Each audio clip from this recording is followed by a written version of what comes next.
Hi, diddly hi there, everyone. It is Friday. I hope everyone had a great day or is having a great day if you're just starting your day, or you have a great day if you're starting your day. I'm making sense right now. So we're back with more Great Ace Attorney. We're going on to the second case. And what's got me all confused, if y'all were here for the first Great Ace Attorney playthrough, I fucking we had a case with a guy named Saseki Natsume, and he was accused of stabbing a person, but it was all an accident. But it turns out we started the first case and we started and finished. Well, it was a tutorial. Started the first, finished the first case.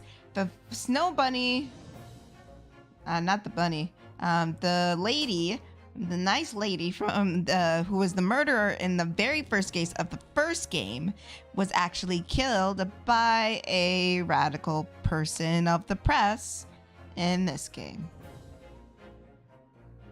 And after which, Saseki, who was there as a witness, he came up to us and said something about a second case, and I was just going crazy, and I was thinking to myself, hey, what the fuck, did I miss a case? And then I had to think back about all the fucking cases I did in the first one, because we did the very first one where Ryunosuke was the defendant, the second one where Ryunosuke was suspicious of killing his best friend, the third one, which is the first one where we had to defend McGilded, the fourth one where we had to defend Saseki, and then it was the final one where we defended Gina. Maybe there was a case in between? I don't know! They're saying it's their second case. I'm just like, what the fuck you mean? I'm literally confused. Hopefully I get answers, because oh boy. Every fiber of my being is just preparing for another flashback case, because this game franchise loves to do flashback cases.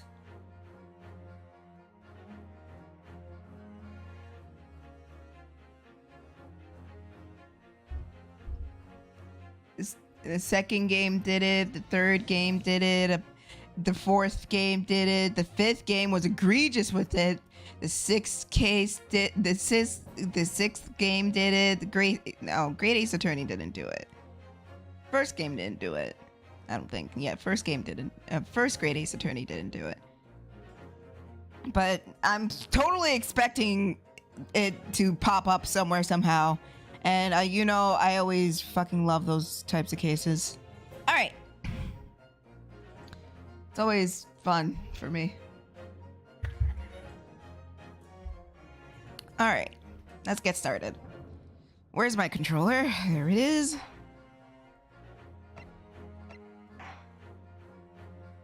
Memoirs of the Clouded Kokoro. Oh, the last time it was the... Oh, are we going to get more details of what happened to McGilded? This seems like a second chapter in a book. I'm kind of digging it.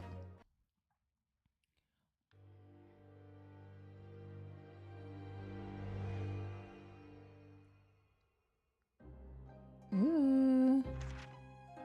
It was a ghastly tale of a winter's night. One of an invisible killer and a crime perpetrated on the pavement along Briar Road. As the victim lay at death's door, the mystery of just who had stabbed the young lady from behind had been resolved.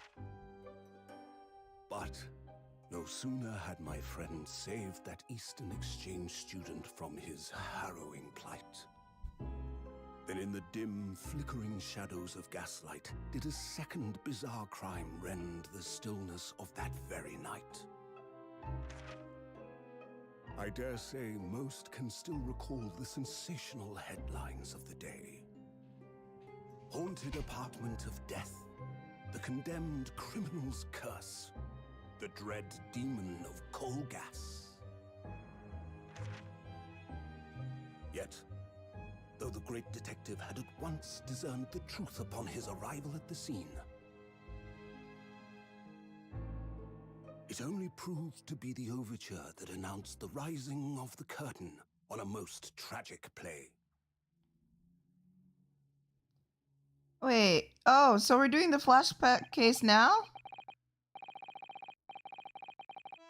Wait, we're doing the flashback case now? Are they talking about that fruity motherfucker from the first game? From the first one where I accidentally ran into and that dude who was arguing with him? Whatever. My name is Ryunosuke Naruhodo. I'm a fledgling lawyer, just starting out on my journey. 6 months ago, I arrived as a visiting student of law. I've made the long voyage across the sea from the Empire of Japan to here, London, England. Oh, so there's a goddamn it, another flashback case! On the way, in a quite extraordinary circumstance, I made an acquaintance of a world-famous detective.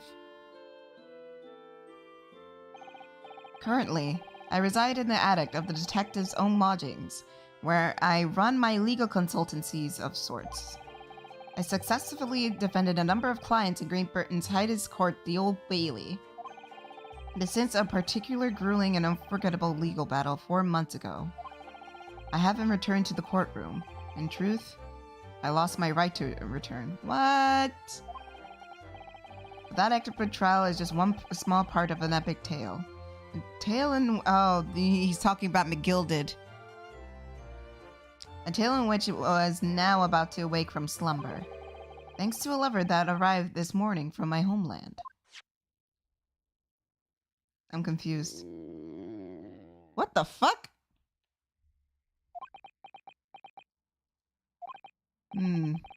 What a delicious smell wafting upstairs. It must be nearly time for breakfast. I better go down to Mr. Sholmes' suite and say good morning to the great detective and his flatmate.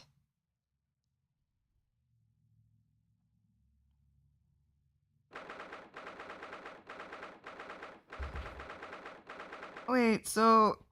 Wait.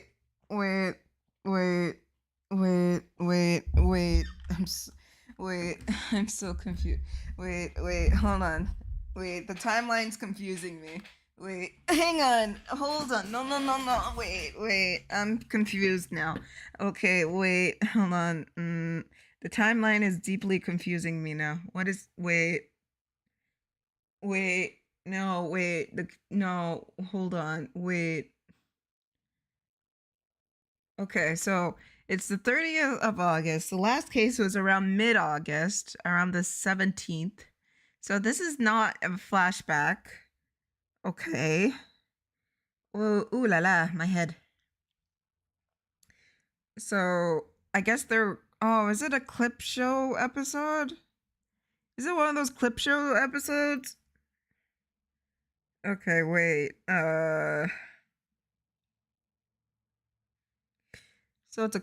okay.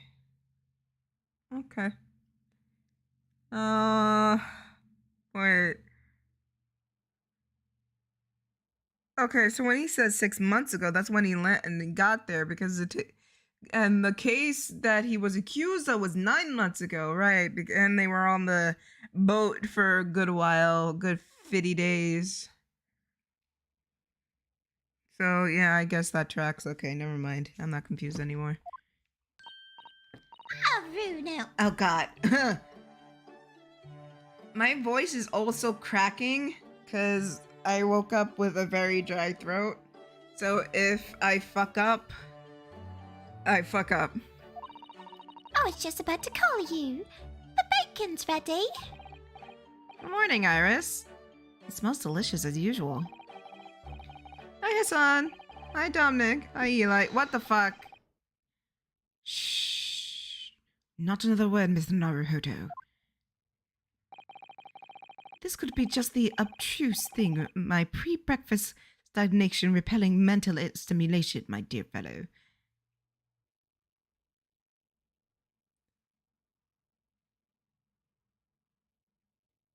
What? Morning to you, Mr. Sholmes.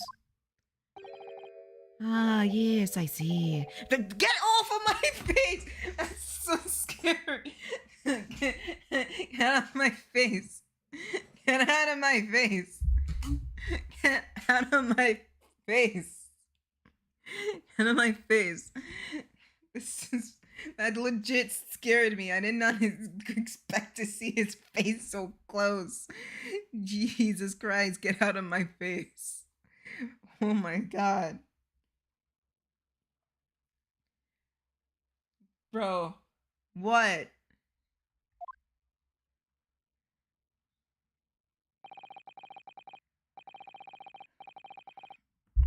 The truth is as clear to me as day. My facilities of observation have revealed it again.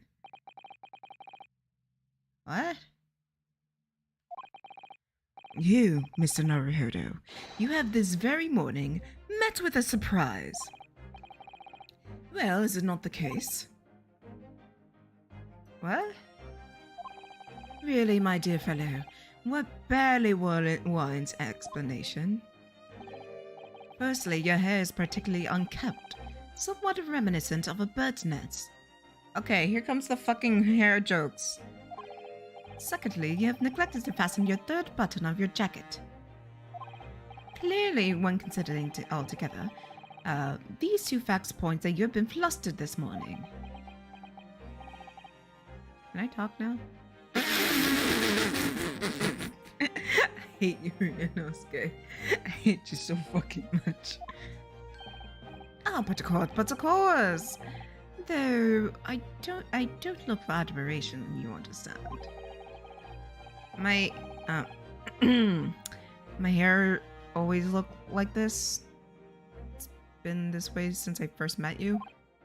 Oh, it has. And the button was ripped off last night, if you remember. By you. Fucking hell, man.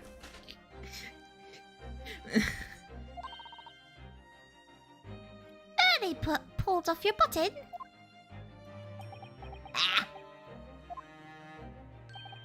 Ah, yes, I recall the incident now. It was after supper, was it not? In the evening, as the evening advanced, I picked up my violin and began to play the wailing notes of a haunting tune. But then, to my utter dismay, the third string snapped. Why did it happen? Why? Are you gonna get depressed again? Little wonder then that in my vexation I grabbed the first button I saw and ripped it from its proper place. Yeah, well, I'd like it back now, please. It's troubling me I can't fasten my jacket. Fuck you, Ryunosuke. And it's troubling me that you expect me to know where it is. Somewhere thereabouts on the floor, and one presumes. Helpful. Help. Ah, no! God, no! Stop! Stop being Ryunosuke! Stop! What matters at the present time, my dear fellow, is simply whether or not my deduction was unerring. But early, Nuno said you came in. He said it when you came in, didn't he? I had a surprise this morning.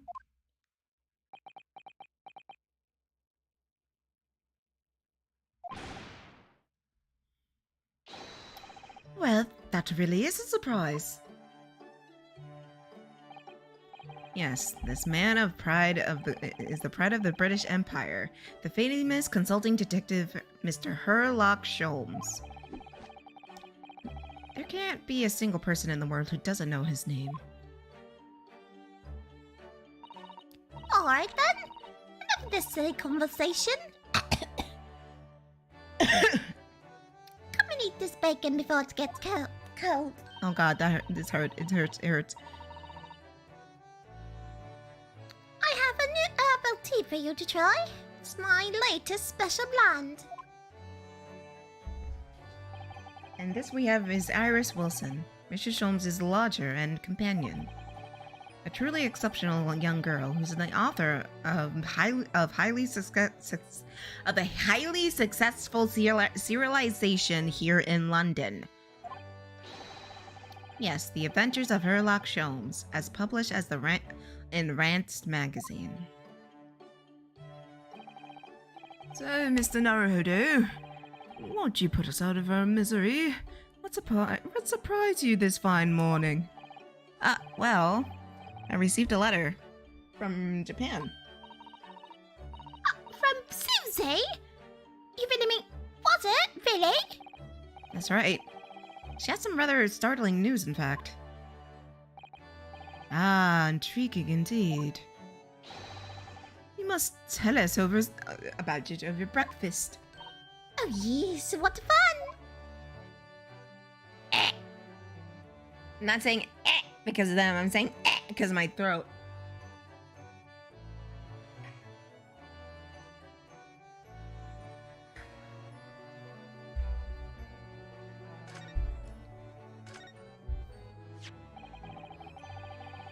This is the letter that arrived from Japan this morning by international post. Oh, how lovely. Look at Susie's beautiful face. I wish I could read it. And how's your judicial assistant faring, may I ask? She's very well, thank you. In fact, according to what she's written, she actually appeared as a lawyer in the Japanese Supreme Court and won a case. Oh, really? Oh, isn't she wonderful? A cut above your good self, my dear fellow. I won cases too, you know. It's okay, Ryunosuke, I see you. Apparently, Mr. Natsume appeared in the trial as a witness. Natsume. No, I don't recall that name. Of course you do. You helped the man twice. You know, in those 2 cases that took place on Briar Road 6 months ago, what fucking second case was there, bitch? Bitch, Ryunosuke, hun, tell me the second case. I don't know what it is. Ah, the mustache twitchy man with somewhat feline eyes and the moustache. He didn't have 2 mustaches early. Yeah, who could forget about those 2 cases? They made a very deep impression on me. Although, I must confess, the details are a little hazy now. A deep impression they made on you, clearly.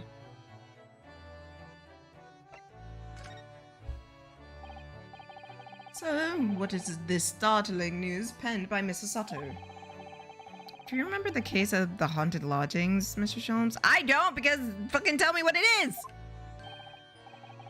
Ah, yes, it's very interesting, you know? I don't feel entirely uncertain that a case of that nature did not occur. He's totally forgot. Okay. Hi, horse!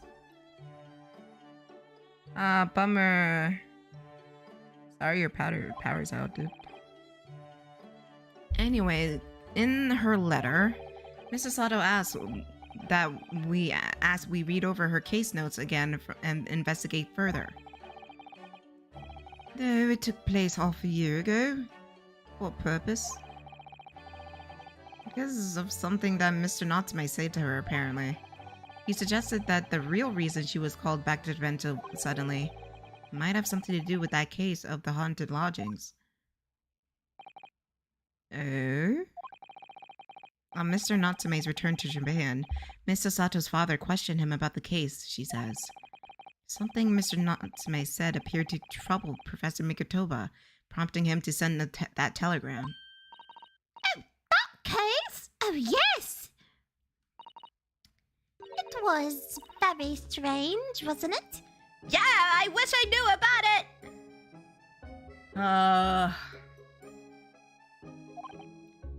Yes. And I compiled the whole story in a nice, neat manuscript ready for publication, too. But then early, here was all funny about it, remember? It was very mean. That story must not be published, you said, very mysteriously as well.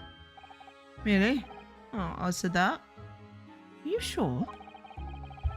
Do you perhaps know something about it as well, Mr. Sholmes?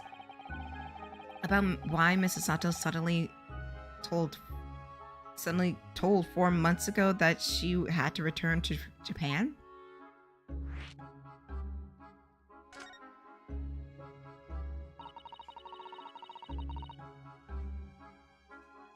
It's been 4 months since we waved off Susie at the Dover. It was such a shock, wasn't it? The way she suddenly announced she had to go back to Japan.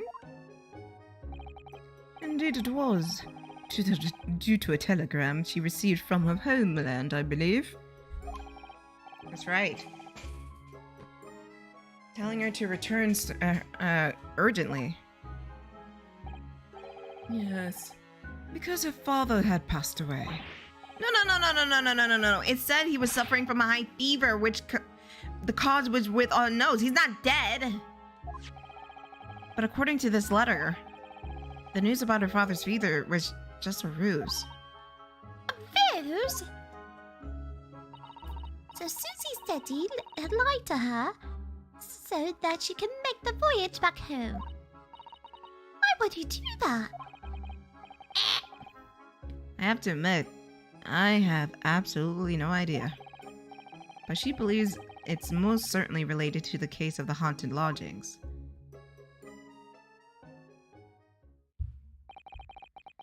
Summoning back to her Japan so suddenly like that. I wonder what Mrs. Sato's father was hiding. Ellie? Do you know what that is all about?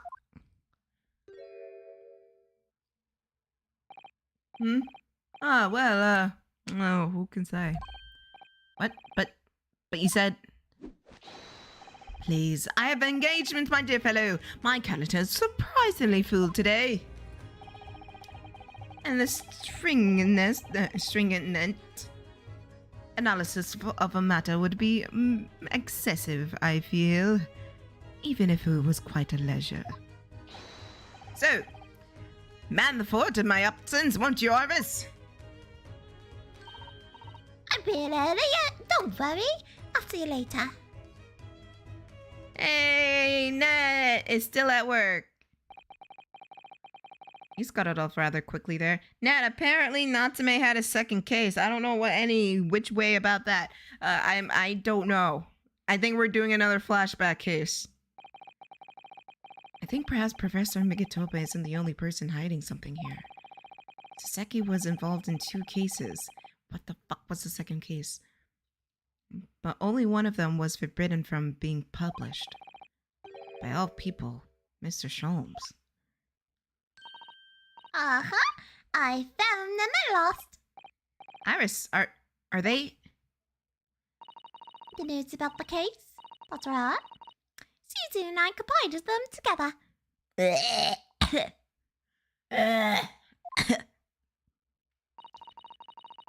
The case of the haunted lodgings. Do you want to read them, Bruno? Fine. Absolutely. Thank you, Iris. I have no idea what secrets could be hiding in the shadow of this case, but perhaps read the notes over again, something might come to light. That's the spirit.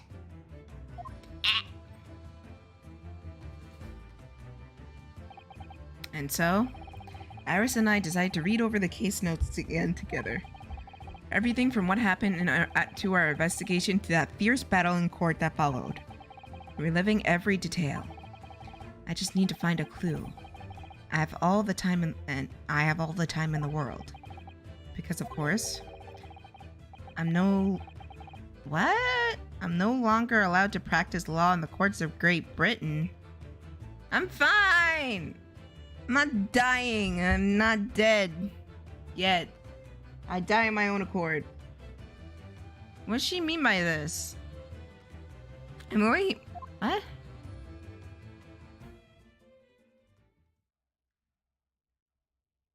Wait, then why are you still- wait, what? It was 6 months ago, a mysterious incident that unfolded on the wintry streets of London. A young woman was found lying in the snowy pavement of Briar Road with a knife in her back. Fortunately, her life was spared, but she was unconscious for several days following the incident. The fog was thick, and nobody saw her attacker, but by a cruel twist of fate, a visiting Japanese student was walking behind her at the time and was duly arrested. That man was Saseki-san. And a man who effected his arrest was Mr. Sholmes. Believing in our compatriot's innocence, Sasato-san and I decided to represent Saseki-san in court. And after a grueling trial with many twists and turns, we finally managed to prove his innocence.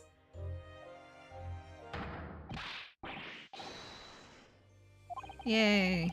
Was the man's reaction after the trial. His jubilation was short-lived.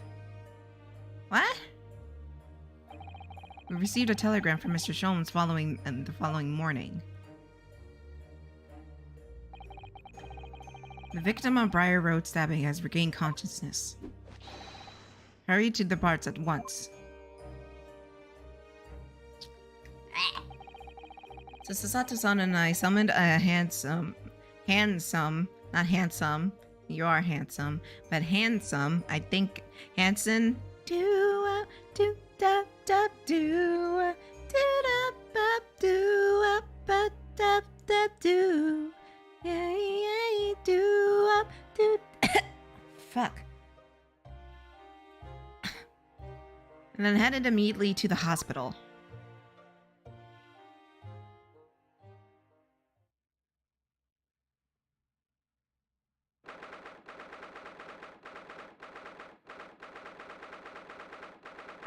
That's right, and it's past 5 now. I think we made a very good time. Time is utterly irrelevant. The fact is, I've been waiting for what feels like an eternity.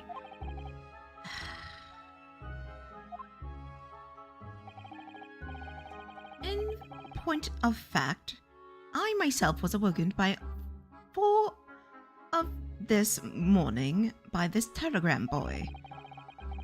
And feeling it was somewhat unjust that I alone had been aroused at such an hour, I sent one to you. Well, thanks for that. Fucking. He's so sassy. Anyway, you're here now. So, the victim is over there. She's just only regained consciousness. Ah. You should introduce yourselves. And I shall observe from here. So that's the lady found on the snow-covered pavement with a knife in her back. Her name is... Ah yes, here we go. Miss Green.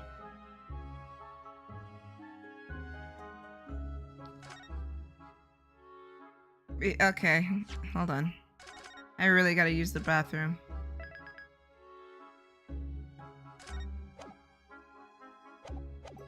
Okay, I'm gonna use the bathroom right quick. I'll be right back.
Okay, sorry. I really had to use the bathroom.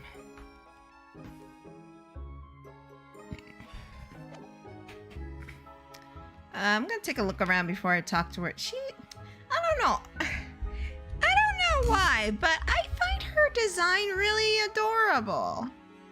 I don't know. It's just so round. I just want to hug her. But that's how you die. But her design is pretty cute and pretty adorable.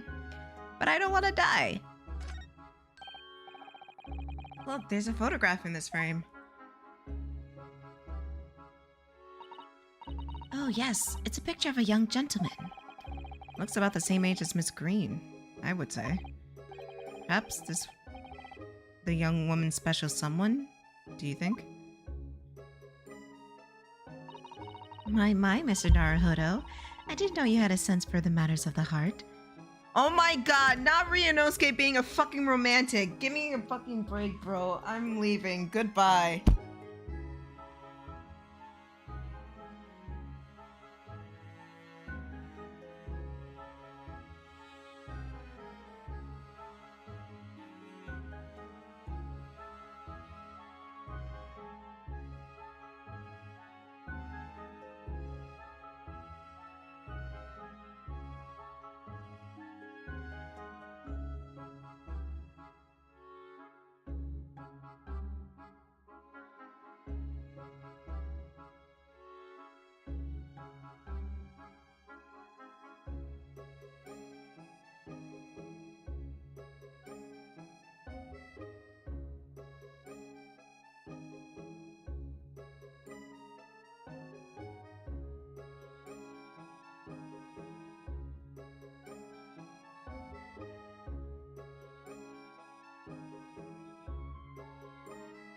God damn it, I can't fucking win.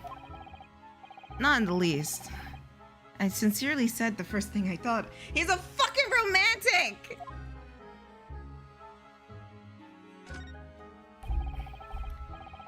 This rounded wooden figure isn't the most charming, is it? I don't think it's decoration, Mr. Naruhodo. It's an artist's mannequin, I believe. Used when practicing sketching the human form in different poses. Really? Not exactly call a typical figure for that purpose, though, is it? Damn, Ryunosuke! I see how it is. No, I suppose not. I confess I never seen one so quite full-figured before. Bitch, alright, shit, fuck me then. Well, if you want to draw a full-figured person, it's the right tool for the job. Damn, bro. There goes my dreams. I'm becoming Mrs. Naruhodo. Let me shut up. I'll shut up. Hello, Mr. Rat. A mouse, Mr. Naruhodo! An enormous mouse! Vermin in a hospital? That doesn't seem the best. It looks like a very healthy specimen, doesn't it? It's so very plump. I'm not sure we can say that's down to the excellence of this facility. That's what you're thinking.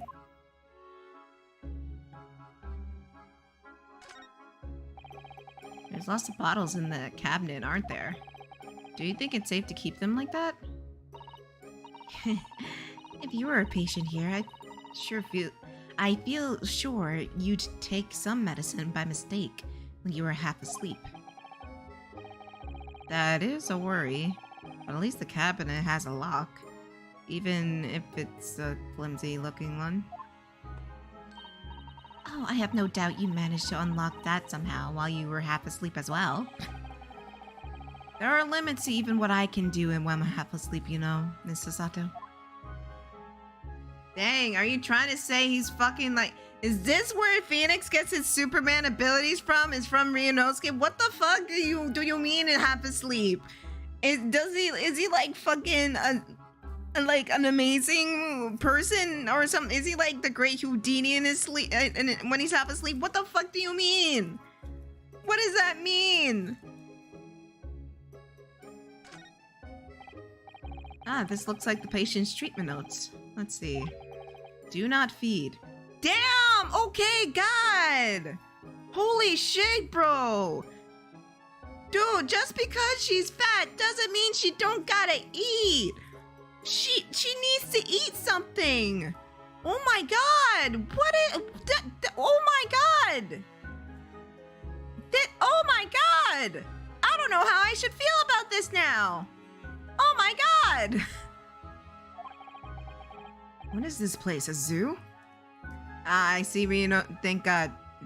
Thank you, Ryunosuke, for seeing this absolute nonsense.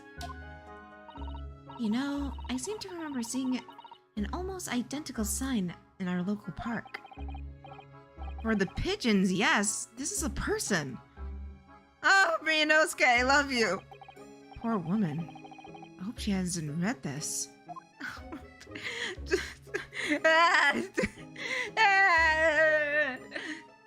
I love this man. Oh god, my throat.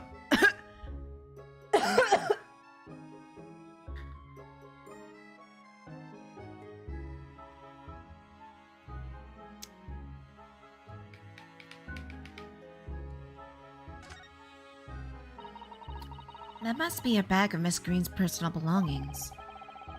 She would have been brought directly here after she was found stabbed in the pavement, though. I expect a friend or family member probably brought some things for her. Alright then, let's see what's inside. Change of clothes, no doubt, and... No, Mr. Naruhodo. You must never scrutinize a young maiden's personal belongings. You know what, or shut up! The young maiden might have chocolates or biscuits or caramel. Ryunosuke! Ryunosuke, you need to be stopped. You need to stop. Don't tell. First off, fucking, you know what? Knowing this game, they would probably do that to this poor woman. I mean, and secondly, why the fuck would you do that? Why would you go into someone's personal belongings and get their candy? Come on, nah. You're better than that, Ryunosuke. Let's talk to Miss Green. Good morning. Oh, she's so cute. Oh. Hello, I'm Ryunosuke Naruhodo from the Empire of Japan. Oh no, was it your knife that, are you the man who... No, I'm a lawyer. And I'm Sasaku Mikotoba. Pleased to meet you.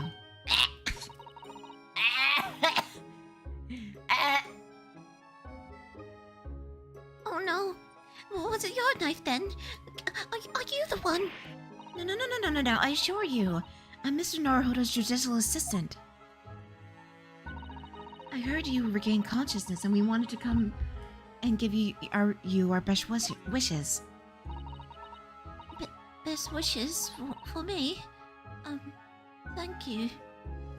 Oh my god, she's cute. She's adorable. I feel like she's gonna kill somebody. I know this game too goddamn well. And too many people fell for it. I feel like she's gonna kill somebody. But she's so cute. But she's definitely gonna kill somebody. Fuck it, no. She's too cute. Look at her. She's too cute. She's too adorbs. She's gonna kill somebody. Someone's gonna get killed. Someone's gonna be stab. Someone's gonna go down this bunny trail and there's gonna be this great bunny. Great big bunny who's so cute and adorable. That's the one that bites the hardest. I know better. She's still cute and adorable.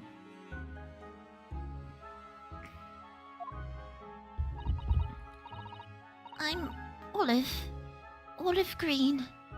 I'm an artist. Well, no, that's not right, is it? What I meant to say, I'm trying to be an artist. Well, what I really mean is, I'm desperately want to be an artist. But the truth is, I don't have any talent. I know I don't.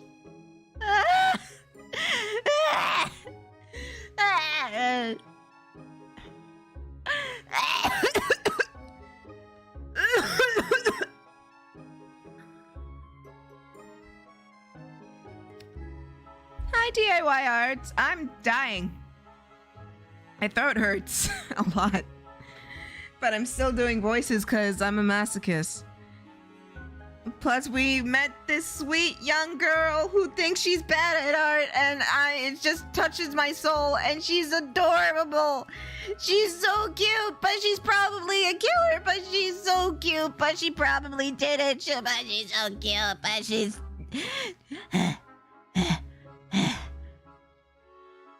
She probably killed somebody. Just no wonder I was stabbed in the back. I don't think that's related, actually.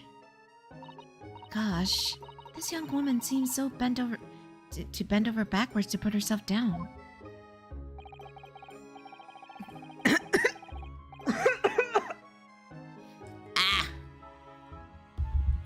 Seeing as we... I'm fine. Seeing as we're here, we should ask her about what happened from her perspective, I suppose. Yes, little Olive, can you tell us what happened? To suddenly be struck in the back by a blade as you were walking down along the pavement. Hello, Amatoon! I hope you're having a good day.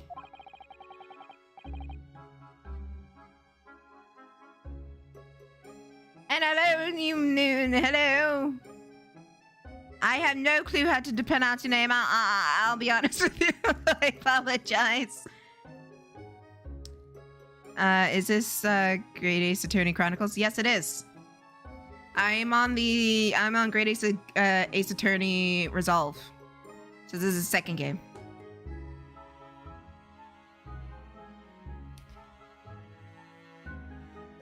What a terrible experience you had, Miss Green. She's adorable, but she's gonna fucking kill somebody. This is how... Oh, deuterium. Oh, okay. Deuterium. I'll try my best to remember, I promise. Deuterium, welcome. Welcome, welcome, welcome. I humbly welcome you. Horse, do not embarrass me. No, it's fine.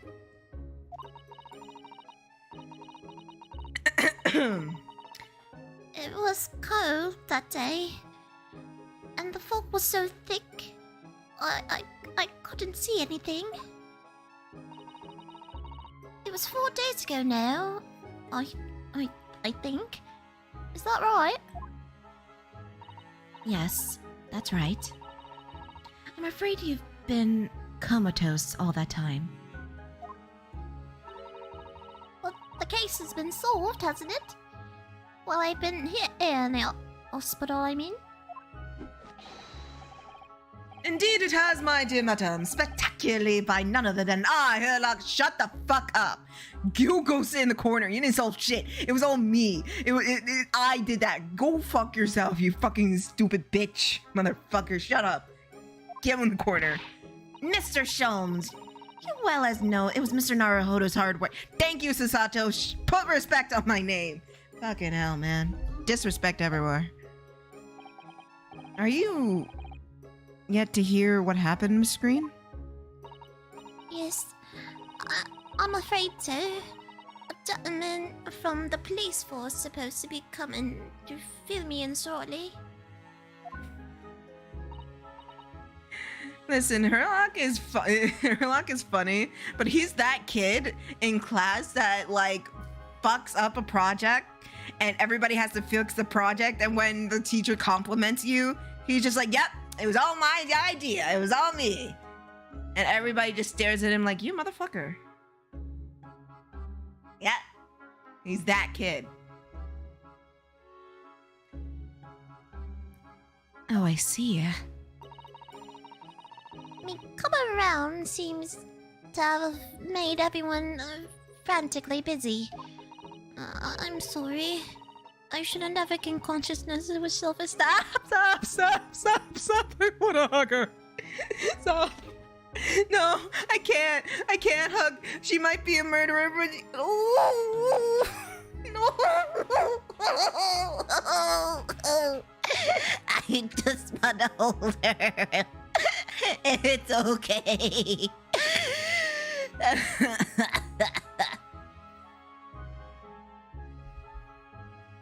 I don't know what that is. I'll be honest with you. This is my first time playing through all the Ace Attorney games, and I've played through pretty much all of them, and this is pretty much the tail end of it. This is like the last one I have to play through. Minus the spin-off, mind you. And I've been playing it since May. And people hated me for it, but that's fine. I get to simp. It's fine.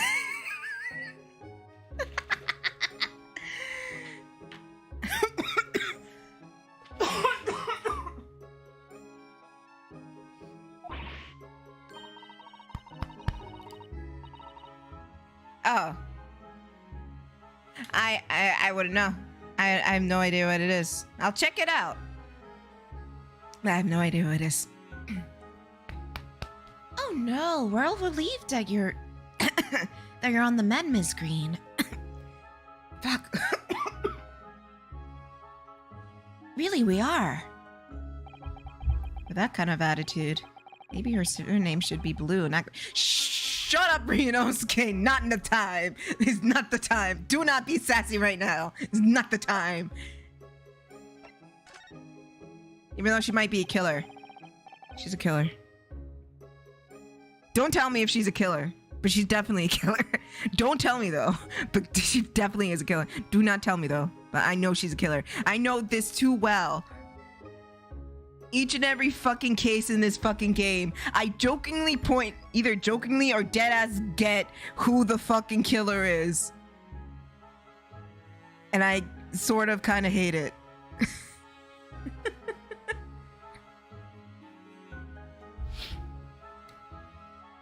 So you're an artist, are you, Miss Green? Oh no, I couldn't possibly claim that. I'm a fledgling artist at best. I mean, I'm a student of art, really. At the Thorndike Academy for the Fine Arts. Oh my, an academy for fine arts? Great Britain is such a wonderful country. I have no comment. Tell me, Miss Green, do you live hereabouts?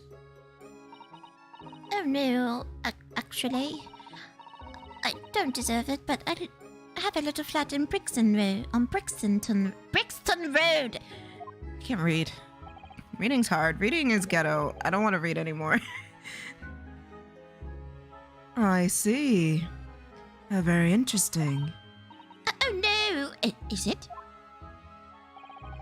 Brixton is some 10 stops away from the underground from here. And Thorndike Academy is a mere 3-minute walk from Brixton town centre. A centre. Whatever.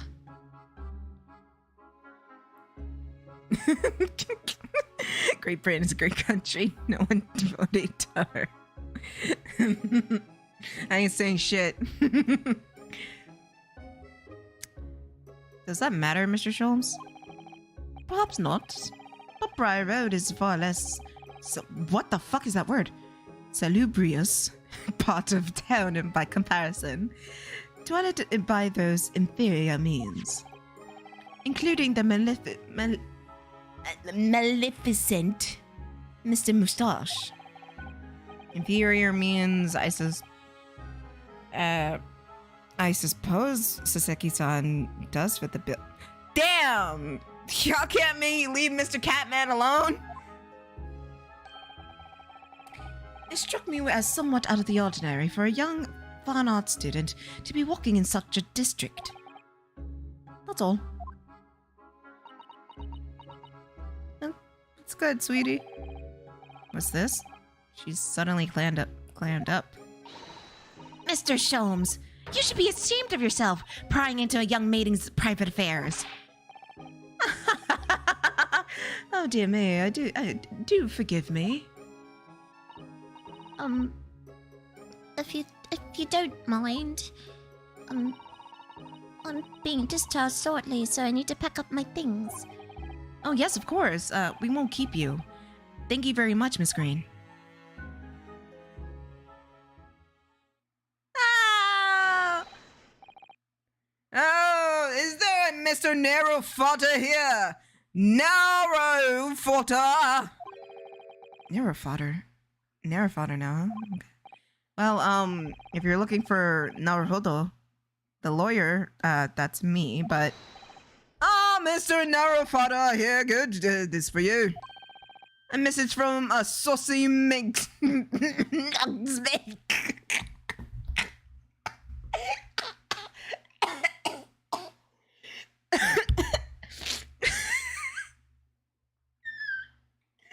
Alright. Mr. Natsume? Sent a message to me?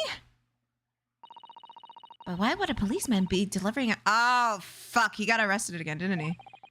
Exactly. What's going on? He got arrested, that's what happened. What's a Scotland Yard constable doing playing delivery boy at this time of morning? What are you waiting for? Let me see that. Alright, rude. Oh, fucking hell, man. Whoa. This is most unexpected. Is something wrong, Mr. Sholmes? Is something wrong, Mr. Sholmes, he says. Have you not seen this note? No! You snatched it in my hand! No, how could I? It would seem that London's criminal has no intentions of letting the great detective rest. A new case calls. A case of murder, no less. We must depart at once. Murder? Wait, what? Call a cab. Time is of the essence. But the trouble is, we have yet to read... Give me the fucking note, you heathen! I was thinking we ought to pay him a visit in his lodgings once we did. That would be entirely convenient. Convenient? What do you mean? It's all in the note, my dear fellows. Can you fucking give me the note so I can read it? The murder we must investigate took place in Mr. Mustache's lodgings.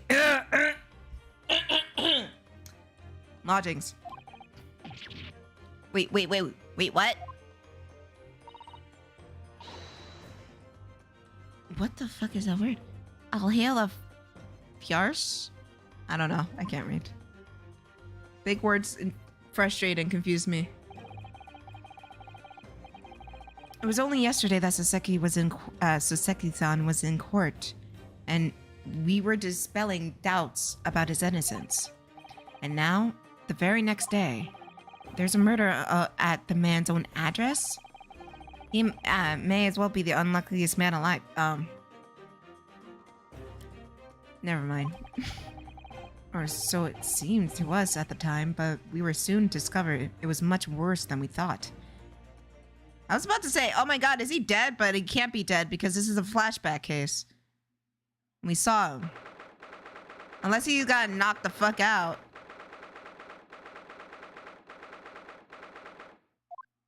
Who the fuck is this guy? Who's this fruity motherfucker? What on earth? Oh my, the gentleman is deceased without question. He's dead. Welcome to the Squire. Mr. Natsume. Oh, why? Why is this happening? Why to me? I've only just got out of court yesterday! I was finally home after 2 days of misery! And then I wake up the next day to this! So early, but you can't do her like this! Move forward without wiggle! Okay. I see you're in high spirits again this morning, Mr. Mustache. Ah, Nothing horrible. Hairlock Sholmes! Show off! Show yourself the door! I never invited you! Mr. Sholmes came here with us. I'm quite sure he'll be able to help you, Mr. Natsume. I'm entirely at your disposal, Mr. Mustache. What can I do for you? Hey! Here they are, already. The busybodies. Ah, Inspector Gregson! What a pleasant surprise. Pleasant? Is it? It gives me heartburn every time I see your face at a crime scene, Sholmes. Why did you, Inspector? That your heartburn is a result of your excessive consumption of fried food. Good morning, Inspector. This is a crime scene. Don't go touching anything. Or good morning to you too, Shamsar.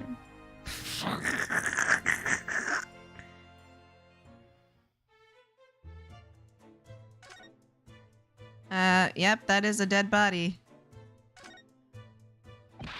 Oi! I said hands off! You're gonna mess up my crime scene! I just wanna look, that's all. No chance. I know you're kind. Whoa!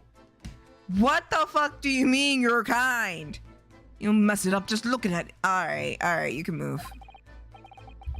Someone's in a bad mood. There's certainly a bad air in here, isn't there? Alright, it sounds like I'd better talk to the inspector first and try to curry some favor. What's on the floor? Oh. I guess if I touch anything around here, it'll result in the same. Good to know. Excuse me. So, Inspector, what was the victim's name? Who was he? Mr. William is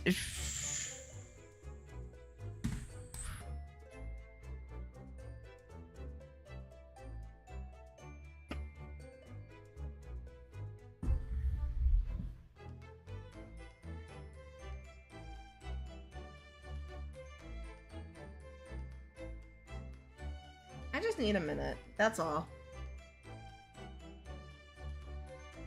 Just a minute.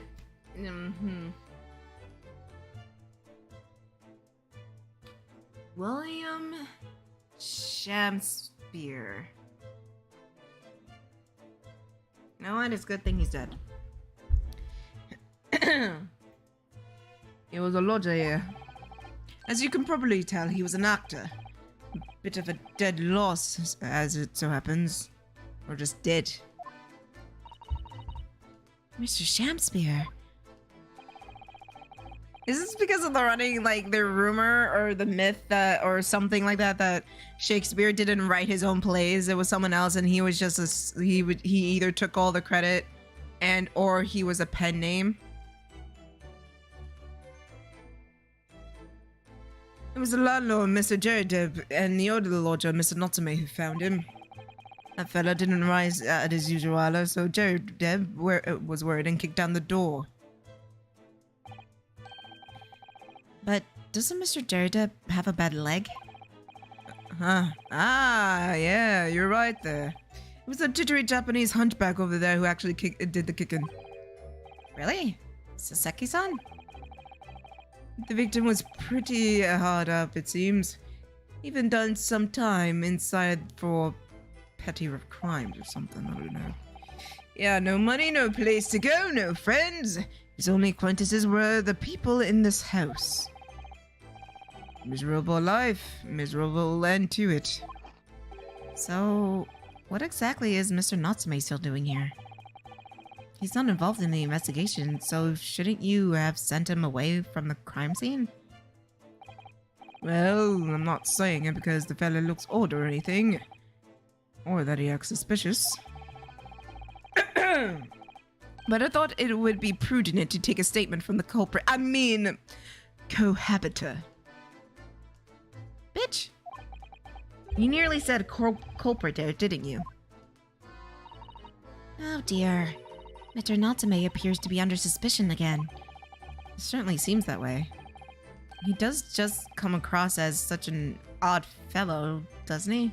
Oh, come on! Leave the cat man alone! Poor man. How unfortunate. Anyway, Can't say much until the coroner gets here. But I don't think the fella's been at the corner in that long. Body's still warm. Even if the inspector would allow it, I don't think I could bring myself to touch a dead body. I'll do it. Who has a stick? I want to poke it. Okay. What is Saseki got to say? What a terrible thing that had to happen. It's only been 3 days since I was arrested for the incident on the pavement outside. And then, finally having regained my freedom, it starts happening all over again. Endless existence of excruciating experiences.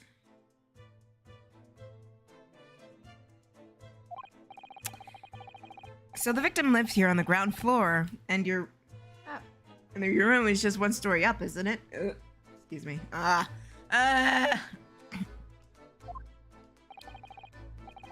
Yes, that's right. In a way, we're neighbors, I suppose. So how did you know the victim? Were you friends?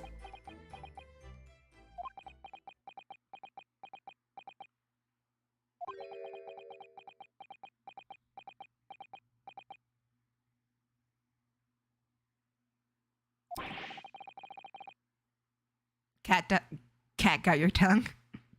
What's the matter with Saseki-san now? It was an innocent question, enough question, wasn't it? Why does he seem so shaken by it?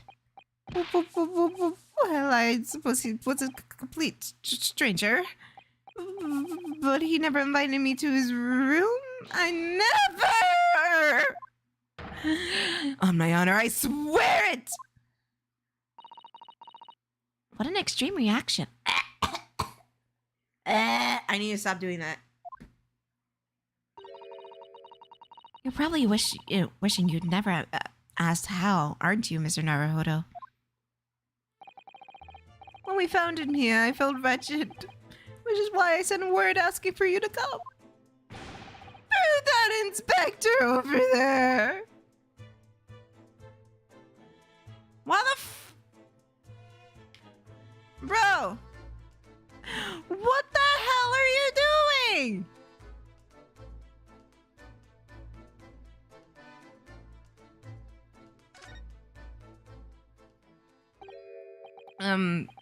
Mr. Sholmes, what are you doing? You need only to observe to know, my dear fellow. Investigating it naturally. There's nothing natural about that pose. Mr. Sholmes, have you made a miraculous discovery? Patience, my dear madam. Patience. We have not been in this room for 5 minutes. So far, all I managed to deduce is what actually happened. My goodness! But isn't that everything we need to know, Mr. Sholmes? Oh, that you proposed the idea. I believe one could indeed see it that way. At the present time, I managed to draw 2 incontrovertible conclusions. First, there was a physical struggle here at last night in which the victim fought for his life.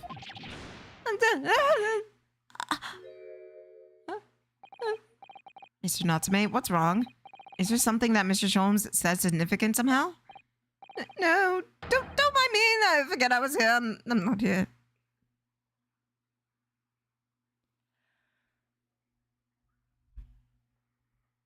I mean... And my second conclusion is that there was a poison lingering in the air here last night that passed the victim's lips. Your accent! Alright, Mr. Natsume, why are you reacting so extremely to Mr. Sholmes' deductions? No, please. Pretend I'm not here. Invincible, infallible, inscrutable, insignificant. Nope. Did I say open my mouth? I didn't open my mouth. I'm just standing here. Nothing to worry about. No way, no how. Impossible to ignore. You must tell us everything, Mr. Sholmes. Spare no detail. But of course. Let the theatrical tragedy before us be unraveled by my great deductions presented to you for your pleasure in 2 acts. We've heard of something truly outstanding great deductions from Mr. Sholmes in the past. No doubt this will be no exception. What miracles will unfold before our eyes this time? So, my dear fellows, for your delight and wonder, let the curtain rise. For Herlock Sholmes' logical and reasoning spectacular, Act 1.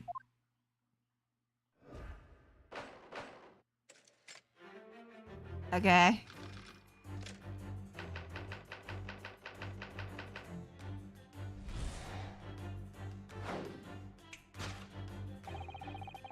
Careful observation of the victim reveals us the events that transpired in this... Whoa, I need to put it... Hold on. What does that say? This consulate room last night. Film at the mouth of the deceased clearly indicates a use of poison. Why does he look happy? Next to the victim is a large dining plate which contains, well, you will observe, have a sizable bar of soap, meaningful, undeniably. What? This soap was set purposely upon the dish. The victim's last supper, in fact, yes. Could it be that the man was about to eat it? Of course. The fork reveals the answer. What? It appears that the young man's appetite was not his undoing. Taking up the arms and the fold of his cutlery, the victim engaged in a deadly battle for his life. Yet the struggle against his hunger was in vain, so in the end he couldn't resist devouring the slippery feast.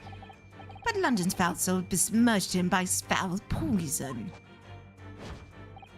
Yes, the victim's life claimed by poison tainted by the contents on the plate. No? The soap and the leather about the young man's mouth are too perfectly matched to ignore. No? The cause of death is clearly intoxication due to excessive ingestion of foul soap. No? Sir? Personally, I have greatest interest in the taste of foul candle wax, of course. What? What the fuck is this? Did he curse too much and his mama stuffed bars of soap in his mouth? Wait, I wanna, guys, I have a question. Oh, fucking hell. Before I keep going. Did anyone's mother put bars of soap in their mouths for like talking bad? Or like cursing or something like that? Ow. Because I'm curious, because if I talk like that to my mom or say anything like that to my mom, I would get knocked into next Tuesday. Or I won't be able to sit for a week. I don't know. I saw that in like shows and TV shows and such. Do we have to listen to this dumpster fire of a detective again? Yeah, I mean, listen, he tries his best. The cause of death unidentified proceeds to Act 2, where we ponder the next question. Was this going to play Minecraft or murder? The audience will recall the death occurred during the victim's last supper. Did the man die alone? The single teacup suggests the answer. To draw conclusions on such mere evidence would be foolish, however, certainly. careful criminal could have absconded with his own cup to cover his tracks. Well, allow me to lift the veil of doubt, my dear fellow. Indeed, what reveals the answer, of course, is the broken lock. What?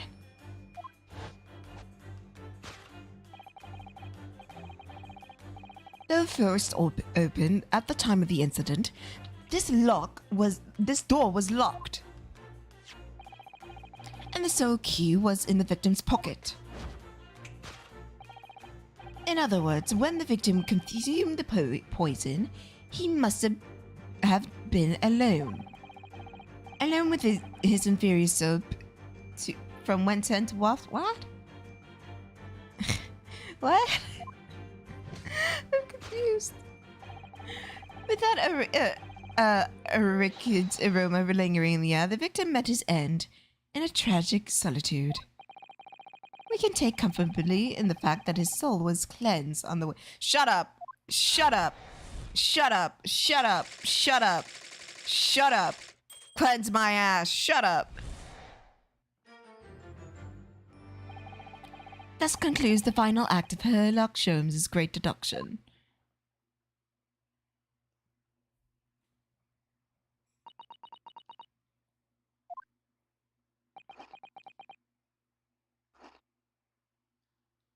I have a headache.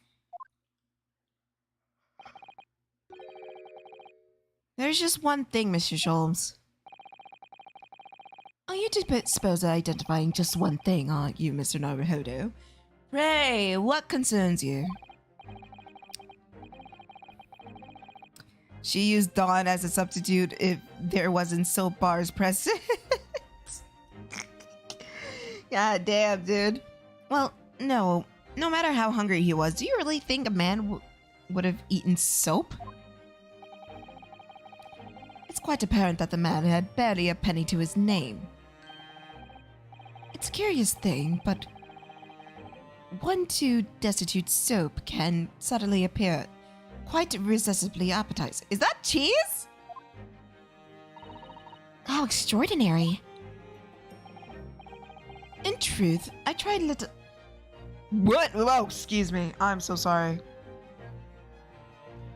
Why? Why? Oh, God. Ooh. Why? Why? You've eaten it, you mean?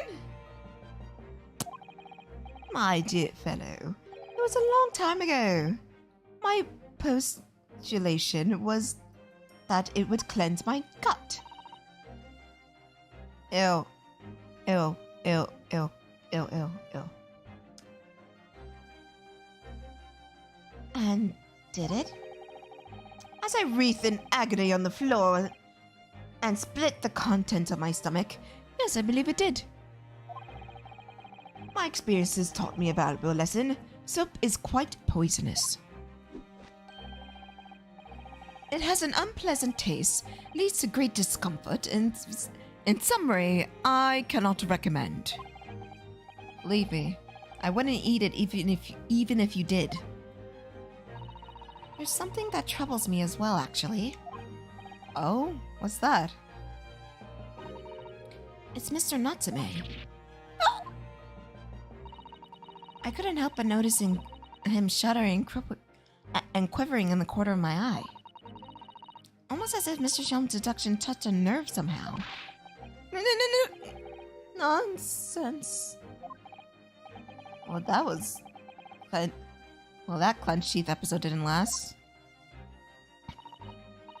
I think, judging by Mr. Natsume's reaction, the great detective's deductions may need some gentle corrections in order to reach the actual truth. Yes, Mr. Sholmes' observation and deductions are sometimes a little too sharp. He has a tendency to hit the nail on the side of the head and drive it at an obtuse angle. When he does that, it falls to us to straighten things out. Alright then, let's see what we can do. Yes, we might... fuck. Sorry, I needed to chew a gum. We must pick out the key words. in Mr. Sholmes' quite brilliant deductions, and discreetly exchange them for something that makes a little more sense. If we can do that, I'm sure we'll arrive at what Mr. Sholmes meant to say in the first place. Yeah, fist bump.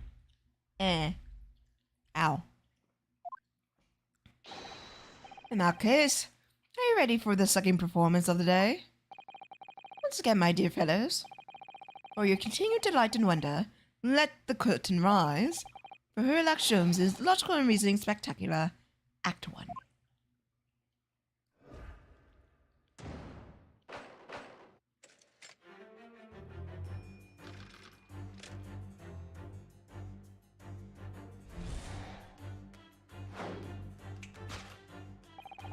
Careful observation of the victim reveals the events that transpired. Ow! In the Escotolet room last night. Foam at the mouth of the deceased clearly indicates a use of poison. Next to the victim, we notice a large dining plate which contains, you will observe, half of a sample bar of soap, meaningful, undoubtedly. Last Supper. Yes. It could be that the man was about to eat it. Of course, a fork reveals the answer.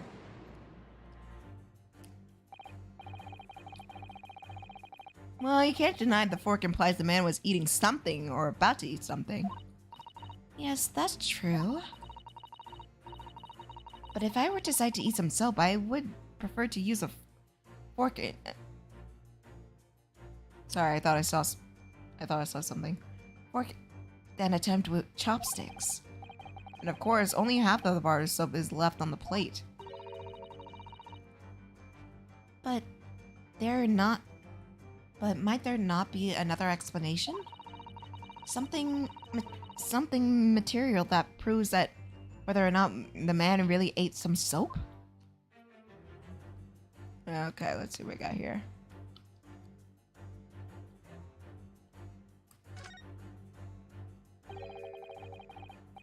I suppose you eat soap with a fork, would you?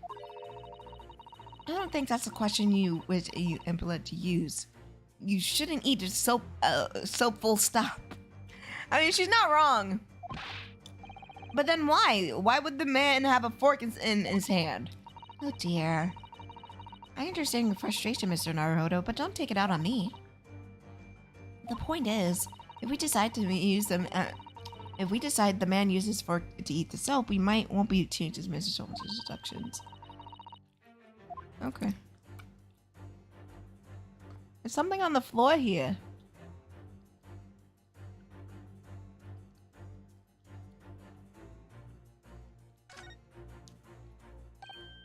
Look, there's more soap on the floor here.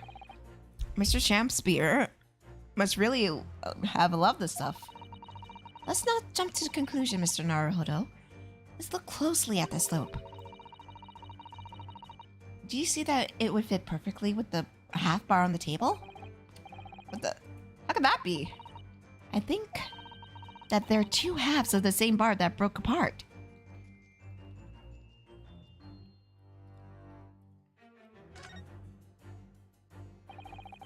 Do you think he was drinking with tea with his soap? The cup is empty, so there's no way of knowing. Habits. I know this is gonna be something dumb.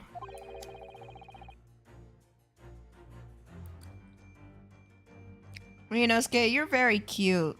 Okay, you're very cute. Please sit down.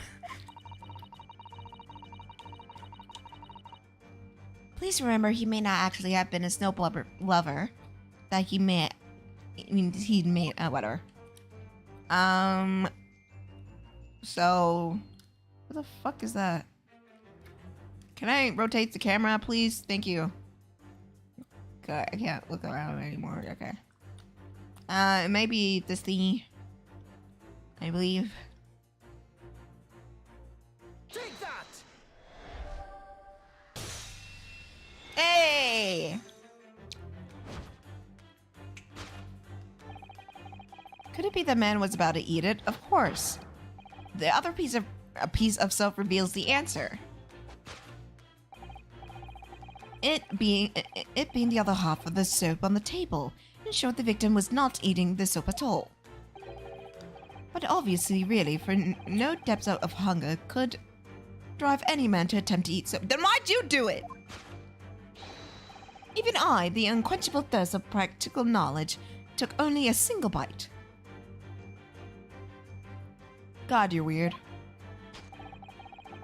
That begs the question of how the man was poisoned. Because there's no sign of blood, food on the table. An excellent observation, Mr. Naruhodo. And one that furnishes us with the answers we seek. Were London's foul soap besmirched by foul poison? Yes, the victim's life was complete. Here we go. Mr. Jones is still pushing the soap argument then. Perhaps he's suggesting the man lick the soap rather than eat it. If the soap in London is that poisonous, I think I would want to be washing my hands with it. Oh, I can't read. I don't think I want to be washing my hands with it. But there's no other sign of any food in this room at all. Of course. Food isn't the only thing that passes through people's lips, is it?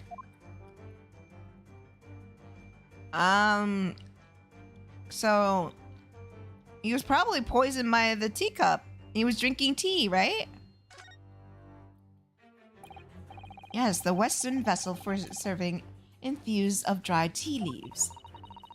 It's a teacup, Mr. Naruhodo. You know as well as you know. Stop putting on airs. She really done said, dude, shut up. It's a fucking teacup. Stop fucking around, alright? And it's empty. Ah, so we already established that the victim wasn't eating soap when he died. However, there was a significant evidence to suggest he was drinking tea. My thoughts exactly. So maybe the poison was in his tea. Take that! Hey! Yes, the victim's life was claimed by poison tainted by the teacup. Indeed, cups have been vessels of choice for practicing poisoners over the centuries. It would appear that this victim drank every last drop. There's no sign of food anywhere in the room, which leads to an immutable conclusion. A cause of death was clearly intoxication due to the ingestion of poison contained in his teacup.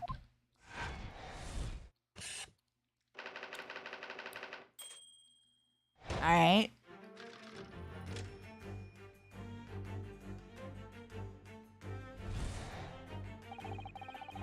Of course, to identify, we proceed to Act 2, where we ponder the next question. Was this fellow going to play Minecraft, or was he murdered? The audience will recall the death occurring in the victim's last supper. Did the man dine alone?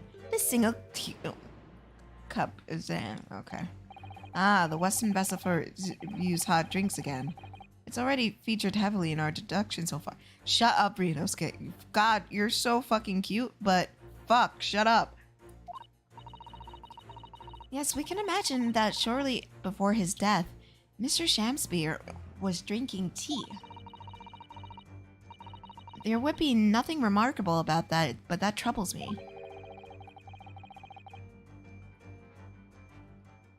Sorry. I just saw a bug. And I realized it's outside. I hope it's outside. Hey. Oh. Yeah, it's outside. I was about to go kill it, but it's outside, and I don't want to break the window. There's more to this deduction than it seems. We must closely examine this anagram again for more clues. I mean, there's a single chair. Come on, tilt down.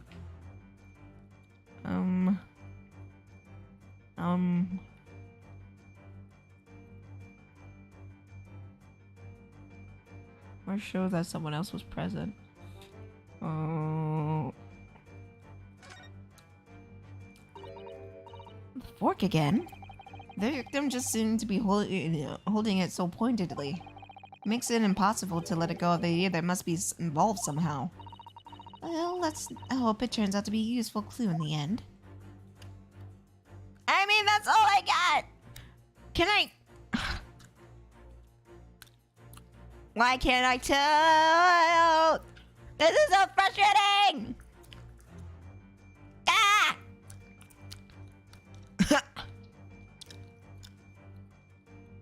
Wait, what the fuck is in his other... Hey! It's another Western... It's a teacup!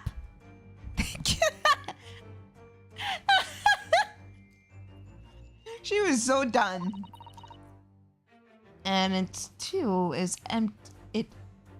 It too is empty.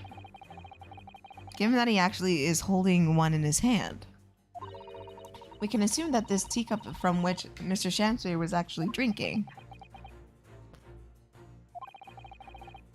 But if that's the case, this changes everything. Everything we deduce up to now is turned on its head. I have a bad feeling about this, and I almost don't want to say it. Yes, I know exactly how you feel. Oh, the text box was in the way.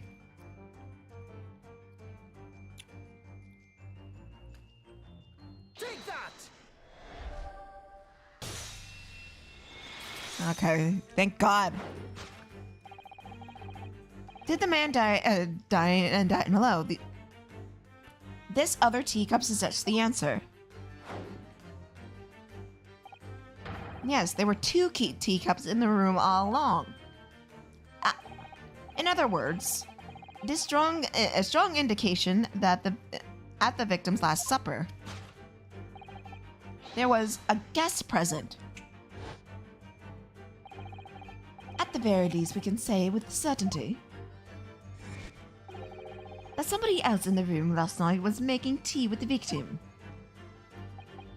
What are you talking about? Utterly unbelievable and justly unreasonable.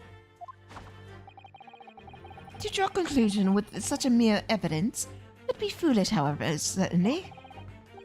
In which case, what more can we deduce about this possible guest at the table? Well, allow me to veil of doubt, my dear fellow. Do you mean to say you know exactly who was in the room at the time of the victim's death? Indeed. What reveals, of course, is the broken lock. I'm not sure where this deduction is going. I'm afraid it's far too late to go back to the Halcyo's days of eating too much soap. But the identity of the guest who was here last night, when the victim passed away, is something I have a very bad feeling about. Well, you can try to ignore your feelings, but we cannot ignore the truth, Mr. Naruhodo.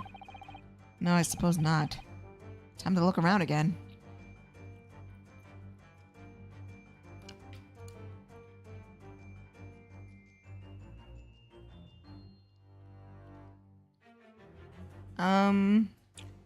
What's this empty bowl? It's empty.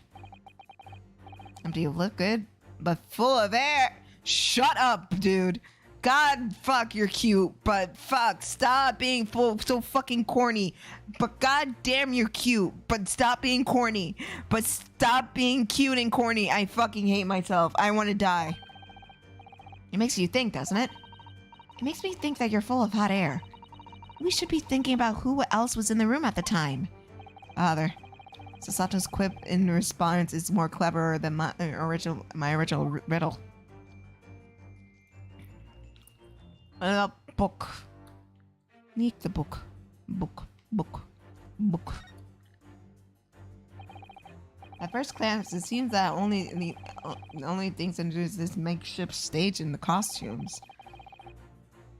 I overlooked these 3 books initially. I wonder what they are. Let's see. The title reads, "The picture of." Uh-oh. No. No. No. Those are the exact books that Saseki's purchased. I remember. No, Saseki, what the fuck were you doing, bruh? Wait, I'm sure I've heard those titles before. It could just be an incredible coincidence, but they're the exact same 3 books that Mr. Natsume purchased the other day. No! What? Yes, on the day of unfortunate incident when Miss Green was stabbed, Saseki-san had just went out of the bookshop and bought them. That's right. And now those 3 titles are here in the room of the victim. Yeah, Mr. Natsume claimed he's never been here before.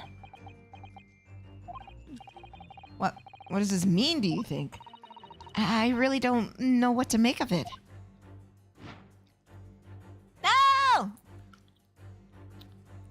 Is it the candle? No! I can't go back! No! Take that! No! No! Indeed, what reveals of the answer is, of course, a familiar book. No! Well, my bad. I meant to save. I pressed the wrong button.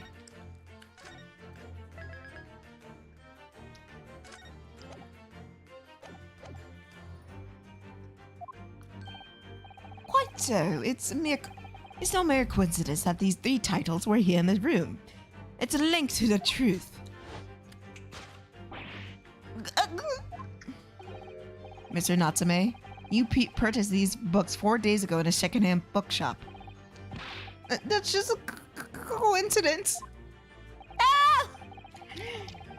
In that case, you will be able to bring some 3 titles from your own room, will you not? This very moment. Saseki, why? Saseki! No, never, nonsense, no.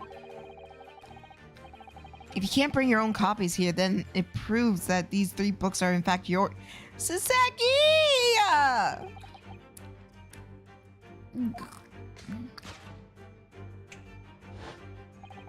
Having purchased the books 4 days ago, you returned to your lodgings, where you were arrested the very next day. You could conceivably brought the books on here that evening, but you never mentioned that. In other words, you could have only brought these 3 books here to the victim's room.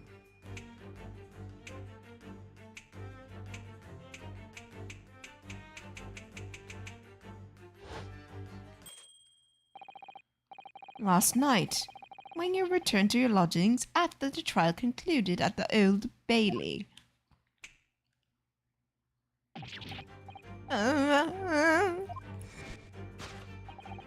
In short, there's only one possible conclusion. The victim died here in his room last night as a result of poisoning. And the same night the victim had a visitor. And that visitor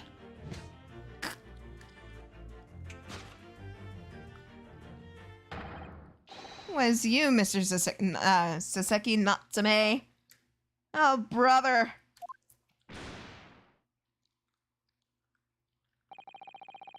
Thus concludes the final act of Sherlock Holmes' great deduction.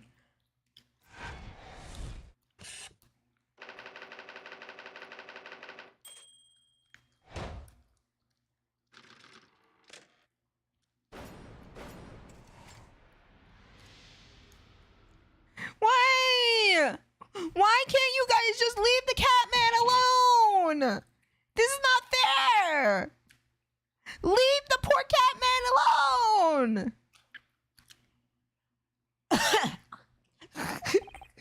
Not again. Not again. Not again. Not again. Not again. Not again. Well then, Mr. Natsume.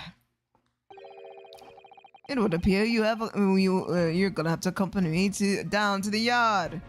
Again. Wait! Hold your horses! Yes? Door, key, locked, entry, exit, entirely impossible! He's so flustered he's being even stranger than normal. What? You think that's an alibi? Could have just made a copy. What? You live in the same building after all. You had plenty of opportunities, I'm sure. Misery me! Sorry, sir. You'll get your child to have your side of the story later. The facts speaks for themselves, Mr. Massage. You horrible hair-locked Jones! He really found himself an arch rival now, hasn't he? Come on now, no dilly-dallying outside. There's a carriage in Wakening. No considering Naruto Esquire. I never imagined I'd be in this position again, but you have to help me, please, please. I'm innocent. All right, I understand. We'll come to your cell later and talk about it. And one more thing. Yes? Oh, my poor little kitty kid. Please give him his breakfast for me.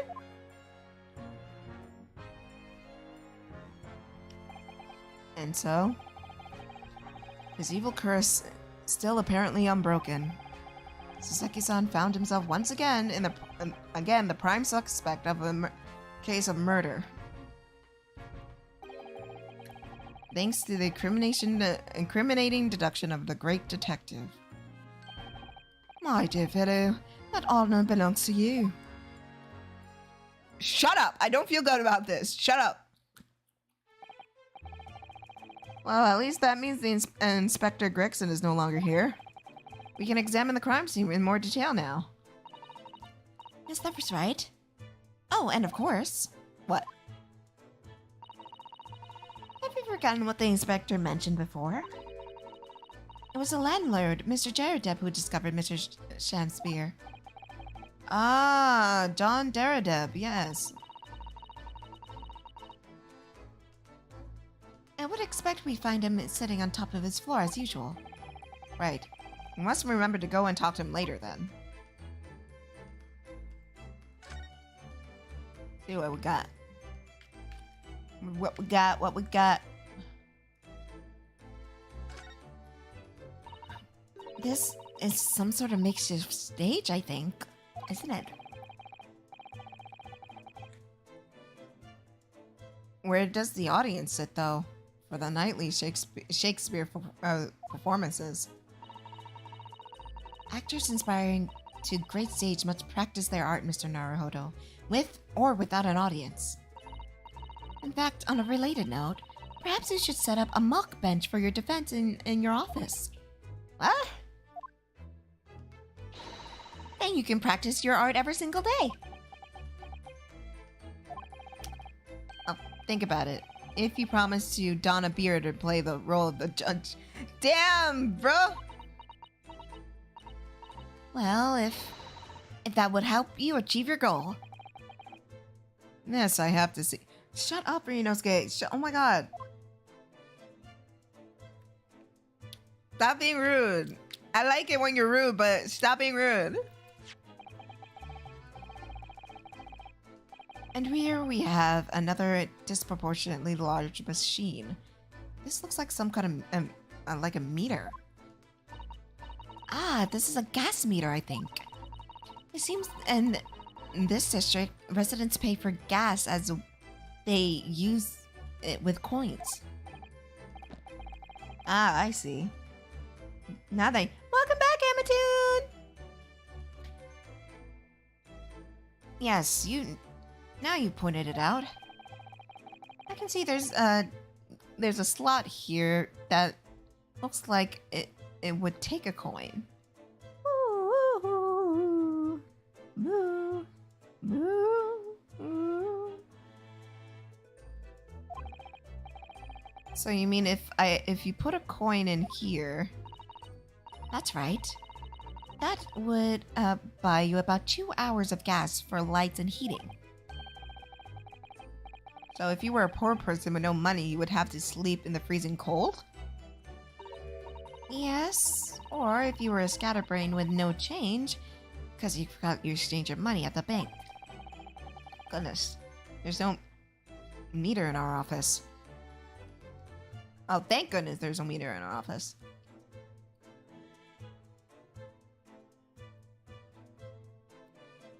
I kind of low-key wish this is still... Low-key.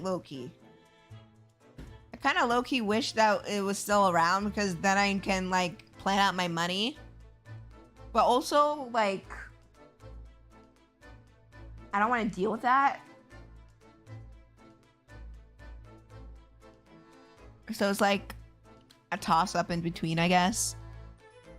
I mean, obviously, if you break the lock, you can, like, have it infinitely. All you need is, like, a lockpick. Or something.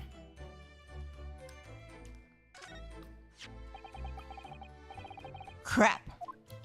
I didn't mean to do this. Shit. I didn't mean to do this. Crap. Shit. Okay.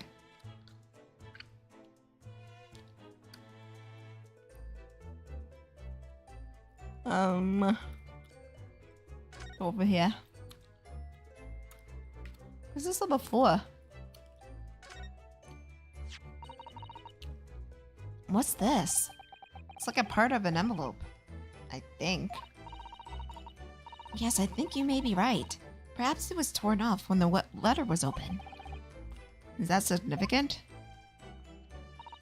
Well, it's a little out of place, perhaps. When you look around the room, there's no sign of a letter or the rest of the envelope, in fact. Ah, she's right. And yet, we have a torn off end of an envelope. It just strikes me as unusual. Oi!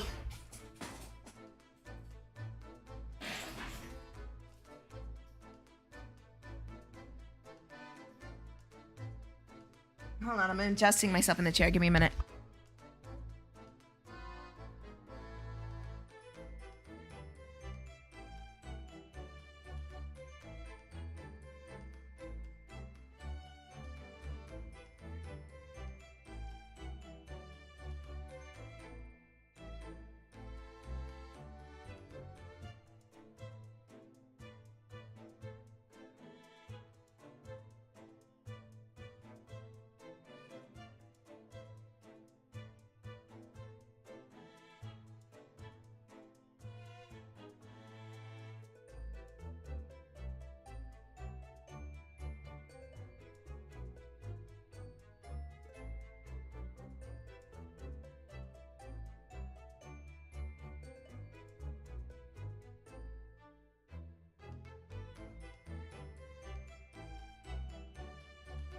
Okay.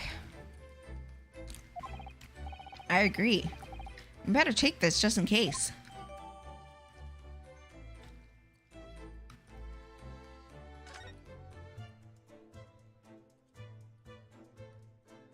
We got a lot of hats and costumes. There's not much on these shelves, is there? Just this wine glass and bottle. And both of them are cracked. Yeah, not much use, are they? What's the matter? Oh, I was just reminded of the Reaper, that's all. Prosecutor Lord Von Zeeks? Yes, he's so reckless with his wine glasses. I was thinking it's a waste he should, and that he should donate to the needy. You would think! You would think, but he's a greedy fucking racist. Stupid. You can suggest it next time we meet. Look at these extravagant and bright costumes. Look how they even somehow they look out of place in this room with its grim, shady ongoings. Racist vampire. You fucking right. Fuck that racist vampire. This one looks like a king's attire. A king? I've always dreamt of being a king. Oh, I think you'd be more suited as a federal lord. A daimyo. Or such like. With a mage top knot. Every Japanese man wishes he had a chong mage. Or mage, I don't know. Oh, you would look wonderful. You already have the sword. Can you imagine what would happen if I walk around the streets of London in a chongmage and a sword?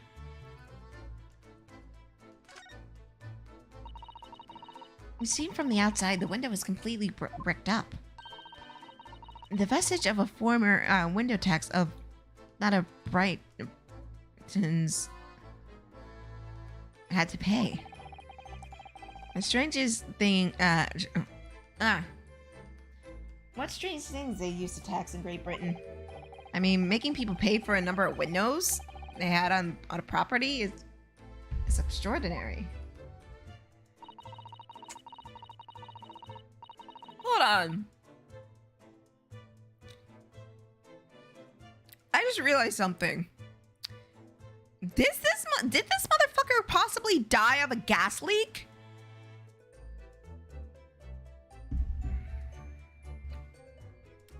Because I'm looking at the pipes right now, and they're bad.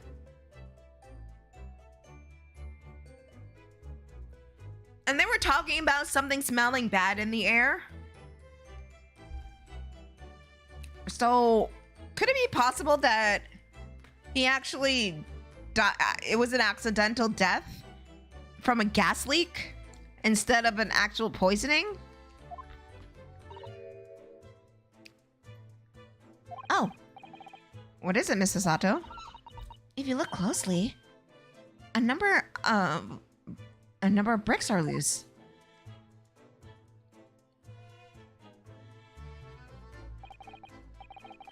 Oh yes.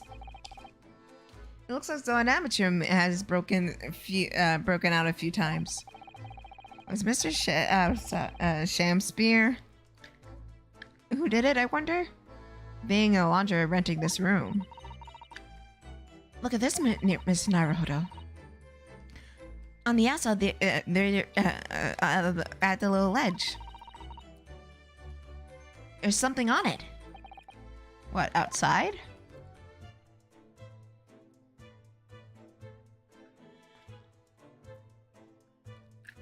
Oh. Sorry. Might be. Ugh, it's so cold outside. I hope you can feel it through this gap. Did the snow fall? Did it snow last night? It did snow last night. It would be cold. More importantly, what's that on the ledge out there? Those snow-covered lumps. It's more bars of soap. Soap? What are bars of soap doing lined up on the edge of the window? I have no idea. But the pair of them look rather charming like that. Still, it's very strange, isn't it? Bars of soap lined up outside the window? I think perhaps we should take one. There are two, after all. Oh dear. I suppose we could. Oh, what's this? Look here at the soap. Do you see in the middle there? There's a patch of it a different color. It's sort of transparent, but some sort of fancy design, I suppose. Only in Great Britain. It looks like the Hinamaru flag of Japan, doesn't it? How wonderful. It's probably a very expensive brand. Expensive? Then what's it doing in a ramshackle old room?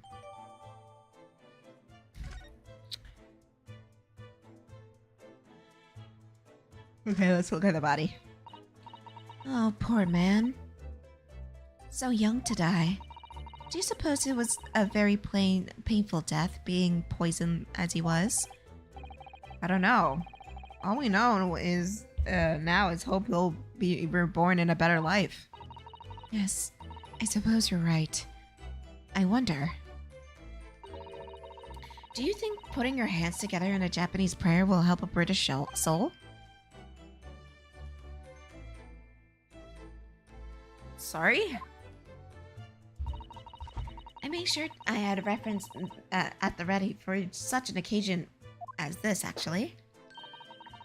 This book gives a title, Beginner's Guide to Praying and for the Departed, the British Way. I'll just reread it now. One moment. There's quite a spine on that book, isn't there? How about the cup? One of the teacups that Mr. Shamspear and his guest drank from last night. But don't go drinking from that, Mr. Naruhodo. There's a bitter poison inside. I'm not planning on drinking any. Don't worry. Anyways, both the cups are empty. That's true. So one was Shamspear's, and the other must be the cup that Mr. Natsume was drinking from. But Saseki wasn't poisoned, of course. Perhaps we should take these so we can examine them in more detail later.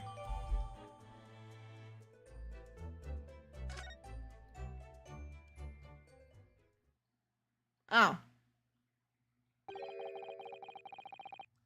Looks like you're having good snooping around here, eh? Ah, crap. Inspector Gregson, back so soon? After I threw that little Japanese fella in the clink, I went and reported this investigation to the investigation division. In 5 minutes, this place will be corned off by the yard. I see. Well, we better be leaving then. Poor Mr. Natsume. Must be feeling very low being back in the cell so soon. I'm sure. Like, whoa, whoa, whoa, whoa, whoa, whoa, whoa, whoa, whoa, whoa, whoa, whoa. What the fuck? What the fuck?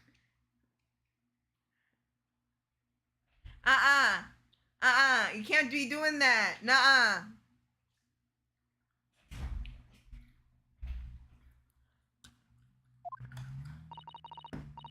What's wrong, Mr. Naruhodo? Ah!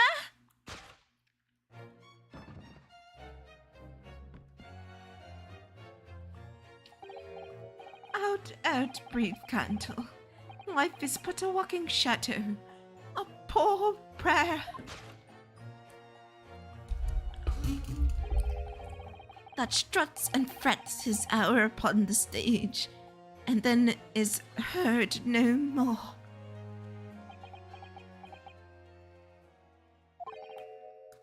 Now, how soundeth the next part? It's a tale told by an idiot, full of sound and fury, signifying nothing. Indeed, oh happy day! What? What was that? Walking Dead!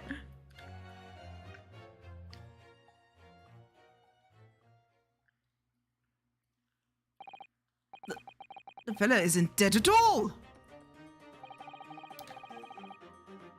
What was that nonsense he was saying, though? What the fuck is happening? I think... Yes, it was from William Shakespeare, Macbeth. A soliloquy in Act 5, Scene 5. Shakespeare. So it was. But the victim, Mr. William Shakespeare, came back to life. And the man indeed had been poisoned. It transpired that it hadn't killed him. He was taken by emergency carriage to a nearby hospital for treatment. And Inspector Gregson evicted us from the scene of the crime. Whatever that was now.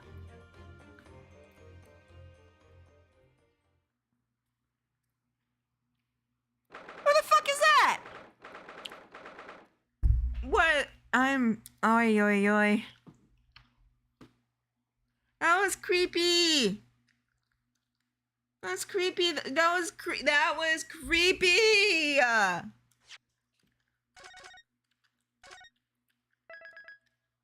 Somebody clip that, but that was creepy.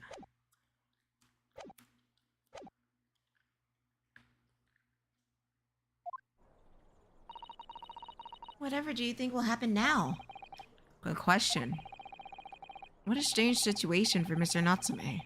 Arrested for murder, then the victim comes back to life? I think perhaps the victim was never dead in the first place. It seems like Mr. Shamspear did consume poison, as we deduced, but it was an accident. He tried to play Minecraft or attempted murder. Until the truth can be established, I can imagine the police will keep Mr. Natsume in custody. I suppose so. Well, let's hope. Oh, Amatoon, you're the best, Amatoon.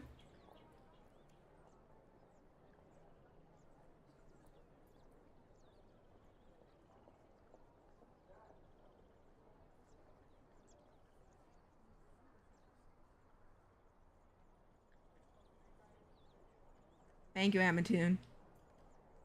Can someone get him like slowly coming back from the dead too? Cause that freaked me the fuck out. I wanted to walk away. I wanted to walk away. Just walk away. Thank you, Amatoon. Oh, what's this? What's that man doing over there?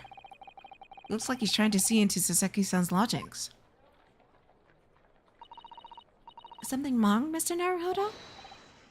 Excuse me. Can we have a word?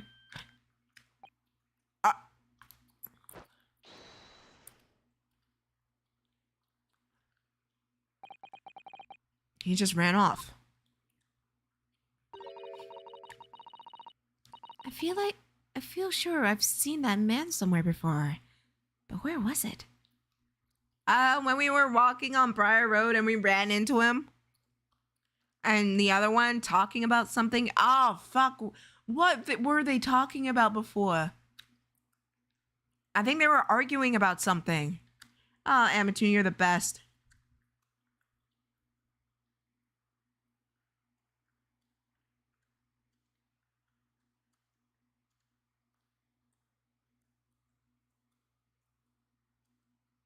No, it's okay. Don't worry about it.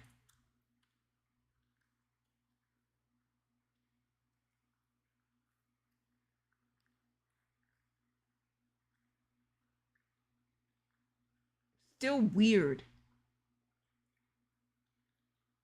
Still weird. What the fuck? Alright, cool. I do too, but I don't remember.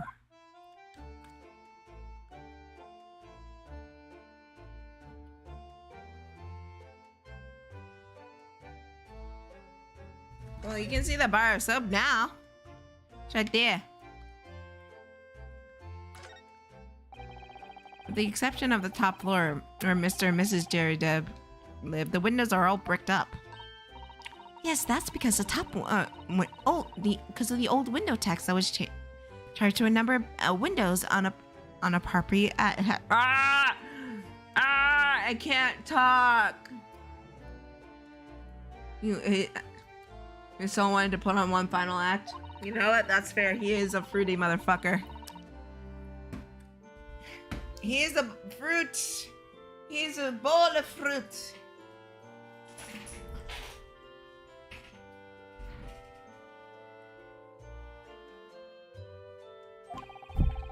But that tax is in a abolished, hasn't it? So the windows could be open up again, surely. Unfortunately, it would appear that the residents of the district can't pay to have the work done. Yeah, that is a sad state of affairs. Especially for people like poor Mr. Natsume who have lived all cooped up in a windowless room. I suppose that's the price you pay for living in a very cheap accommodation. This all seems rather pointless when you put it like that. Did we find... Oh, will we find out what happened to this fucking bike?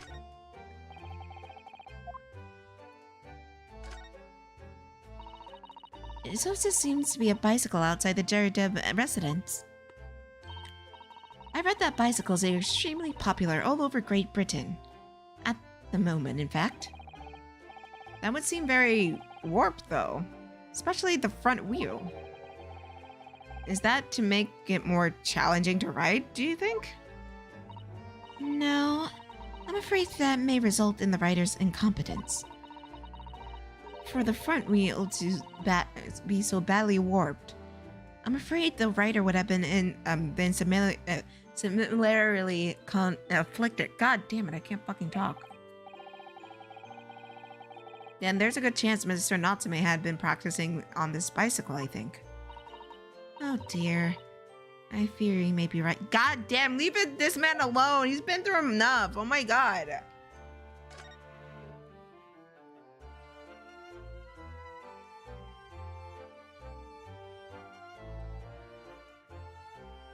Okay, I don't think I'm gonna find much here.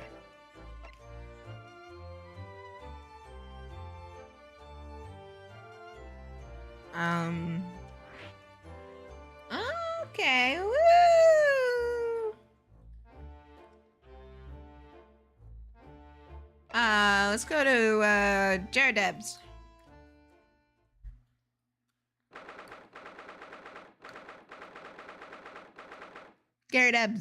Jaredeb's, whatever.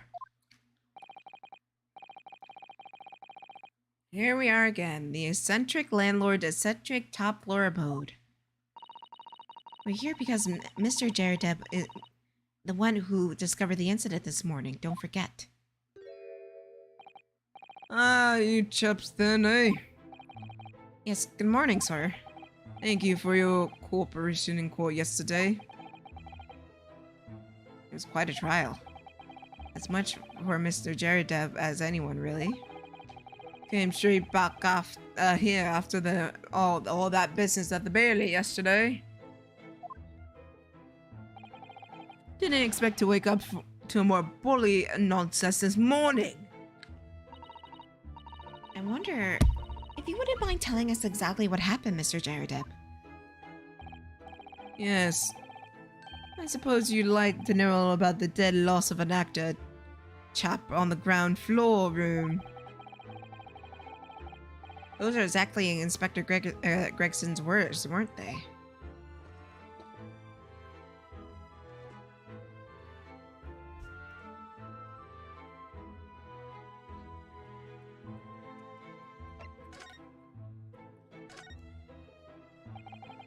It must have been a real shock for you this morning to hear you discover what happened. Well, that hopeless actor chap rises at 5 o'clock sharp every morning without fail. But at 5:30 this morning, he still hadn't lit the gas. So I went down and knocked on his door, but no bully answer. And that was when you broke into his room by kicking down the door? Well, I call that a rum-looking Japanese chap to do the grunt work, of course. Wasn't that a little premature to kick the door down? The man could have just overslept by a half an hour. It's very true, Mr. Naruhodo. If 30 minutes of oversleeping warrants such behavior, I'd have to kick your door down every morning. Damn! Okay, fucking call me out. Alright, shit. Well, you know, better safe than sorry at all. And... You're hiding something, aren't ya? So. Is it just me, or is he avoiding our gaze now all of a sudden? Except it wasn't a sorry situation indeed that you found your... Ow! That you found on the far side of the door?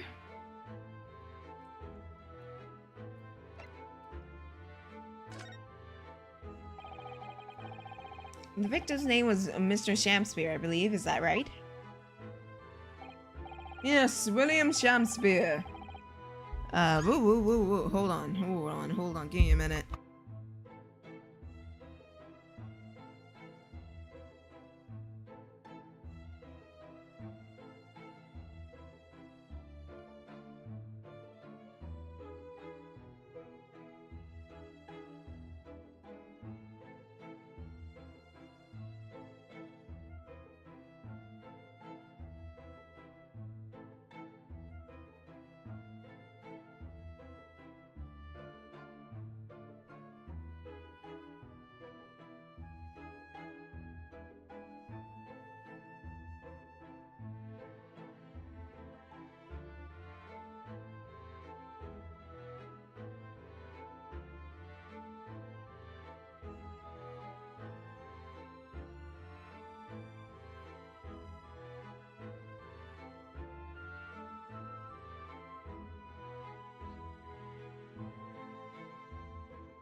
Okay, I'm back.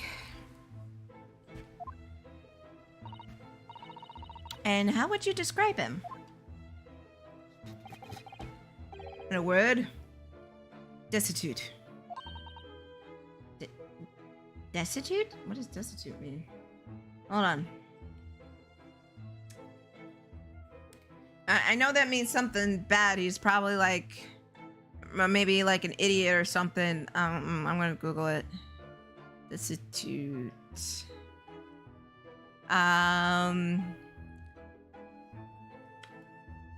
Adjective. Without a basic necessities of life. Penniless, impoverished, poverty-stricken, poor, indigent, down and out, pauperized. Someone without a penny to his name. Insolvent, ruined, needy, in need, in want, hard up, on the breadline, hard pressed, deprived, disadvantaged, distressed, badly off, beggarly, beggared. On one's uppers, up against, broke, flat broke, strapped for cash, without a brass farthing, without a beam, without a sew, as poor as a church mouse. On the one's beam's end, stony broke, stone broke, without a red cent, on Skid Row, and penurious.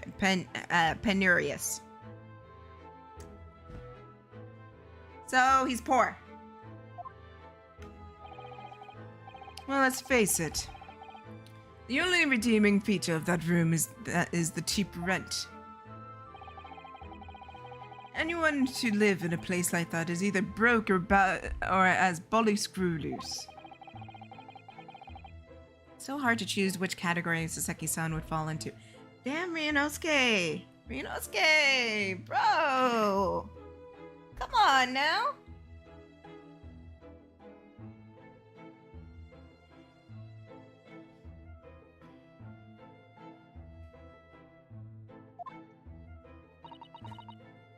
Mr. Naruhodo?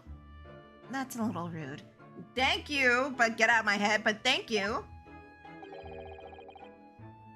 He was doing research as well. Research? Into what? Shakespeare, of course, Shakespeare! Reading a few plays of the old bard myself, you know? Romeo and Hamlet and all. Yes, William Shakespeare is is England's most highly regarded classical playwright and author. He's known as Sao in Japanese. As you may know, many of his works have already been translated. Seems incredible that Shakespeare is shortened to Sao. Oh, someone was too heavy-handed there. There was a lot of costumes in the victim's room, actually. Weren't there? Of course, Mr. Natsume is a scholar of English literature as well. I imagine he and Shakespeare would have much in common. Shakespeare interpretation disagreement leads to shocking murder. Let's hope that's not it. Ryunosuke, what the fuck are you thinking? Mr. Naruhodo, really? How rude. Ali. After Mr. Matsume's trial yesterday, you came straight back here, I believe, didn't you? Did you notice anything strange between then and this morning? Well, no. It must have been about 6 in the evening by the time I got here. Snow was coming down rather heavily, I remember. It was completely dark already. I feel actor chap was out of time. Mr. Jaredeb noticed that there was no light from his room or something, I suppose. Couldn't summon the energy for anything much, so I sat in front of the fire up here. It was after 8 before Shakespeare got it back. And the chap was up until past 1 in the morning. I'll have you know. Suppose he met his end sometime after that. I was asleep by then, so I'm rather in the dark here. Well, thank you. It was very illuminating.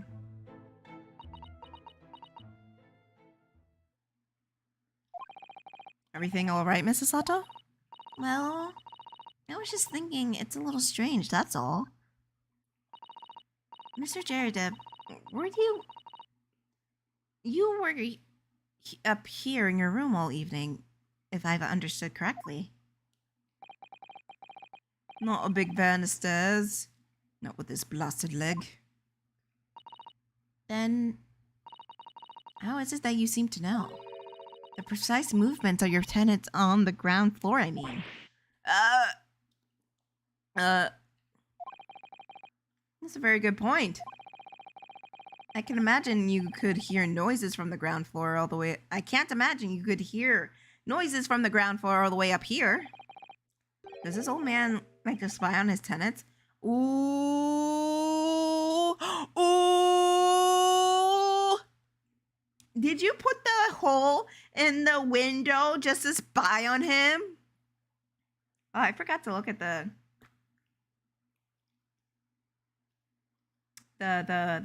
soap and the stuff.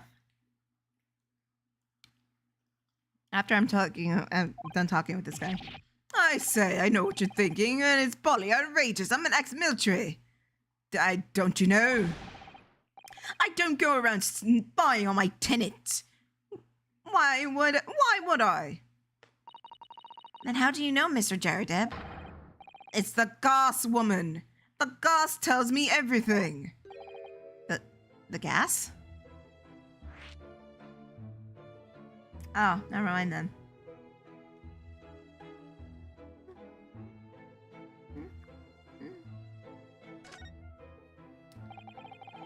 What on earth do you mean, sir?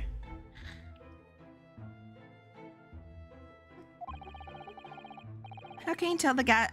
How can the gas tell you anything, let alone everything? Well, as you probably are aware, gas is supplied to the building by pipes. Yes, I more or less worked that out.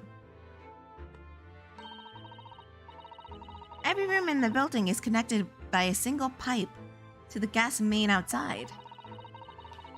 And the gas company supplies the gas properties via the main. Yes, I understand that too. Let me see if I can explain. Let's say I was to light the gas lamp up here, okay? What do you suppose would happen? Well, obviously the room would get brighter. Exactly. But at the same time, the lights in all the other rooms in the house would dim for a moment. What? Ah, I see what he's saying now. They dim? Why?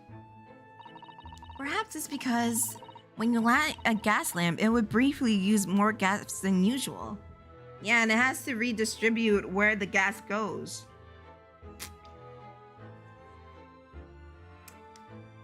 So it'll be a temporary dimming with other pieces of gas, other air, like gasways.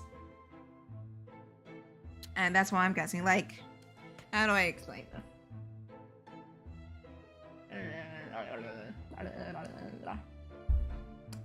Like, say you're on the top floor, right? And the gas trail goes up to the top floor. When someone on the ground floor, or the first floor for us ignorant Americans, someone on the ground floor were to turn on the gas, it'll that flow would be disrupted for a moment. So to accommodate that new flow. And so it will temporarily break that flow to the top floor, or lessen that flow to the top floor, and start flowing into the ground floor. And then the extra gas will continue to flow, will continue its flow up into the top floor. It sounds better in my head, but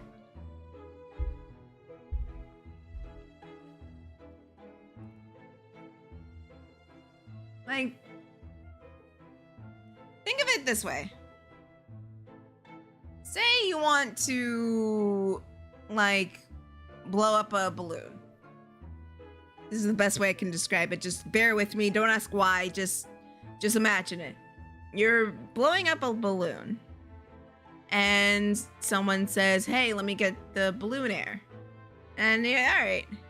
So you pull off your balloon from the nozzle and put it in the next nozzle for the person to no, I'm an idiot. You open the nozzle for the next balloon, and they start getting the balloon. Suddenly the air pressure from the rate of pressure in your balloon goes down to accommodate the other balloon to form more of an equal balance. I don't know. That's what happens when I try to sound smart. it reduces the amount of gas in the pipe and other lamps are connected to it. That might explain why other lamps dim momentarily. Oh, so I was on the right track. Yes, of course. Because everything is connected by a single supply pipe. Oh. So I was on the right track, but I couldn't explain it correctly because I'm dumb. Is that supposed to happen, though? It sounds rather undesirable. Jolly good point. Fact is, gas company pipes are in parts are pretty hopeless, long worn out. So there was a gas leak. Barely got any gas in them to start with. Or there wasn't a gas leak. Opposite is true, of course. Extinguish the lamps up here and they glow brighter in the rest of the house. Ah, right, I see. So by watching the flickering lamps in one room, you can determine what's happening somewhere else. You've got it. Oh, of course, because when people come back home in the evening, before they go to sleep at night, they're guaranteed to do either light or put out their lamps and fires.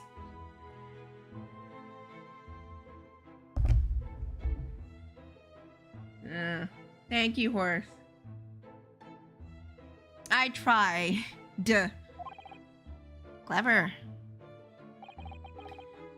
In point of fact, the room on the ground floor and the one above it is slightly different amounts of gas.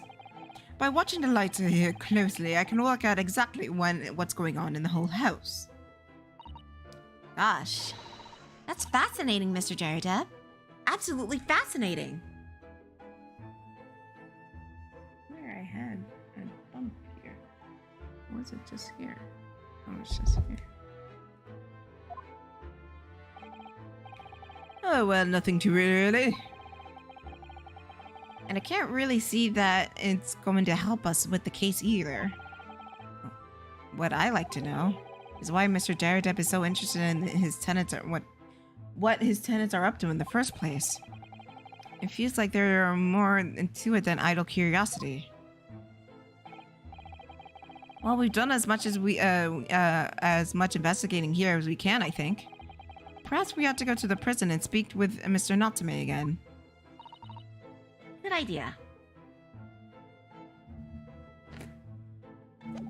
Alright, then. I'm off, Mr. Jaredeb. Sorry about putting your wife in jail.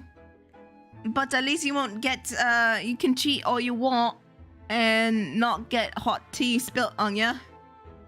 There we go. Bye, love.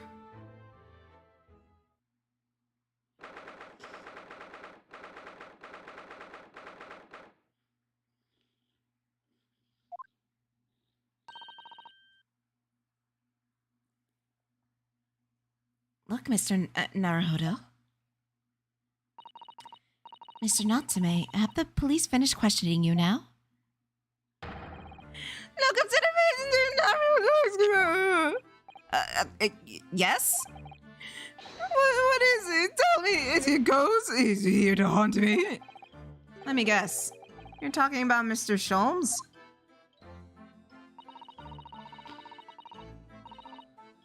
He actually calls himself the Great Detective, Mr. Natsume, not a ghost. But his diabolical deductions, they're not of his world. They've left me. I'm cursed, I tell you. Well, that sort of hurts. Credit where credit is due, Mr. Naruhodo. You were heavily involved in the deduction, too. I didn't feel good! Yes, moving on. We have some wonderful news. Oh? The victim we all thought was dead has come back to life again.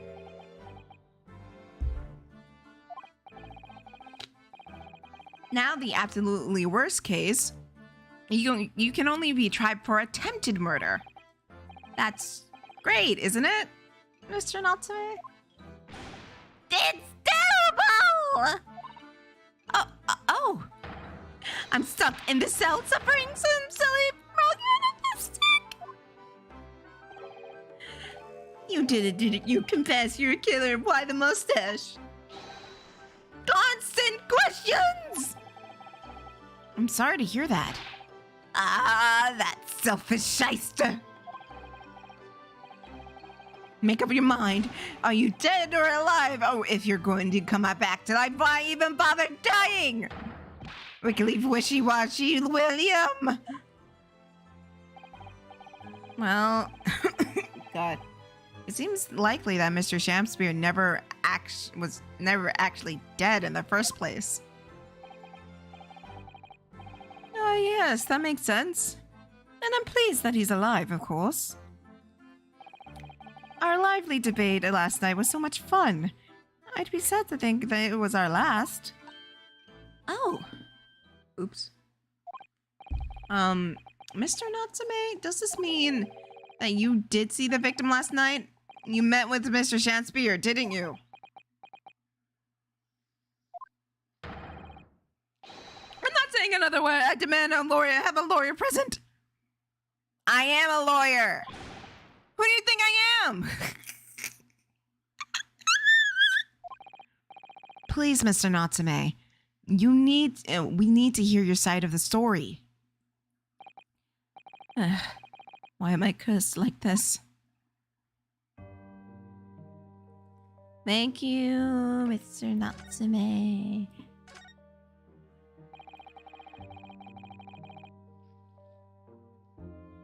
Can you tell us what happened last night then, Mr. Natsume? There's nothing to tell. But, Mr. Naruhodo Esquire, I'm eternally grateful to you for helping me with that cursed case yesterday. The case of that saw poor Miss Green hospitalized after she ended up with a knife in her back. It's hard to believe it was only yesterday. After the trial was over, I trudged my weary back to my lowly lodgings. That evening, past 9, it might have been, I visited Mr. Shamspear. So you did go to the victim's room then? As we feared. I didn't do anything wrong! I never been into his room before. It was the first time! Then what made you decide to go? I bumped into him when I arrived back at the house. We got to chatting and then developed into a discussion. Then he had to go out, so I bade him farewell. That ties to what Mr. Jaredeb said, that the victim went out and came back after 8. We met again later that evening, around 9 or just after. Then I took him some nice tea that I brewed as his gift. So that was you who brought the tea that he had clearly been drunk at the scene then? And I suppose you were discussing the works of Shakespeare, weren't you? That's right. That's exactly right. Romeo and Juliet. Who was the stronger? It was a delightful debate. I'm sure. I need a napkin.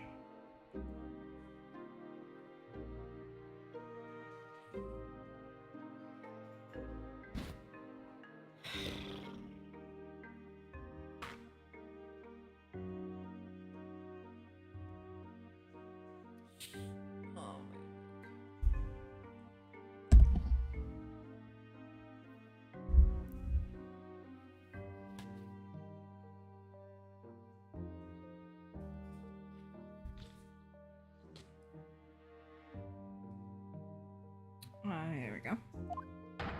Such a stimulating subject, Shakespeare! And the debate became very heated, so you slipped poison into Mr. Shakespeare's tea? What the fuck? Fuck out of here. No! Never! Not at all!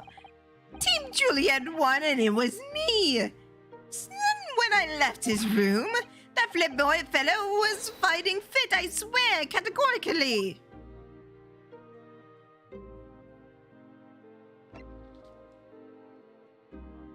So he was still alive. So you were the last one to see him.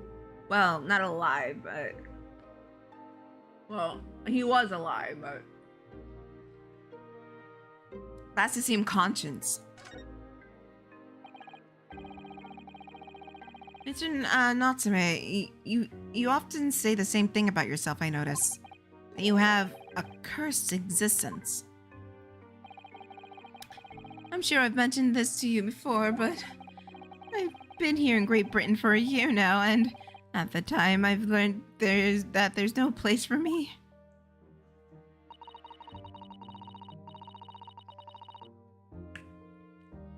It can be very tiring to live in a foreign land and adapt to the ways of another culture. There are foreigners everywhere I look, and they all stare at me and laugh. That's the impression I get whenever I go out. It makes me scared to leave my room.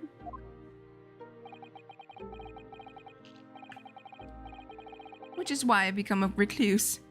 And even in my room, I find no respite from my fears.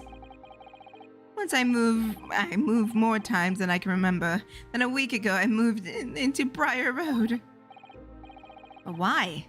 I mean, why would you choose that place? It doesn't seem very comfortable. Because the rent was cheap. I have so little money, it spoke to me. The rent? Obviously. There's a reason why it's so cheap. Because the room is cursed. Cursed? Cursed how? The previous occupant, the man who lived before I took the room, died there. Oh no! He was only a young man, but one morning he was found dead and no one could explain why.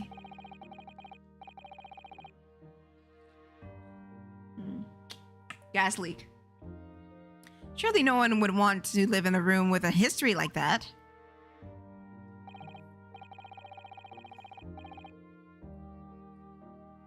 I didn't. When the letting agent recommended the place, I wavered. But I want books! Books cost money! Horrible history for a small price to pay! When I realized it would mean I could buy more books, I signed a lease like lightning. Brave or blinkered? I say stupid! And after I moved in, as soon as come to realize what he's done. You know what he is? He's them chicks in the horror movies that don't know when to, like, I don't know, take the fucking out. You see them running so slowly from Ghostface, and they get stabbed. You see them absolutely hide in a fucking closet from fucking Ghostface. And their cell phone rings, and they didn't even think to immediately put that bitch on silent. No, he's one of those.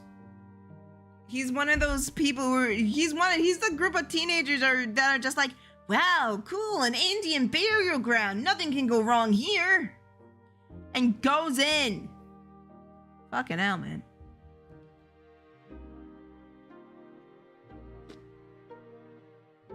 Also have to look at that piece of evidence before I keep moving.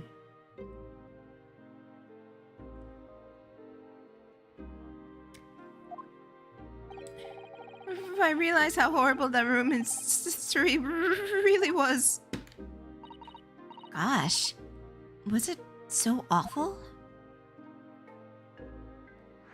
Okay, hold that thought. Let me take a look at the evidence.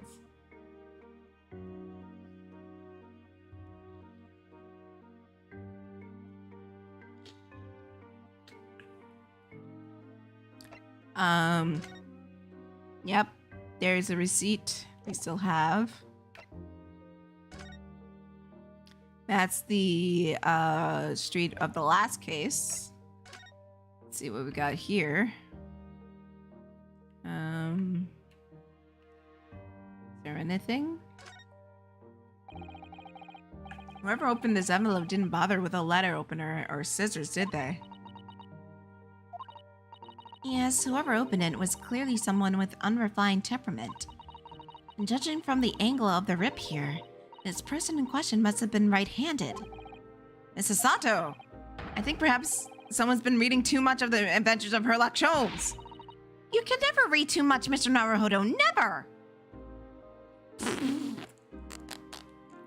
God fucking damn it, he's too sassy. See what we got here. Yeah, what the fuck is this now? Oh. What is it, Mr. Naruhodo? This bar of soap. When we first found it, I could have sworn there was some sort of round disc in this depression. A reddish one. Yes, you're right. I remember it too. But now the depression is completely empty. Where could have the disc could have gone? Damn. Fucking Butterfingers, man.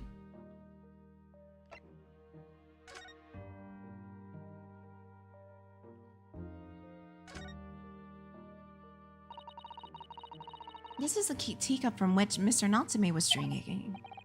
Yes. Unlike the other one, the inside of the cup is completely clean.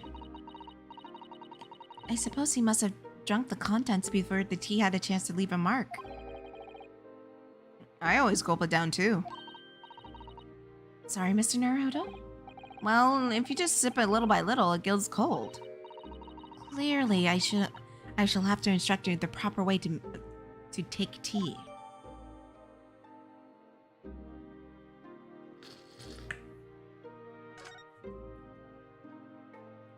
Huh. Wonder why he took his time drinking the tea. And there's cracked chips on it as well. So nothing out of the ordinary there. Wait a minute. There's markings on there. Wait. So this case is just Scary Movie 2, Ace Attorney version. Not Scary Movie 2! I mean, probably. No, wait, no, fuck. No, fuck, go, ooh. Okay, thank you, shit, fuck. My God. I was going to say, based on the lip marks of the cup, we can probably tell which one's the dominant hand, or not, or which hand they were drinking with at least.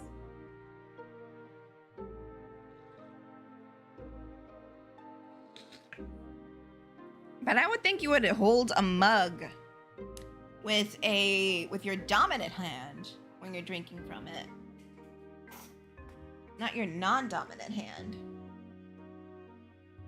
I don't know. I mean, when I'm drinking tea, I usually drink it from my dominant hand. So if we're running by that assumption, then, maybe Mr. Shameless, I'm gonna name that for my fucking pop filter. Jesus, kill me. Maybe Mr. Shameless was like left-handed, and Mr. Natsume is right-handed. Either that's like a good detail or not. This must be the cup that Mr. Shakespeare was drinking then. The stain on the inside. Tea does that, I'm afraid. Even green tea. Oh, really? I never noticed this before. You never noticed? Well, I never leave it in the cup too long to leave a mark. I like to gulp it down.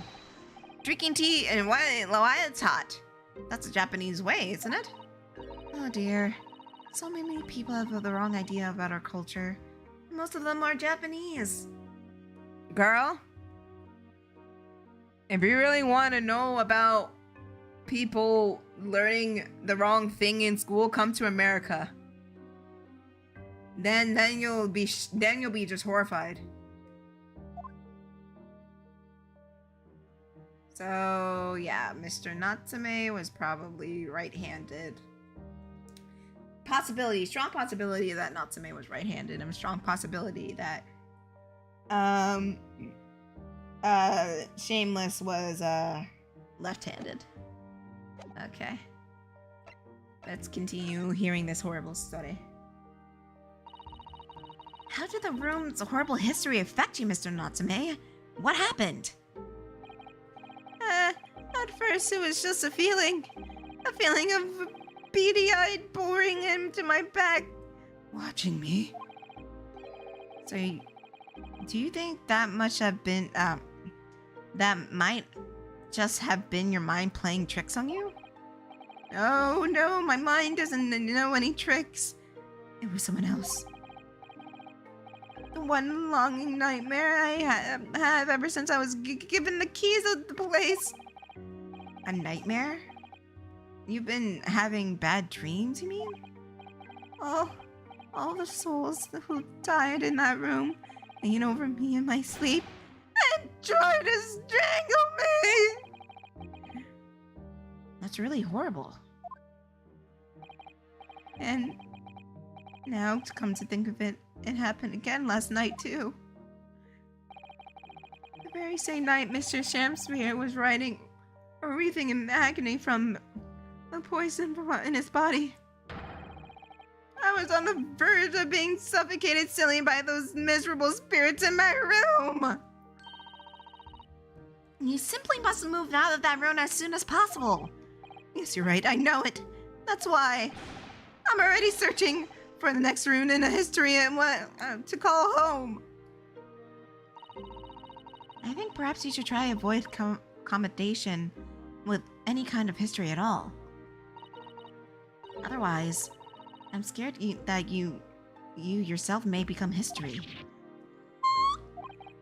Oh, Sasato-san really knows how to make a man listen. Jesus.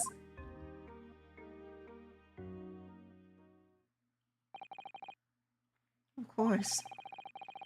Mr. Lord of the Manor was worried about the curse in the room as well. You mean Jaredeb? Yes. He knows if people keep dying there, he'll never be able to rent out again. That's true. I, for one, wouldn't go near the place. Perhaps. That may explain why the landlord pays so much attention to the gas lamps and tenants' movements. I mean, because he's worried about their well-being? He does seem to have an unusual keen interest on the amount of gas in the pipes. There must be a reason why he kept such close tabs on the occupants of his let rooms. What do you mean he pays much attention to the gas lamps? Oh dear, no! It's nothing to do with you, Mr. Natsume. Please forgive what I said. Oh, now you're talking to me behind my back as well.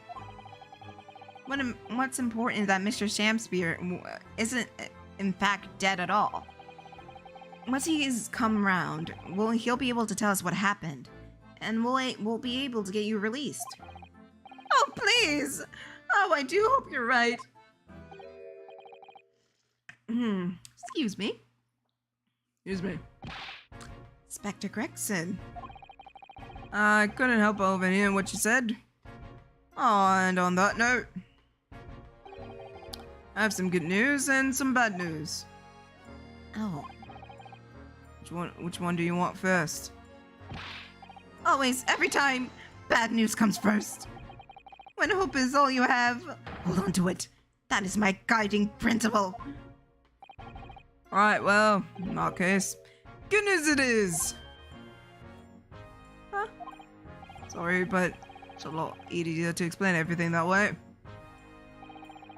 And why do you ask me my preference? As you might have heard, the victim, Mr. Shamspeare, is unconscious. It's come around now. Yes, we saw it happen. We saw it happen in all its terrifying glory. Still being treated by the doctors, but we've imagined to get a written statement from him already. Oh, isn't that wonderful? Wonderful, Mr. Natsume? Oh, thank goodness. It's all over then. I can finally leave.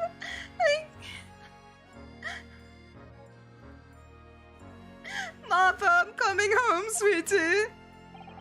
Sorry, no. That's not in the cards. Huh? Why ever not, Inspector? Mr. Shamster has implicated someone's being responsible for what happened last night. Implicated someone? Oh, dear. You don't mean... I'm sorry to say I do, yes. He pointed the finger at you, Mr. Natsume. Oh, God! By sweet poison did he seeketh to end my life. That wicked caliph, Soseki Natsume. No. So I'm afraid you'll be appearing in court as planned. You'll be waiting to make the necessary preparations. Oh, God!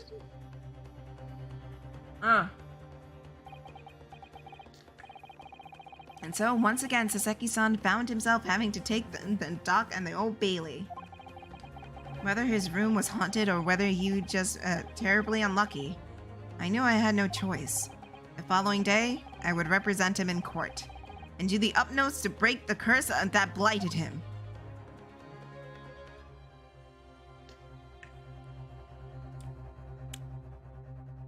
Oh. Neat.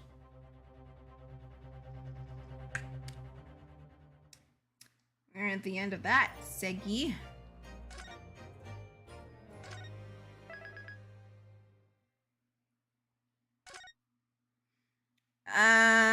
Yay! Now we're going into the trial. Yay! No, wait, go back. No. Already saved, yeah.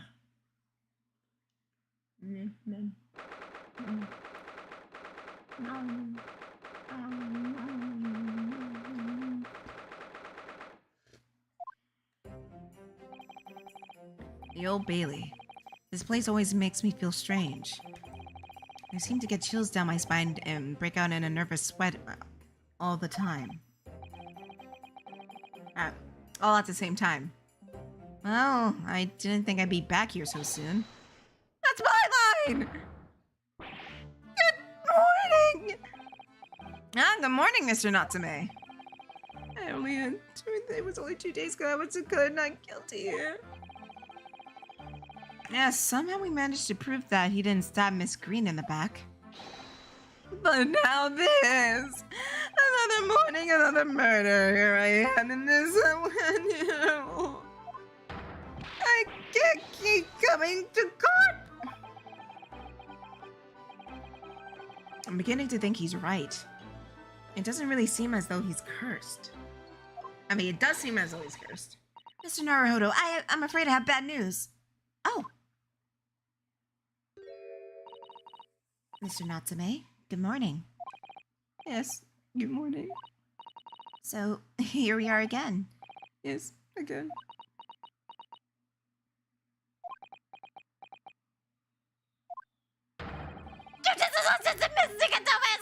What's the bad news? Oh dear, you heard, didn't you? If you didn't come and shout at the top of your voice, people couldn't be hearing what you say! Oh, I'm sorry. You've done nothing wrong, Mrs. Sato. Now what is it? Well... It seems that the prosecution for today's trial will be led by Lord Barak Van Zeeks. Van Zeeks? Oh! No!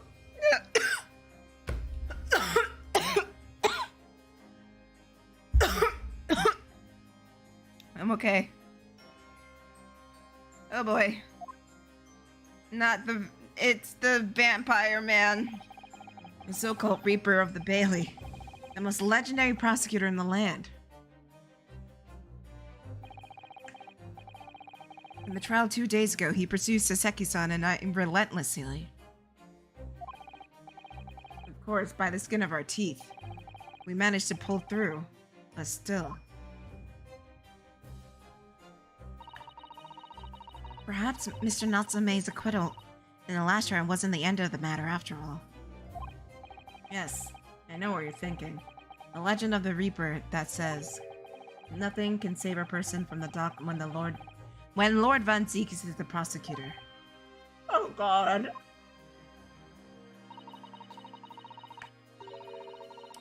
Even if that person is found not guilty, the accused will meet a mysterious end one way or another. We've experienced it firsthand. A man we successfully defended and met with the most terrifying end after his acquittal right there in the Old Bailey.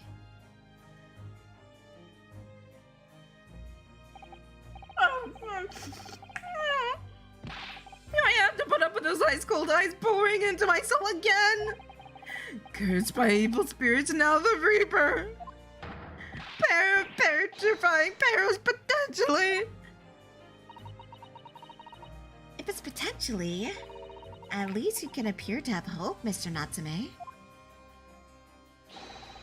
Look and suit him, Naruhodo, Esquire. Yes?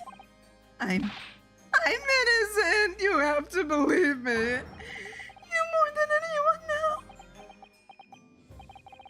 Don't worry. I'll be your steadfast ally every step of the way in this battle. I promise. And this promise is to be a hard battle, I fear.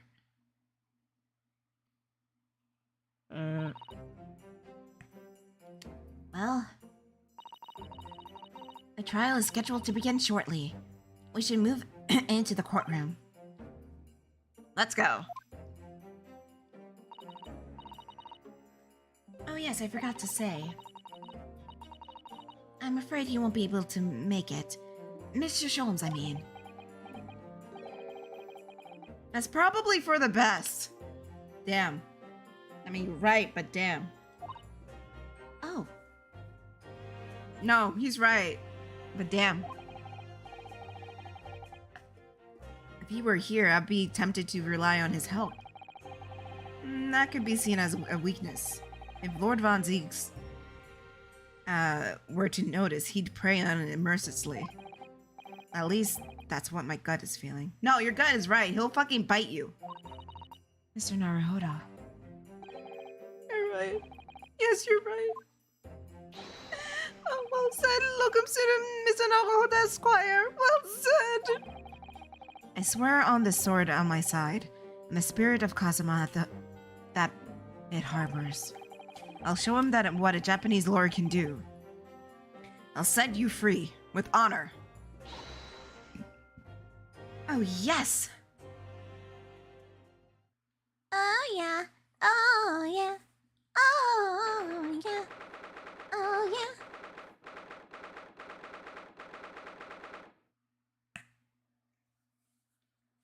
Oh, yeah.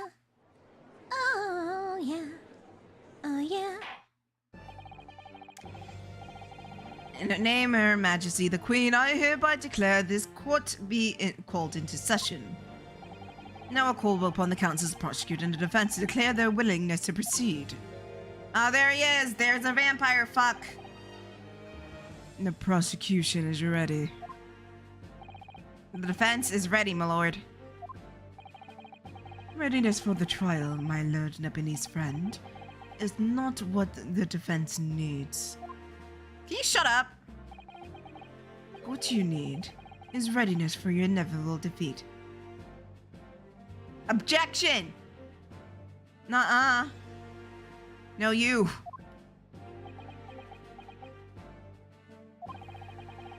It's not just my imagination. It's really there. Lord Von Zieks has such an animosity towards us Japanese for some reason. It was some time ago he first became known of the Reaper of the Bailey, I believe. These past few years, he hasn't appeared in court at all. Yet now he's back in the courtroom. Though, for some reason, only when I'm defending. This Reaper, with his curious disdain for us Japanese, is a prosecutor shrouded in mystery. Still, this isn't the time to be pondering that. I have to concentrate on Saseki's-san's trial. Furthermore, now I called upon the 6 ladies and gentlemen of the jury. You have been chosen at random to represent the will of the people of this trial. Are you ready to fulfill your duties? Absolutely. I had a feeling this lock-in wasn't innocent before. I must say, I feel especially ruthless on days with my hat risen to right. Oh, well, I rather like how you're wearing your hat. I think ruthless is very far-fetching, actually. I need somewhere to be at 10 o'clock. I have rather important meetings. Let's make it quick. Couldn't agree more. I need to get home to my 5 bulb tonight, or the missus will go through the roof. Oh, may the Lord show us the light here and lead his flock to righteous verdict. The British jury system is so very different to our own, isn't it?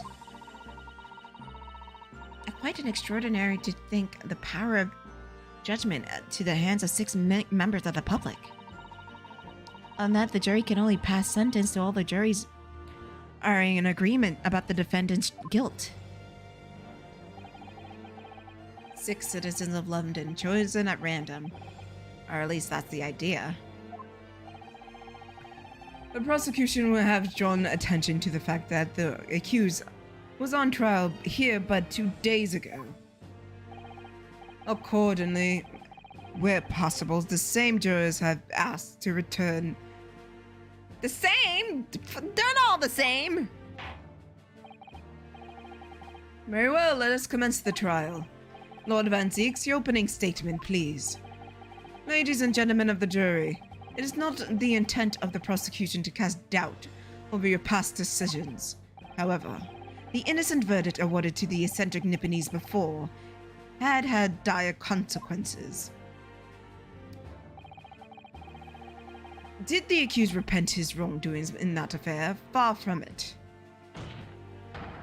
Instead, he used his freedom to perpetrate the most blood-curdling crime, namely that of attempted murder of his neighborhood lodger, an innocent Englishman. To explain the circumstances of the crime, the prosecution calls his first witness to the stand.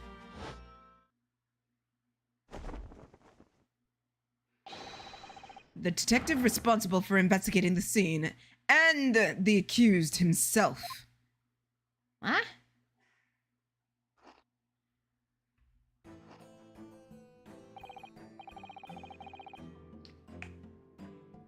Witnesses, state your name and occupation. Yes, sir. Tobias Gregson, Detective Inspector of Scotland Yard's Homicide Divisions. Saseki Natsume, from the Empire of Japan. My government ordered me to come here as a student to study your language and culture.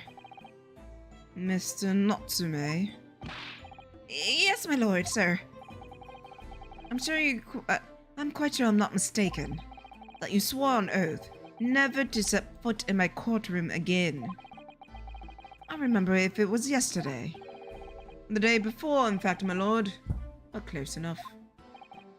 Ugh, believe me, this is the last place I want to be.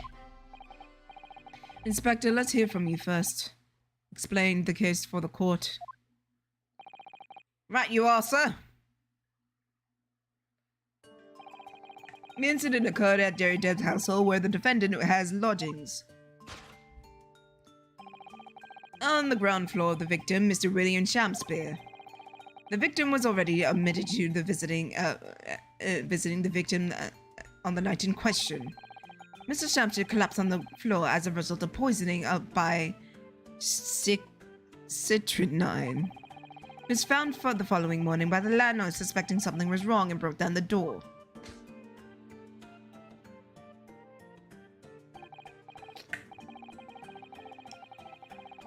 presume the door of the victim's room was unlocked at the time of the incident? Correct, my lord. It was locked from the inside, making the entry or exit of the room impossible. Although the victim, Mrs. Champion, lives to tell the tale.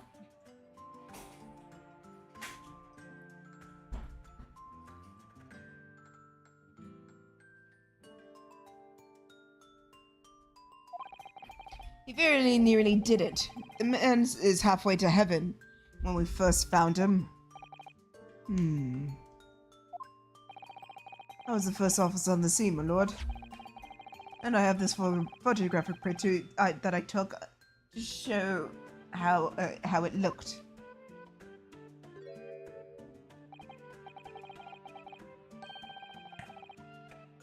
Ah, yes, a chilling scene indeed.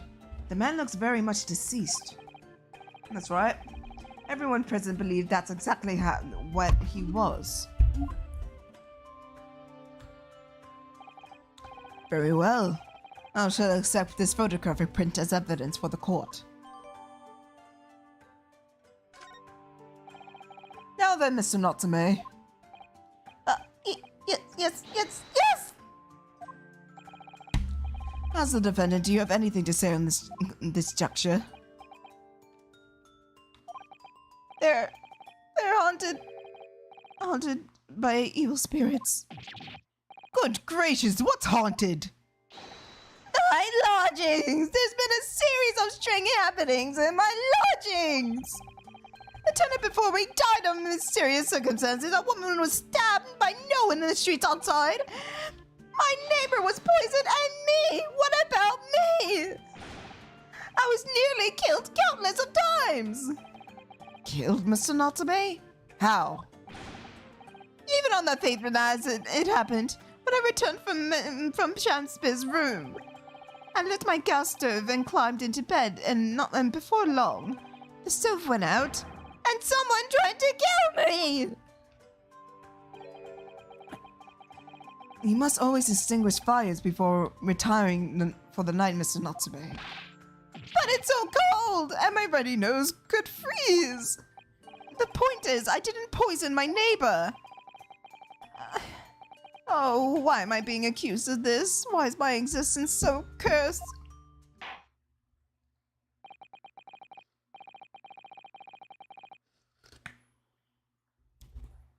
Thank you, witnesses. I believe I have reached a reasonably clear pictures of events. If I could raise one more point, my lord. One more. Conclusive point. Conclusive? Go on. Fortunately, the victim, Mr. Shamspear, has regained consciousness after his ordeal. He is named the true culprit. He could be lying! The poison consumed the victim was administered by the teacup he drank on the night in question. Tea, my lord, that was brought by the victim's room by the accused. The accused? Good grief! Order! Order! Yes, that's the crux of this whole case. If Saseki-san is innocent, and why has the victim accused him? Well, Mr. Natsume, what do you have to say to this accusation? That evening, yes, I did take some freshly brewed tea with me to visit Mr. Shamspear's room as a gift. The public water pump outside always freezes at night, so I bottled water especially to make it. This is the result. I will never touch tea again! Never! The public pump was frozen, you say? That's not information we heard before. That will do, thank you. Now, according to our laws, the defense must have the opportunity to cross-examine the witness at once. Therefore, I've called these witnesses for a formal testimony. I presume the prosecution has no objections? None whatsoever, my lord.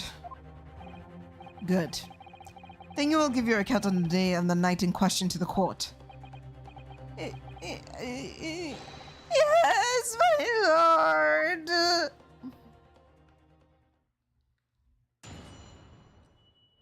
I still can't read that text, but here we go.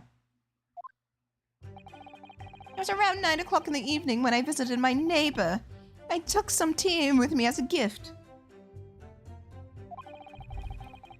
We had the heated literary debate over a nice hot drink. After which I went to my room around 11. Ugh, my tea was completely harmless. He couldn't have locked the door behind me otherwise, would he? That is true. Starchinine takes some time to have effect on the body. People don't keel over immediately after taking it. The victim would have been perfectly able to lock the door after his guest left. The argument still stands. I see. It all seems relevantly straightforward. Excuse me, but that testimony does raise another crucial point, I think. Mr. Natsume claimed his tea had been to be harmless, presumably though. Teacups have been examined for traces of poison, haven't they? Why didn't I think of that? You're not there yet, Reinosuke. Well, as it so happens, no. We haven't been able to. Did I hear you correctly, Inspector? Scotland Yard has failed to examine the suspect's substances. How could you overlook something so important? Isn't that the first thing you should have done? My Lord Nipponese friend is falsely incensed. Excuse me? The inspector said Scotland Yard was unable to examine the tea. Not that it was overlooked. Unable? Why? It's simple enough. There was none left. Not a drop. Someone must have been very thirsty indeed.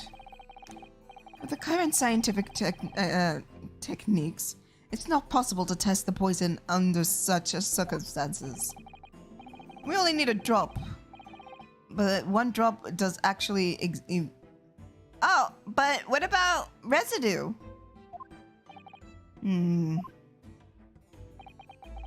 Lack of examination notwithstanding, it appears nothing other than the tea passed the victim's lips in the night in question. Couldn't you test the residue? But what about the residue? I see. The matter is clear. Cast your eyes over the jury, my learned friend. What? You can see in their faces, I'm sure, the recognition of the accuser's guilt. Your client's fate is all but sealed. In the mere moments from now, you will lose, and your compatriot will be damned for all eternity. He's right. I can feel all 6 jurors looking at daggers at me.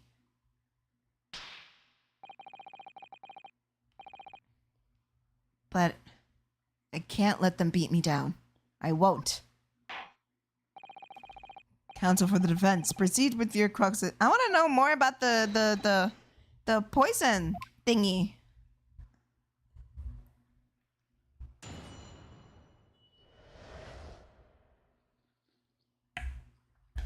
Because that's interesting.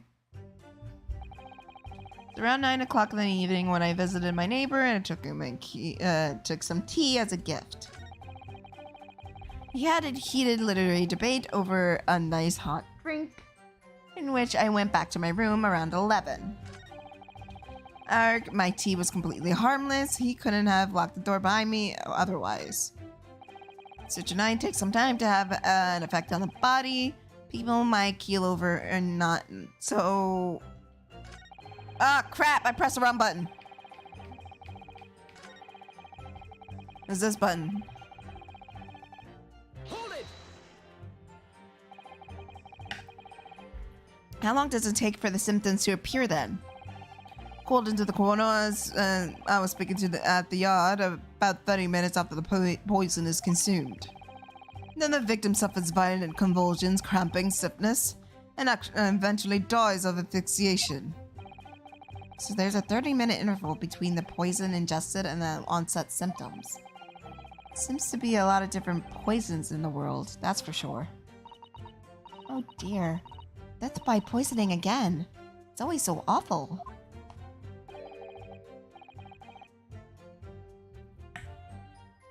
"30 minutes is a long time. Certainly long enough for the victim to have locked the door behind the accused after he left." You can't deny that. It further degrades Saseki-san's alibi. And that's not the problem. The problem is more like if it takes 30 minutes And he'll eventually die. Why is he not dead? Is it because he drank the poison more slowly, or was he poisoned at a different set of time? Oh, the medical report. It spells it out. It spells it out, really. The accused is the only person who could have done it. Very well. The court accepts this report into the court record. All right, let me take a look at this.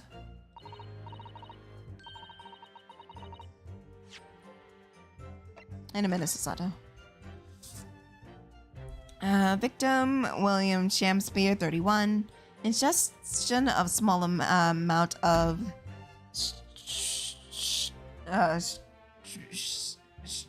strychnine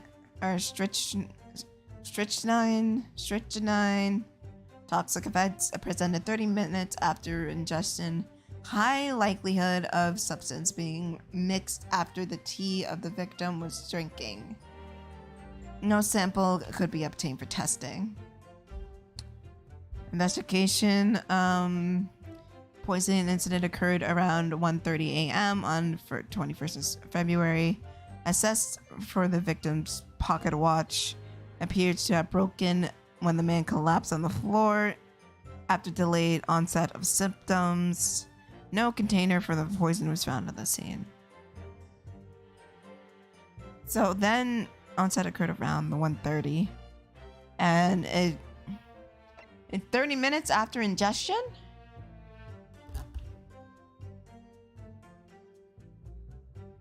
Okay, so if it's 30 minutes after ingestion, then he would have to like drink it, or at least finish drinking it around 1 a.m. But wasn't Saseki already gone by then? And both him and Saseki had the same tea. And I mean, obviously he like said Saseki because he was, pissing him off. And he seems like a petty bitch. I feel like the timing of this is weird. Okay. Oh yes. I wonder if he said what time he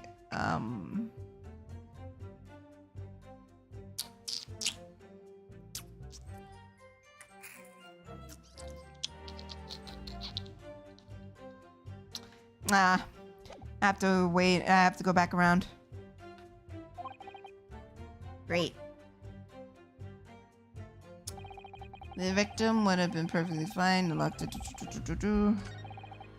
beginning. Go back to the beginning. It was around 9 o'clock in the evening when I visited a neighbor and I took some tea with me as a gift. We had a heated lyric debate over a nice hot drink, after which I went back to my room alone.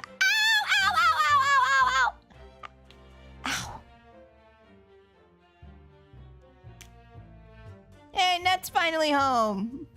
Let me go get him.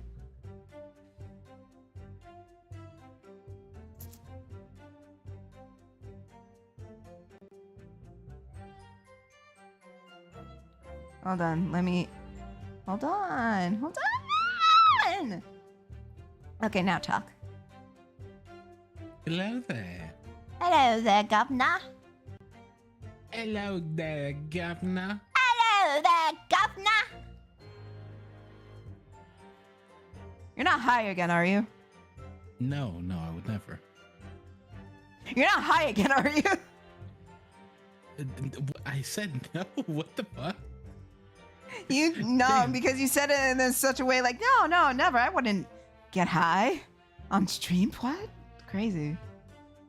I know, right? It's the only thing I'm trying to be safe and respectable of the YouTube censors by saying that I would never do such thing. It's not like you openly said it while we were on stream before. No, I mean, this is Azamin after all. It's just slang. It's no such thing. Can't be used in court. What? Objection, lack of evidence. Objection, lack of bitches. Objection, I lacked a father. Objection, lack of hairline. Objection, Your Honor. I believe this is some fatherless behavior. Oh. Oh, cut it out. I mean, seriously. Also, Van Zeeks is the prosecutor. Von Zeeks? Yeah, of course. So remember when I said I was spoiled? No, we're not talking about that. Okay. No, because You can hear it in my voice already. I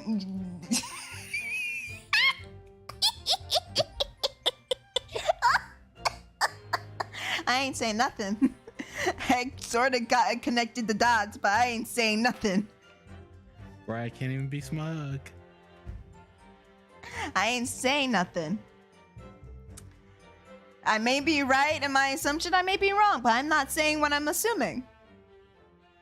Catman is back in the site.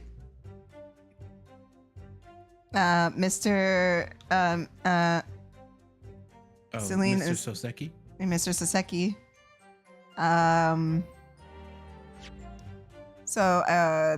I can't present. I can't show the victim. I can show the op. Huh? No, don't worry about it. Don't present what? No, don't worry about it. What do you mean? No, don't worry about it. I was gonna show you the autopsy report. What the fuck you mean? What are you talking about? No, don't worry about it. It's fine. What? The victim is William Shamspeare.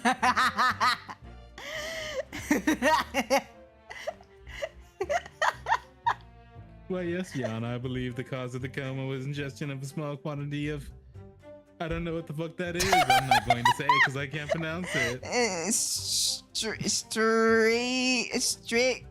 Strychnine.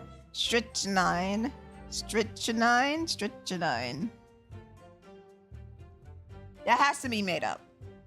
Yeah, what she said.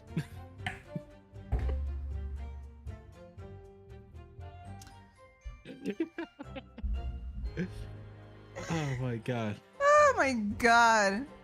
Toxic effects are presented 30 minutes after ingestion. Likelihood of the substance being mixed in with tea the victim was drinking.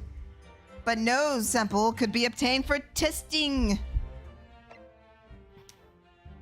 Investigative conclusion, the poison incident occurred around 1:30 a.m. on February 21st. Assessed from the victim's pocket watch, it appears to have been broken when the man collapsed after delay onset symptoms. No container for the poison was found at the scene. Now here's my thing, because I was about to present this at a statement. Oh, also, hi, Penguin. Hi, Penguin. The poisoning occurred at 1:30, and according to the cause under here, the symptoms presented 30 minutes. Where's my phone? Oh. 30 minutes after ingestion. So, taking that account, if we give a good window, like a good hour window from 12:30 to 1:30, around... Yana, this bitch died while watching Glee.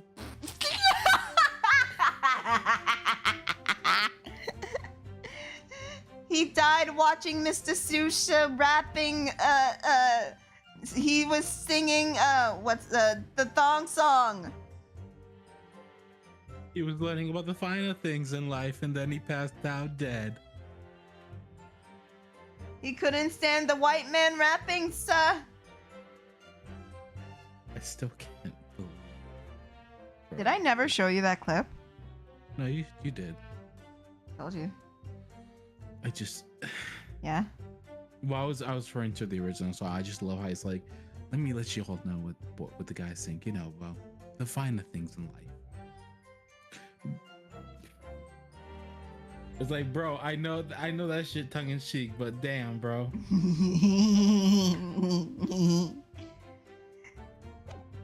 Let's see. So here, Saseki said, we had a heated literary debate over a nice hot drink, after which I went back to my room around 11.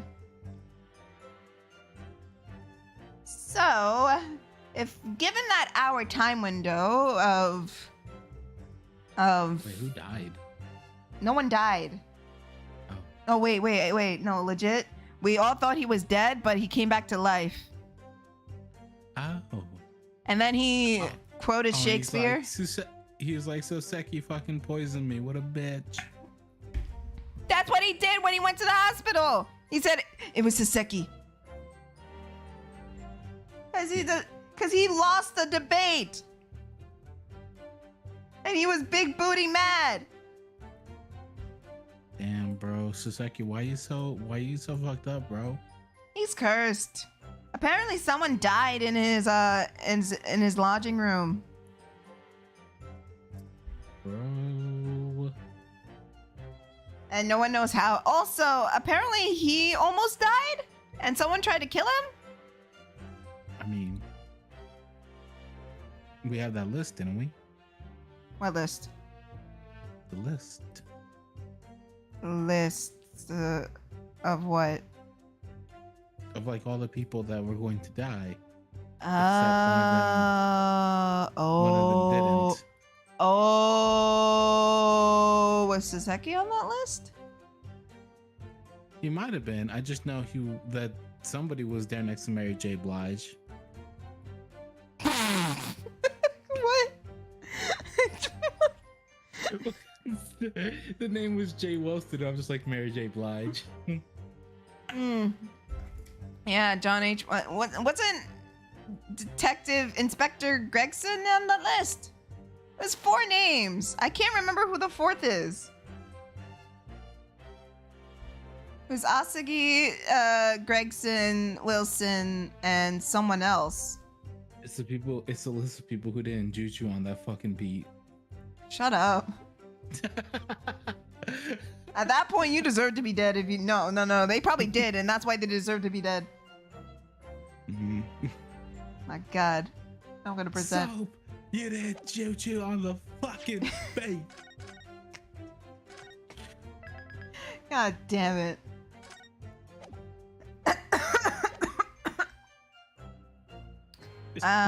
Where's causing problems? Are you sure you're not on? You didn't have some happy gummy time? No, I did not. Objection! Okay. They start giving me a headache, so.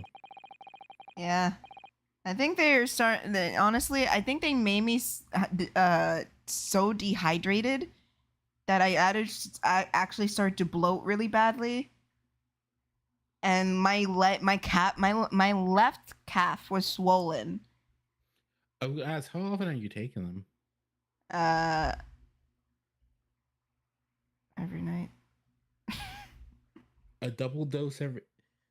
Tiff. I realized that was a mistake. Yeah, because like a dose is 1 gummy. I switch it between 1 to 2. Yes, but you're double dosing. Yeah. I realized it may have been a mistake. It helped me sleep, okay? I'm going to go easy on it because unfortunately all that dehydration caused my body to like retain water, and it made me gain weight. Well, what do you think was gonna happen? I was sleeping, okay?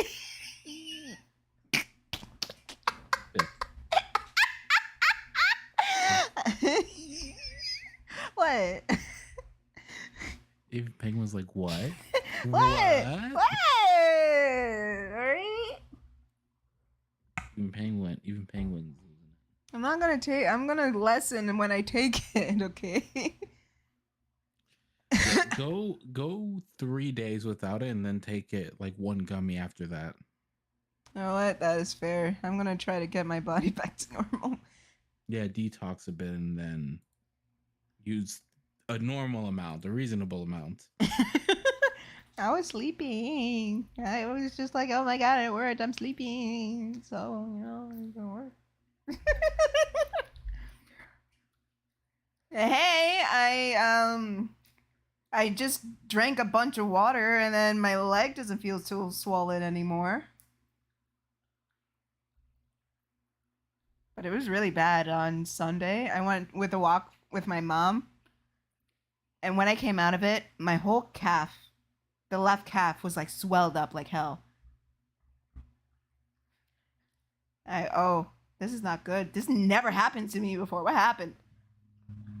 You overdosed on a vitamin gummy? Whoops. Nah, I'm not gonna take it over the weekend. Yeah, don't do that. Yeah, I'm That'd not be gonna. bad. No. Because I gained a lot of weight really fast. So I'm just like, what the fuck? I was doing my normal thing. What the fuck? And then I Googled it. It's like, oh no, you're retaining water. I'm like, you're so dehydrated, you're retaining water. Like, oh. Yes. I may have gone too much. I may have done too much. Because I will admit, the day, I think it was yesterday. Yeah, yesterday, I woke up. My throat was dry as hell. And I had a bad horse cough. And I think it's because I was so dehydrated. No, she didn't know. It's fine. It's fine. And it's not like I can go tell my mom, like, hey mom, I've been taking these gummies and it's making me really dehydrated. She's gonna know there's weed in it. It's not like I can go tell her. Yeah. She would fucking kill me. She'll be taking it, like, why the fuck are you taking these? Like, listen, I can't sleep.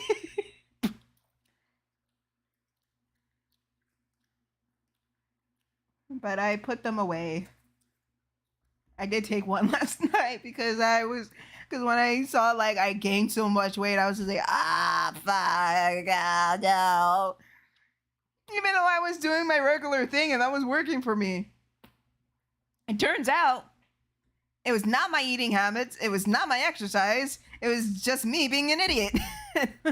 Taking too much of a vitamin that made me dehydrate. Hey, it's fine. It's fine. Okay? I drank a bunch of water last night. I drank a bunch of water this morning. I have water right next to me right now. And a block of ice that I've been licking. And it gives me cool water. So it's fine.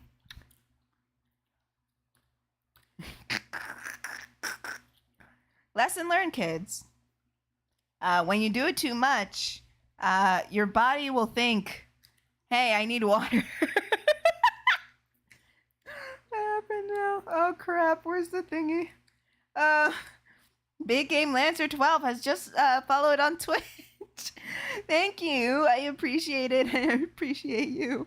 Welcome to the realm of my own stupidity. Shut up, Horace. I still the last person to talk.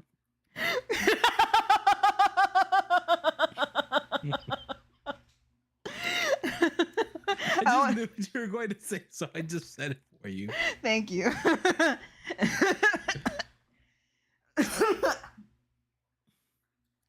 Listen, I'm perfectly fine. I know what I did wrong, and I'm course correcting. Did you drink some tea, by the way? Today? No. I didn't have tea today. Why? Should I have? Something with like either that or honey. What about orange juice? I had orange juice. Although yesterday my throat was so bad, I did like take a spoonful of honey. And that usually helps relieve my throat. See, something I keep telling my brother, because he does that, and I just look at him like, bro, not that that's not the right move, but think about how you're taking it, right? I told him what you're trying to do is you're trying to apply that and soothe your like irritated throat, right? The honey only applies the antiseptic. And then the guy's like, all right, give me the spoon. Took the spoon, grabbed 2 spoonfuls of honey, 3 of water, and I made a honey syrup. And then I was like, all right, it's boiling. Drink that once it's cool enough for you to drink. And it's like, wow, this is amazing. It worked really quickly. It's like, yes, because warm water plus the antiseptic. Plus, it's easier to drink and it gets right where your muscles go because your muscles contract to drink it. Yeah. Maybe I'll drink some tea tomorrow morning. Yes. Either that or some Gatorade will do you some good. Do I have Gatorade? I think I have Gatorade here. If not, I can go out and get some. I spent $80 today on groceries. That's not that bad. It's a lot considering I didn't get that much. I got 10 items and that was enough. Surprisingly enough, with the economy nowadays, that's normal. And I hate that it's normal, but it's normal nowadays.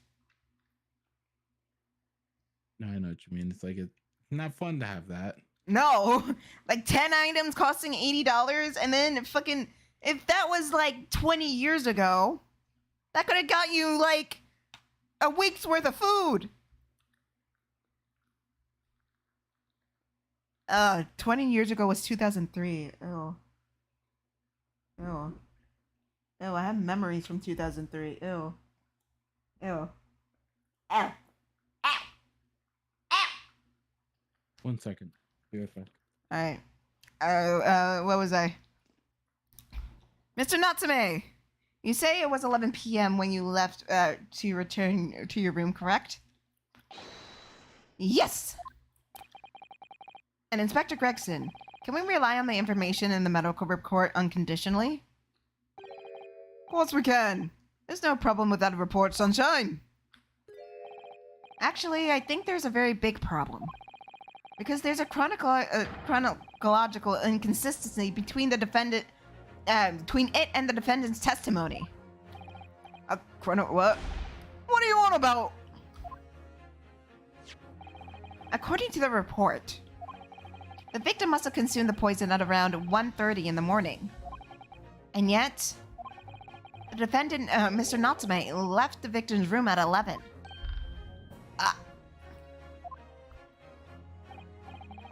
Yes, that's right. And there's more than 2 hours missing of time there.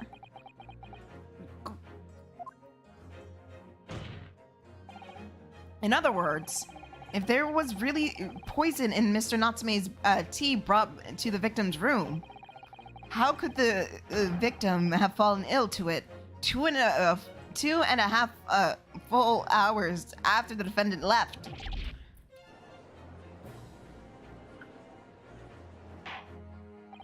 The defense argument is entirely reasonable. How do you respond, Lord Van Zeeks?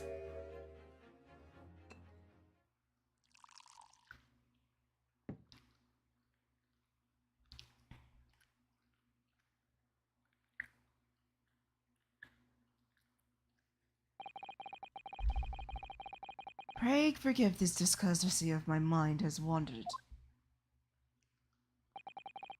I was considering what cuisine would best complement the contents of my hollowed chalice as luncheon. What? What could have happened, you've asked?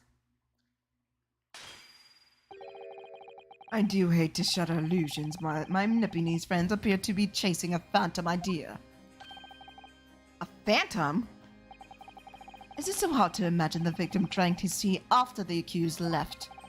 For example, at the time stated in the medical report, yes, around 1:30. Mr. Masame brought the tea for him to drink together with his neighbor. In Japan, there's a well-known saying. Drink the tea. God damn it. Ryunosuke.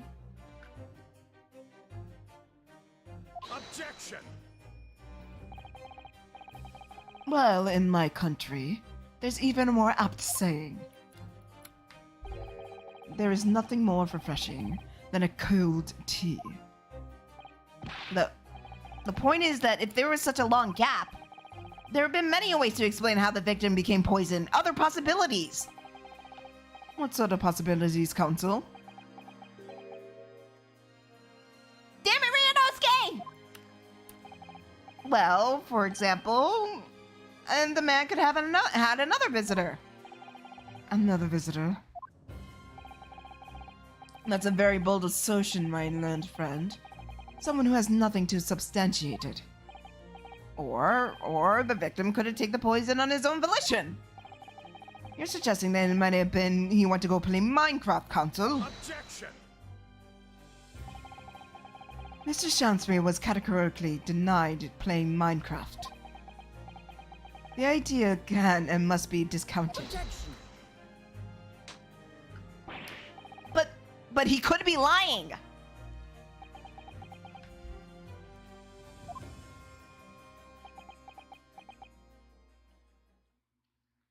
I mean...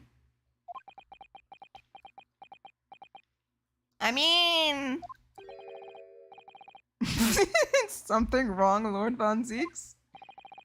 I was listening to the sound carriage pulling up outside the courtroom. Pray forgive the good discourtesy. Carriage? What carriage?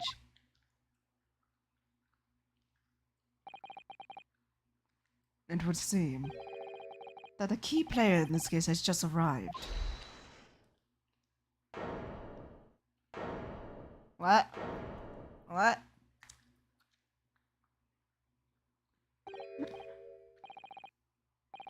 Out, brief candle.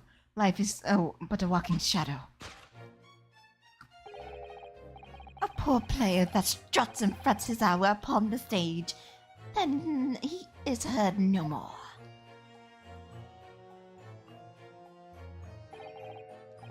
It is a tale told by an idiot, a sound of fury, of sound and fury, signifying nothing.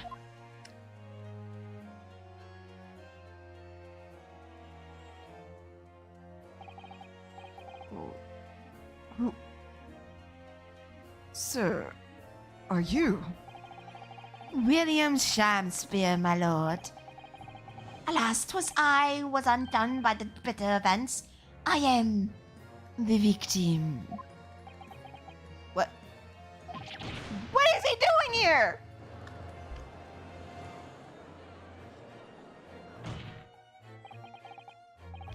The prosecution seeks to call this gentleman to the stand. With his testimony, my learned friend's futile resistance will be utterly crushed. Why the fuck is he out of bed? You're calling him as a witness? Objection! The bitch should be dead. He should be dead. He should be dead. Very well, counsel. I shall grant you... No! I am curious to discover what the court shall hear from the victim himself.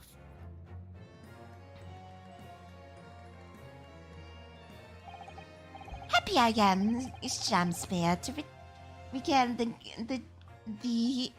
with tale of my woe, my lord? But I still have my own tale to tell. My own tale of worst woe. I can regulate in accord with my tale of perfect innocence and perfect English. That will do, Mr. Natsume. Let the call hear from the victim.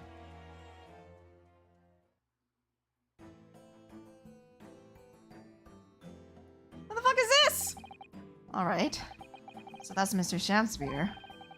Who's that other man beside him? What the fuck is this? Yes, I feel sure we caught a glimpse of that man before. State your names and occupation for the court, please, witnesses. A writer of so sweet, they do scent the breeze, an inventor of new, of profound, they compose the earth. The embattled poet, the unmatched scribe, William Shakespeare. Were the great bard to be recalled in the life anew, lo, but a magnificent man. Good fellows, I am who ponders such a miracle, William Shakespeare. Oh, my name's Meterman. Adrian B. Meterman. I work for the Altmost Gas Company at East End Bridge office.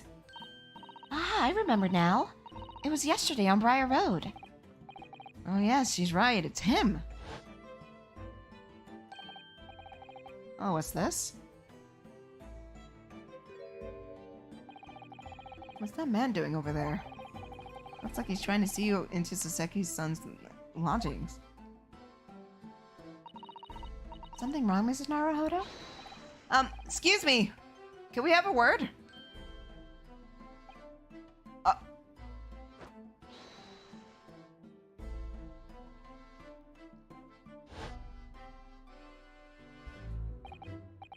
Yes, we spotted him outside Mr. Javed's house that morning. And he was a gas. Yeah, Tiff, I think you might be right about the gas. Bitch, I told it. Woo!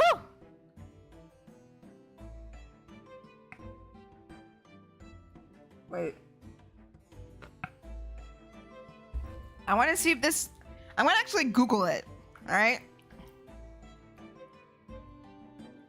Because the gas has to come from something, right? I was like, hold on. I'm gonna see something. What's it called? Strychnine.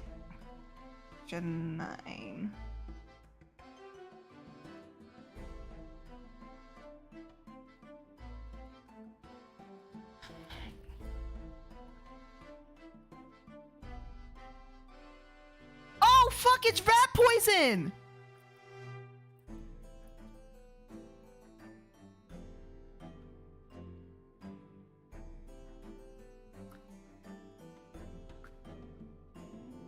Okay, so it's real.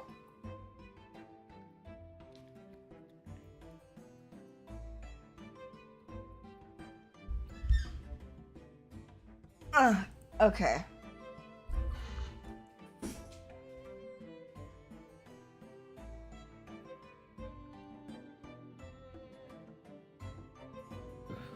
Whew.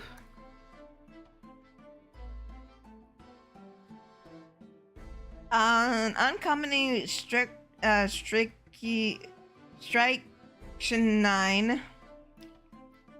is found in street drugs as well, such as LSD, heroin, and cocaine.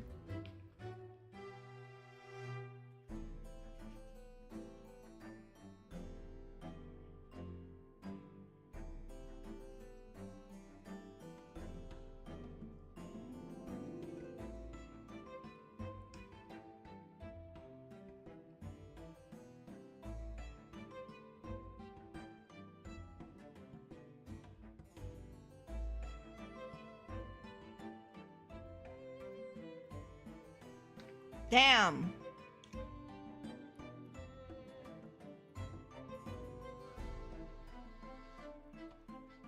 Strychnine is rapidly absorbed after indigestion. Inhalation. Ooh. Inhalation or intravenous or IV administration. It causes generalized muscle spasms, muscle cramps, stiffness and tightness, and agitation.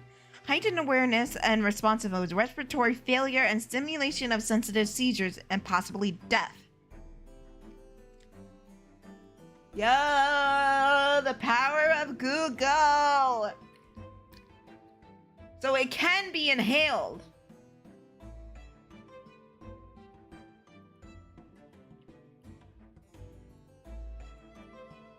Inosuke babes, this is why I need to be in your corner. Except, I'll be just some bitch from the future. So, Mr. William Shakespeare, you are the victim in this miserable affair, correct? Oh heaven, oh hell. Do you command me to remember? That sweet poison did cross me and cross mine innocent lips. I subpoenaed him for the trial. With doctor permission, naturally. Hearing the testimony of the aggrieved, it would remove room for no doubt from the juror's mind, I'm sure. Behold, you have only to rearrange the letters of my name. And says that means a seraph. Seraph. An angel indeed. What the fuck are you saying? What are you talking about? Thus I, a noble mind, sweet nature, verily honest of heart, is all heavenly angels be.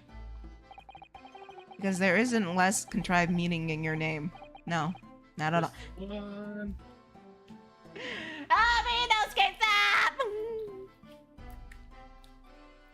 Hello? Minosuke's being rude again. Yeah. How dare you? You bitch. That's how I fell in love with you. You're just, oh, who am I kidding? I already am in love with this bitch. Who am I joking? Jeanette. By the way. What? I got the transcription of Melly Mel's diss track that he removed and then apologized for on Twitter because of how bad it was, and then removed that tweet.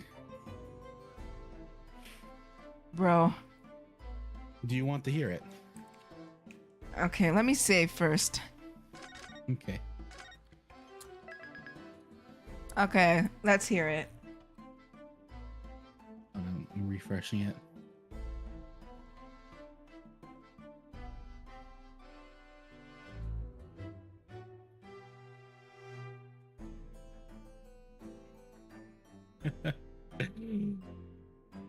No apologies. This ain't a disclaimer. I'm the king, a legend, the first Hall of Famer.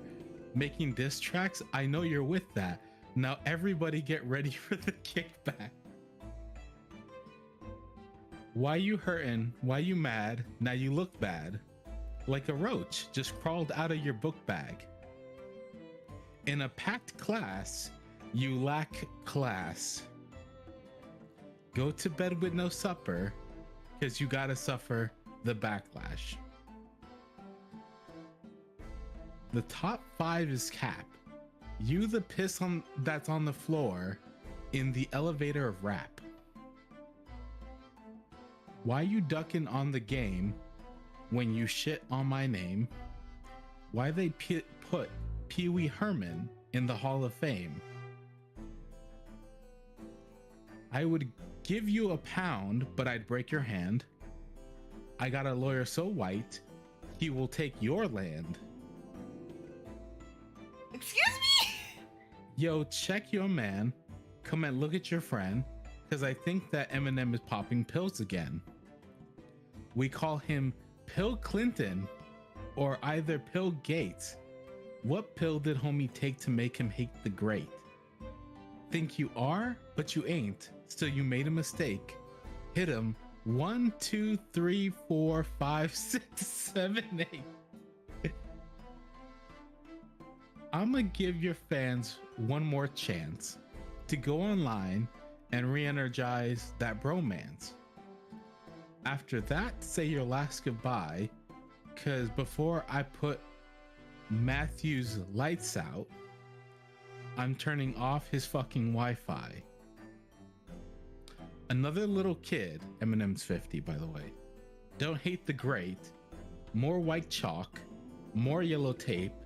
Who dat, Melly Mel. Raw. He wrote that all by himself. He had to, because I guarantee you ain't nobody else gonna help him do that. Who the fuck is gonna do 1, 2, 3, 4, 5, 6, 7, 8? I mean, come on. There was a TikTok song literally named A B C D E F U. Yes, but they weren't a hip hop Hall of Famer, were they? No, they almost won a Grammy. I think they did win the Grammy. But they're not a hip hop Hall of Famer. Not the first one either.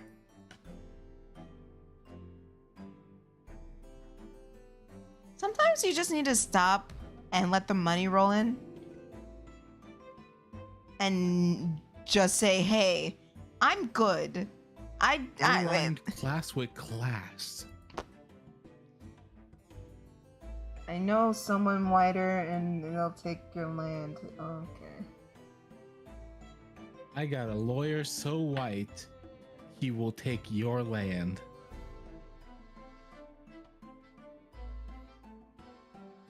Go to bed with no supper, because you gotta suffer the backlash.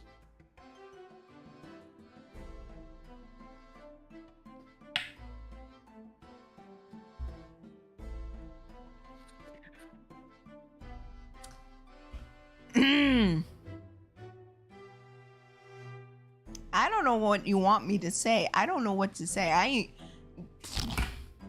Just some people need to realize they're past their prime. And sincerely, you don't need to be doing all that shit anymore.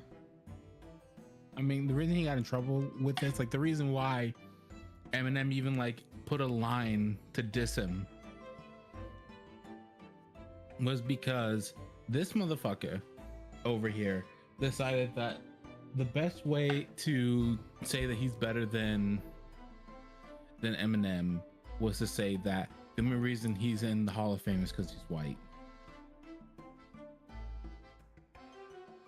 Okay, listen. So it's Vanilla Ice. And look at him, he's a joke. Right, it's like it's bro, that discussion's been had. You weren't talking shit when Snow was on the scene. Amazing. Oh God, I forgot about. Forgot all about that guy. Wasn't he a one-hit wonder? Like you boom boom down. You remember? I still remember that. Oh my God! Listen, there are plenty of white rappers out there, and a lot of them are not great. Jack Harlow. The funny thing about it, fucking G-Eazy, Vanilla Ice,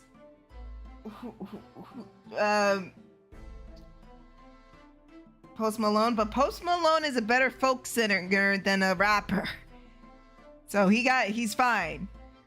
I listened to Post Malone. Post Malone is fine, just as a singer.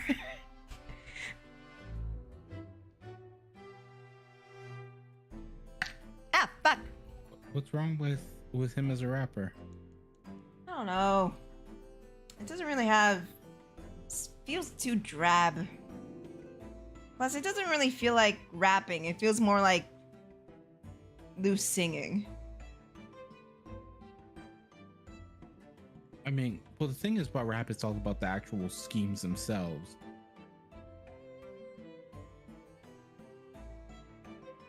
I mean, I guess. Because there's like an actual word structure for rap in general. So it's like if you try to, for example, rap a poem, that shit doesn't doesn't have the cadence, right? It doesn't matter what beat you put behind it, it just always falls off the beat because it's not meant to be put to a beat. Right. But every rap scheme that's out there has a rhythm to it and also has like a rhyme scheme that fits specifically to a cadence, so that way you can put a beat behind it and it'll match up even if there's no beat at all.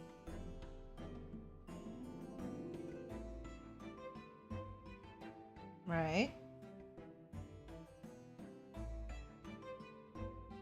But holy fuck. Never mind. The point of the matter is Eminem clearly earned his respect in there because he's actually good up until a certain point. Also, can I just say that Snow was actually a hard motherfucker? Really? You know, when his song hit #1, he had no idea because he was serving time in prison. Oh, Jesus. Yeah, no, bro actually got hit with the informer. Damn. Ah. He found out because of what's it called?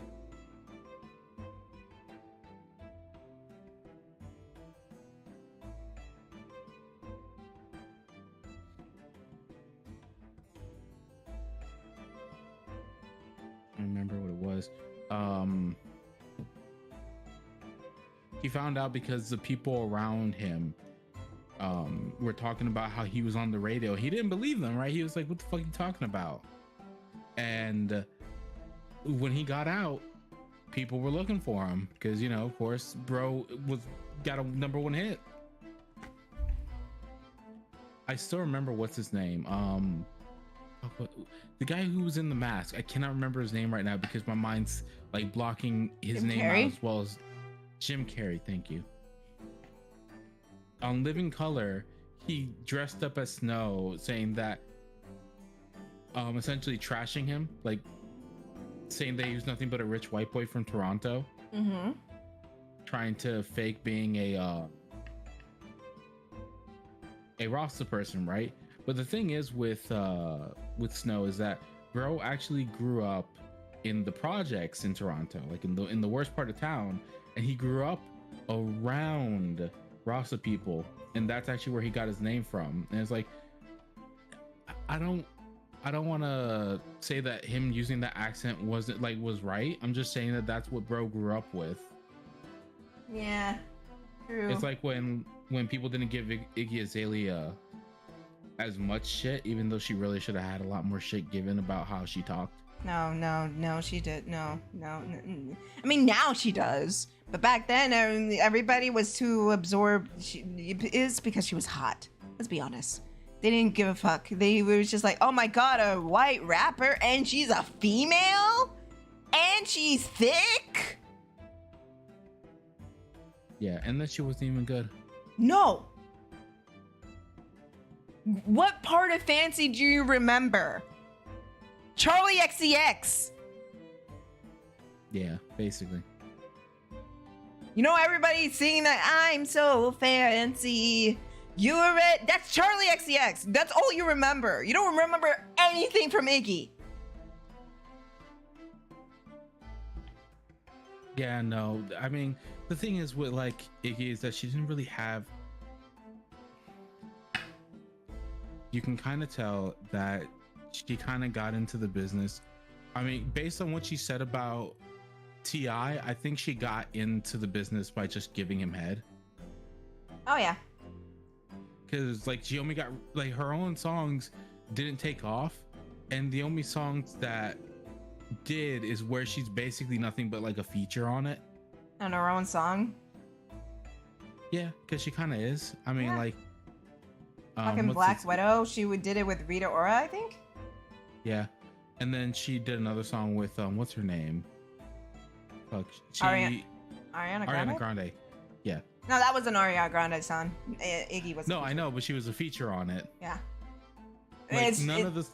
It's like no difference from like Fancy or Black Widow or some shit. Yeah. And she did another song with Britney. And it didn't do well. And it's like she blamed, like, I don't know, she blamed someone when the song wasn't really that good for to begin with, even with Britney on it. It's like Blonde Bombshells or something like that. I don't know.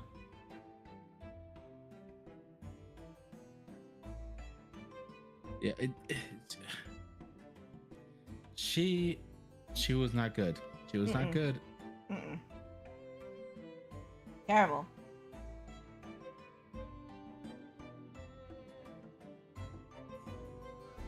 Awful.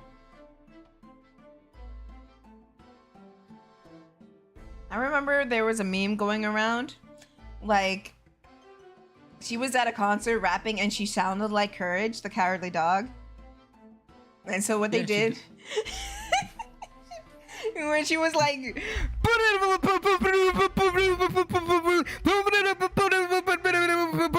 literally, yeah, basically, and it fit perfectly.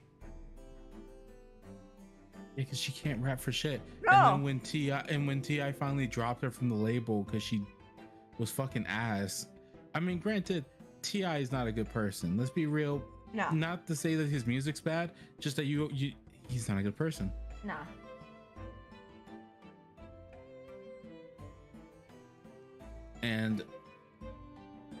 But at the same time, how can you blame him for fucking dropping Iggy? I mean, it's like when fucking, actually, who's in charge of MGK nowadays? I have no clue.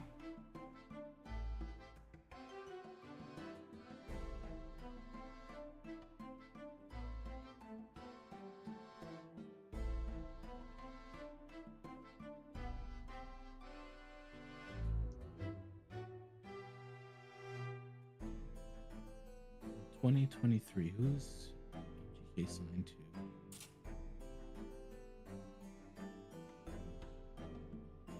He's signed to Interscope. Interscope? Yes, he's signed to Interscope in 2022. So here's something. He wrote that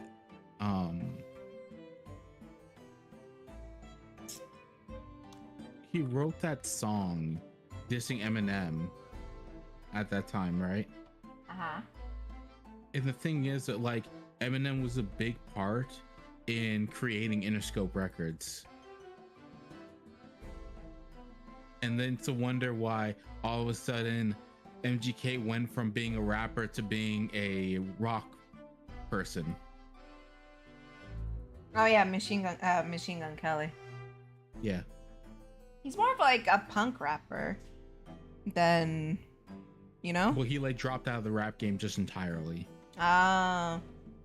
Because literally Marshall Mathers put out Kill Shot, and then after that, he just stopped doing it. I forgot Machine Gun Kelly was a rapper. Yeah. Eminem record labels, yeah, he was part of the founding of Interscope. He's currently the head of his own record label known as Shady Records.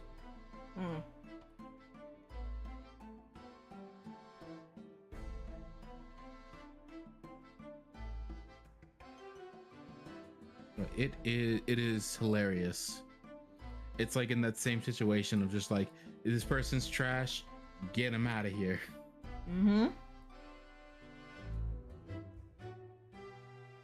Anyways, And wasn't... yeah, Horse is right. Oh, sorry. What? It's always seemed like most rappers are not... No. It's rare. So far, I have not heard...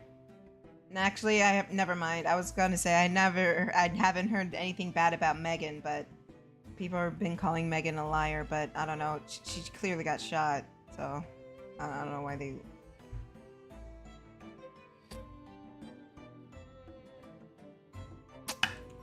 Other than that, yeah, then I don't know. I don't know.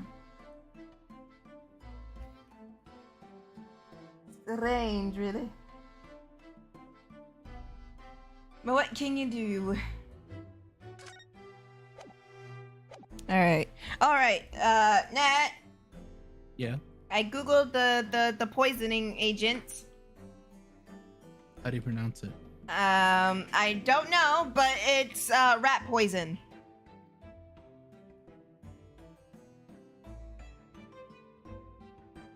I don't know if this is going to track with anybody else, but does anybody else ever seen the YouTuber Relax-A-Lax? He has this weird thing where every time somebody mentions a rat, he plays Through the Fire and the Flames while animating a spray bottle, spraying said rat. And as soon as you said it's rat poison, I was just like, a common sewer rat. Okay. I swear I'm not high, guys. You know, it's so it's a highly toxic, colorless, bitter, crystalline alkaloid, which is used as pesticide, particularly for killing small vertebrates such as birds and rodents. Damn, what birds? I don't know. Maybe fucking birds get in the house. Jeez. It's also mixed with street drugs such as LSD, heroin, and cocaine. I'm in love with the Kokoro. I'm in love with the Kokoro. And here's another. We're not high, guys. We're not. I swear that it's drying me up too much and swelling me up. I can't do it right now. It's rapidly absorbed after ingestion, inhalation, and through an IV. It causes general muscle spasms, muscle cramps, stiffness, tightness, agitation, heightened awareness, and responsiveness, respiratory failure, stimulation, sensitive seizures, and possible death. And I was saying before, they were talking about using coins to turn on the gas in the building. And so I'm here like, what if this this rat poison bullshit was in the gas? Or in like one of his pipings? Surely enduring that for a long amount of time would fucking kill him. Keep the pipe up? And just I don't know if they were determined.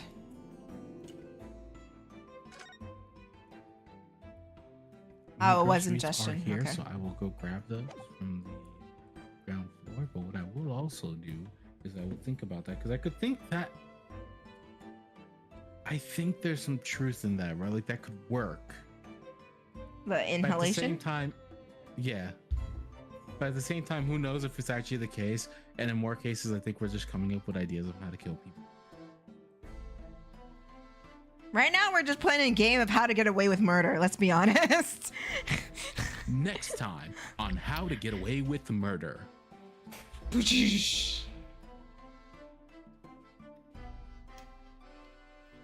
Okay, get your groceries. I'll see what I can find out. So, you know what I just got reminded of? What? Have you seen Gabriel Iglesias' show where he's like, that shit would have been on TMZ? Uh-oh, Fluffy's doing Puffy. Fluffy's doing Puffy. I haven't seen it, but that's funny. It's so good.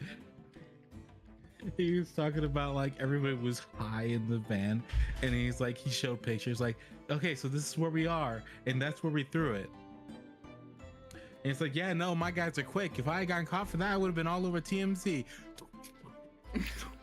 Uh-oh, Fluffy's doing Puffy. So good. My God. All right, go get your groceries. The jurors seem to be moved by this man, I'm afraid. Actually, talking of this Seraph anagram idea seriously? Gabriel's so good, not gonna lie. No, he's funny. He's legit funny. Thank you, witnesses, for your illuminated introductions. But my lord, what's the man next to Mr. Shamsphere doing here? The gas man, I mean.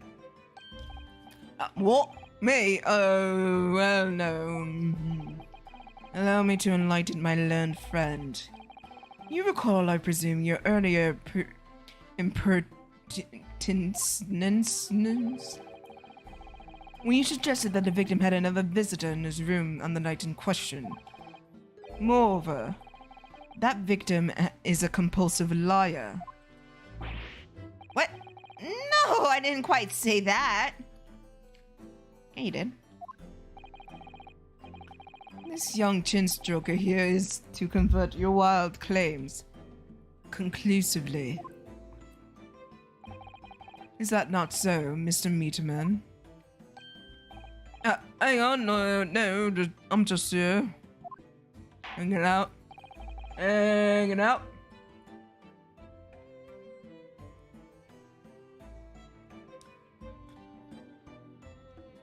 I hereby call for your formal testimonies. You will tell the court lucidly as possible what happened on the night in question. Oh, may I smile and be a villain. Yes, doth pain me to let the truth be spoken. Truth of the wintry night of my discontent.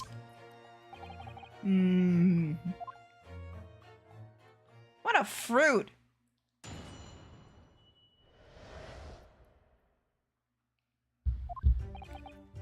The snow lay about. My neighbour did cometh in the door, bearing a gift of tea. But merry bitter was his drink. When he left, I did fall prostrate on my table. 'Twas the tea alone I passed through my lips on that late hour. Not else. I was outside the bloke's window in the freezing cold, all night keeping an eye in his room. Why? No one else visited his room but that little round-backed Eastern fella.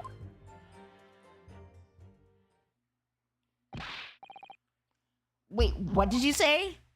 You were keeping an eye on Mr. Shamsphere's room all night? It's alright. Of course. The bloke's window is all but blocked up in it. But there's a little gap in the bricks where you can see the room. So I spent all night trying to keep my teeth from chattering as I peered through that. The question is, sir, why? No, that's because he's on my list. What a piece of work that is a man. Wherefore wouldst else thou not stare in wonderment? What are you talking about? What are you talking about, you damn fruit? His busybody hath not part in this play. I pray thee, pay him no heed. I make no more ado about his tedious words. What you say about me? Calm yourself. This court is concerned with what happened the night in question. Nothing more. Indeed, that is so. And, as the testimony you just heard clearly reveals, there was no one other than the accused present at the time who could have carried out this crime.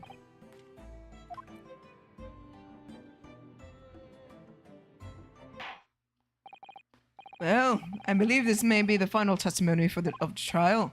Now, counsel, the defense may proceed with cross-examination. Yes, my lord.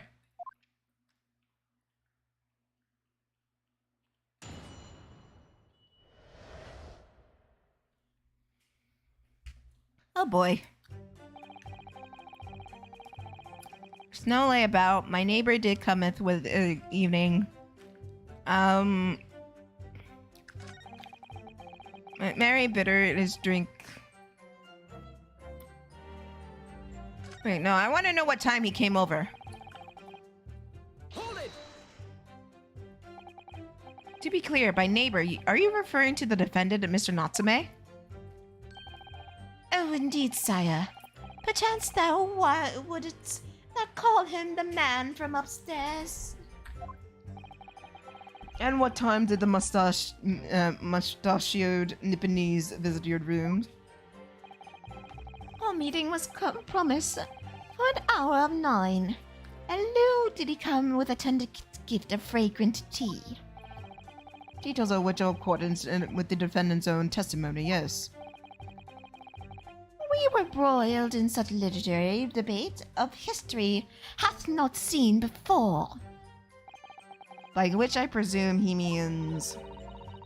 Their discussion about who's stronger, Romeo or Juliet. I Shakespeare to play the part of young Romeo. What's I my... went down to the hat store today and I bought myself a hat. God damn it, dude.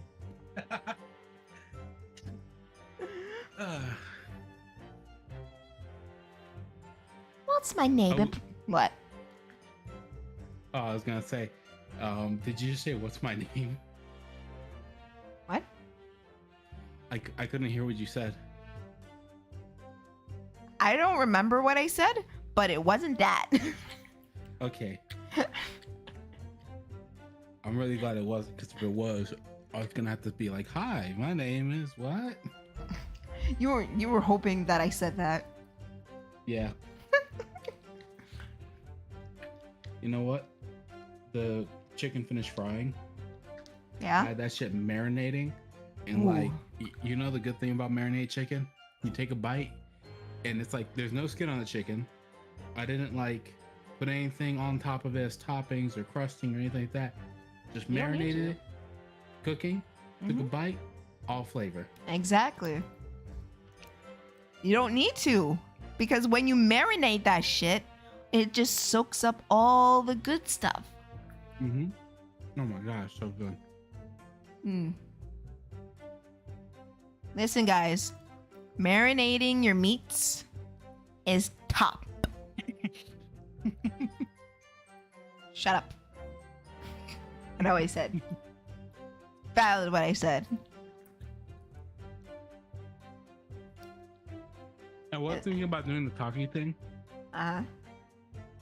you know where you crust it in Takis before you put it in the fryer? Ooh, yeah. Have you I'm ever so tempted. had like rice dogs? What? It's a thing in Korea.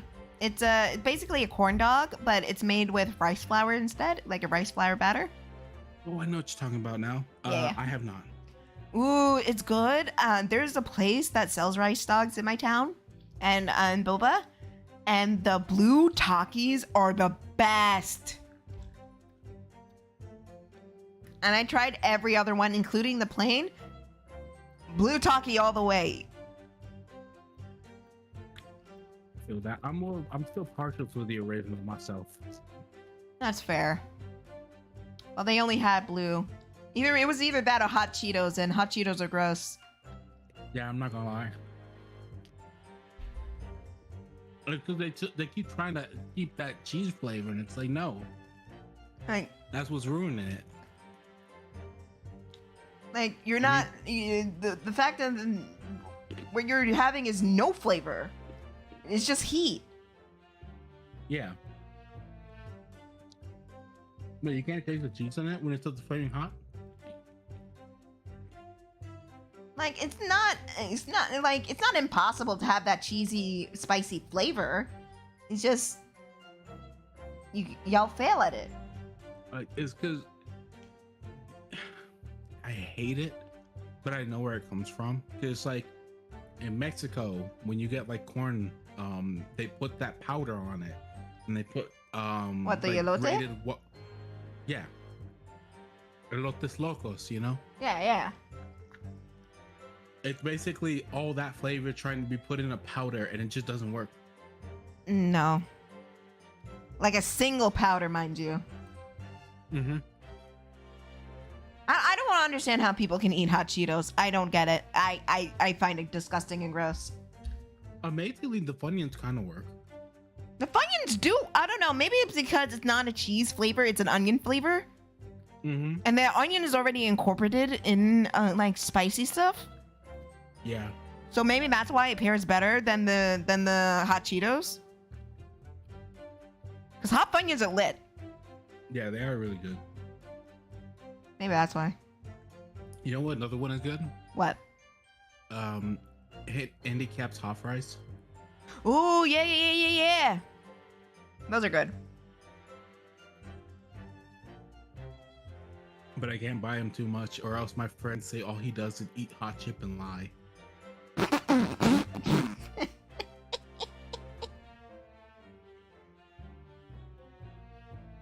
What else is good? Like, fuck. I don't know. I just like spicy food. That's like. Oh. What? The habanero. They were limited time, but like habanero Doritos. Oh, I never tried those. They were really good. They were really spicy, but also really good. I don't know. Like, with Doritos, their spicy the regular spicy Doritos they're not as bad as hot Cheetos, but they're not good either. It's just heat. But their spicy limon, hot chips, they're better. I have them right here. What, the limon? Yeah. Mine are the Doritos Dynamite Chile con Limon. Except they say, oh yeah, they say Dinamita because I got them from the. Yeah, those ones are good. Yeah. There's the lime is so pronounced in them, and then the heat comes in. Yeah. It's like you need that lime for like chips like that. Maybe that's why people like hot Cheetos, because there's like hot Cheetos limon. Oh, there is. Yeah, and it's really good. Yeah, and maybe people prefer that much more. So maybe that balance or something. The one thing that always gets me every time I eat one of these is that like my little brother has it stuck in his head. You know the Post Malone commercial? Which one? The one where they use WoW to advertise Chile con Limon. Oh, shit! I don't remember that, but I can vaguely remember. Is that what your little brother thinks about when he sees it? When he sees me eating it, he just goes, "Wow." God damn, dude. Your little brother's Those are somebody unhinged. sometime. You know, he's unhinged. He's Gen Z. That's true. Fuck. No, wait, back to the case, shit. Oh no, my gum. Neighbor was playing Fair Juliet. Shit, my controller. Each of us dressed as we would our characters be, to bring weight upon our merry experiment. I dare not imagine this scene. Judge is mood. Reality, thy name is woman. You were the woman? Canst thou imagine how dismayed I was? Yes, I've heard the Eastern art of jujitsu, but Oh damn! Is he a Susie? Is he a Susie simp? He's 31. yeah, did I dream 'twould Oh my god! He actually is a Susie simp. Stop! No, this is Big Top! This is Big Top Turnabout! This is Big Top Turnabout! No! I mean, he does kind of look like Max Galactica.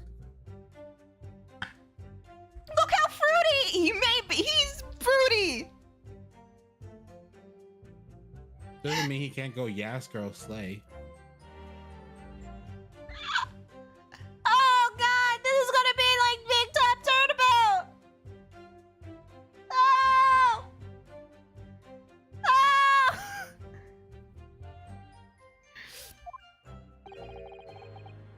Juliet beat Romeo up? This is not helping her case. Damn. Wait, does that mean Ryunosuke is Romeo? Ooh. That's not much better, but G16! Please, game, stop it! Please! We're gonna do this. Make her a reasonable age. She's 16! Oh my god, please stop!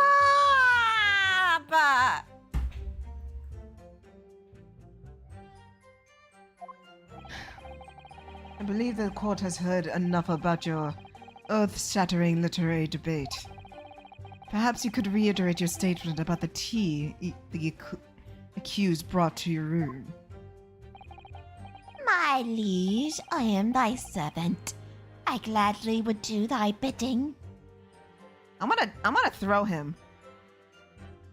Do you think I could throw him? I think I can throw him. do the Susie takedown. Yeah, but he might break like a pretzel. When did I say that was a bad thing? Ooh, you're right. Time to make fruit salad. But Mary, bitter was his drink. Before he left, I fall prostrate on my table. Oh, he didn't like Hochika? Huh? He didn't like Hochika? I guess. I don't know. Let me stop you What do right they call there. What? Like strongly brewed green tea, where it's like very bitter, Oh. like the matcha stuff. Oh, I love matcha. Hmm? Maybe because it's bitter like my soul. Yeah. I'm glad that he's called Sham Spear because everything about this guy's a sham. You know what? I You bet follow he's me? wearing a wig. You follow me, family? You follow me, camera guy? Because it's about to get serious. Grab Sham Spear's wig. This right here is the sham. Whoa! Wow. And I'm gonna show you right now. It's gonna have you saying wow. Look at it. Matcha green tea cleans it right up. He even prostrates on the table for you. It's amazing. Look at that. One squeeze and it all comes out and it's brand new, ready to go again. Tell me, does that not say wow? What are we on Shark Tank now? We're Do you see all this judge. punishment it takes? Just start hitting him with the Susie takedown. See, throw him over your shoulder, put him in the car, run him over. Doesn't matter. He's ready to go. It's still as Zorban as the first time you took him out of the packet. Wow. And he's filled with rat poison. Great So- for getting rid of those unwanted pests. All you gotta do is just break him like a joystick, like a glow stick, and let him go free. The rats just come right to him, and down they go.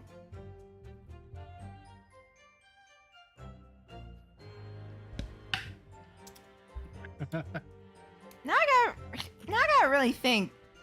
Was this guy really poisoned?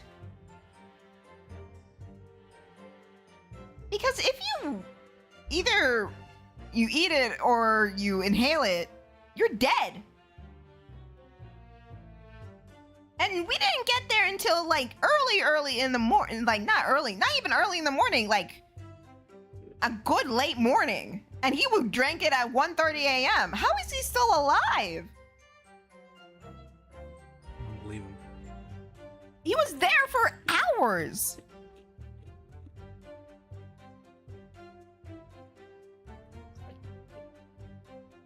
Ooh, I'm sorry. It just reminded me of yesterday, where a mouse got trapped in one of the sticky things, and it was dying, and it was like squeaking out because it was dying.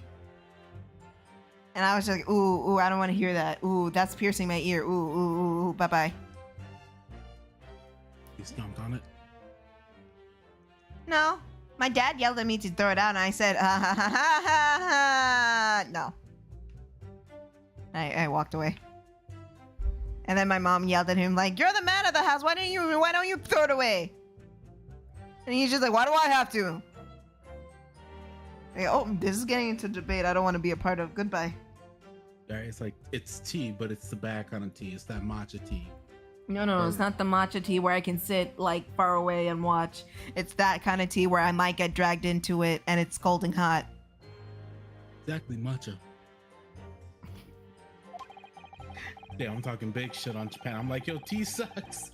No, your tea's great. He's just a hater. I love matcha. Mr. Natsume left your room at 11 o'clock, but it wasn't until after 2 that the poison made you collapse. That amounts to more than 3 hours of missing time.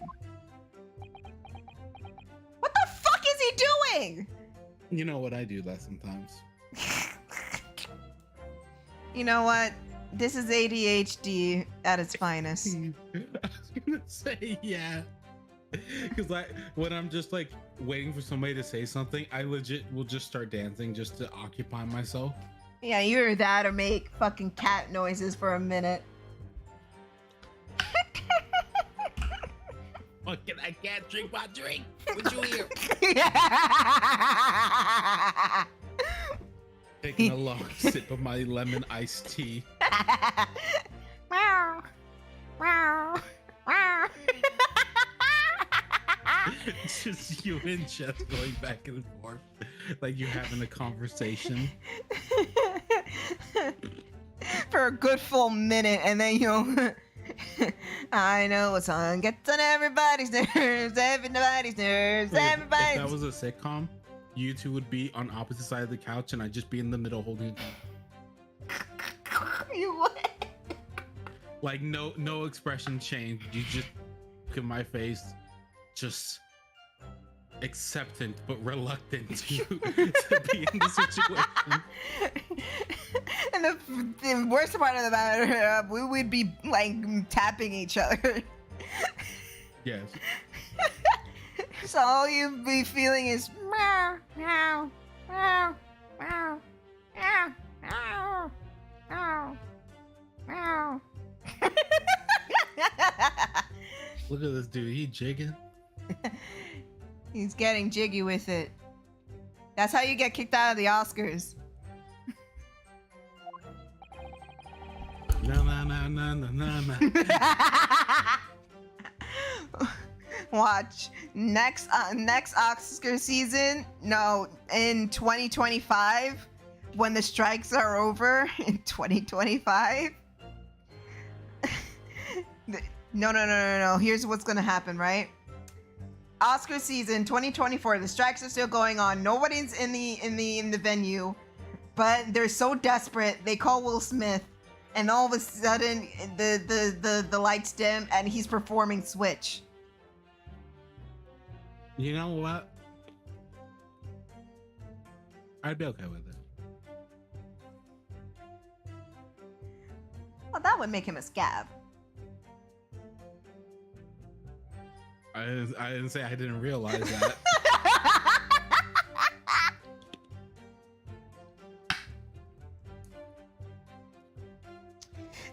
The defendant had really put poison in your tea. That 3-hour window of time is something you're going to have to explain. Luckily, 'tis an easy task. What? I did drink the tea not while my guest Terry, but after he took leave of me. Twas soon, but an hour post midnight verily where my lips perched. Bro, ain't no way you're drinking cold tea. That doesn't sound normal. Yeah, like, I guess I get iced tea, but cold, fresh brewed tea? Nah, you need to put that shit on ice. No, it won't be cold even. It'll be room temperature. Just like somebody saying, I put the milk in before the cereal. And that's when everybody looks at them saying, you are a menace to society, and you are the problem of why there are wars in the country. Also, can I share a funny story? What? What happened? My dad comes up to me with a Facebook meme.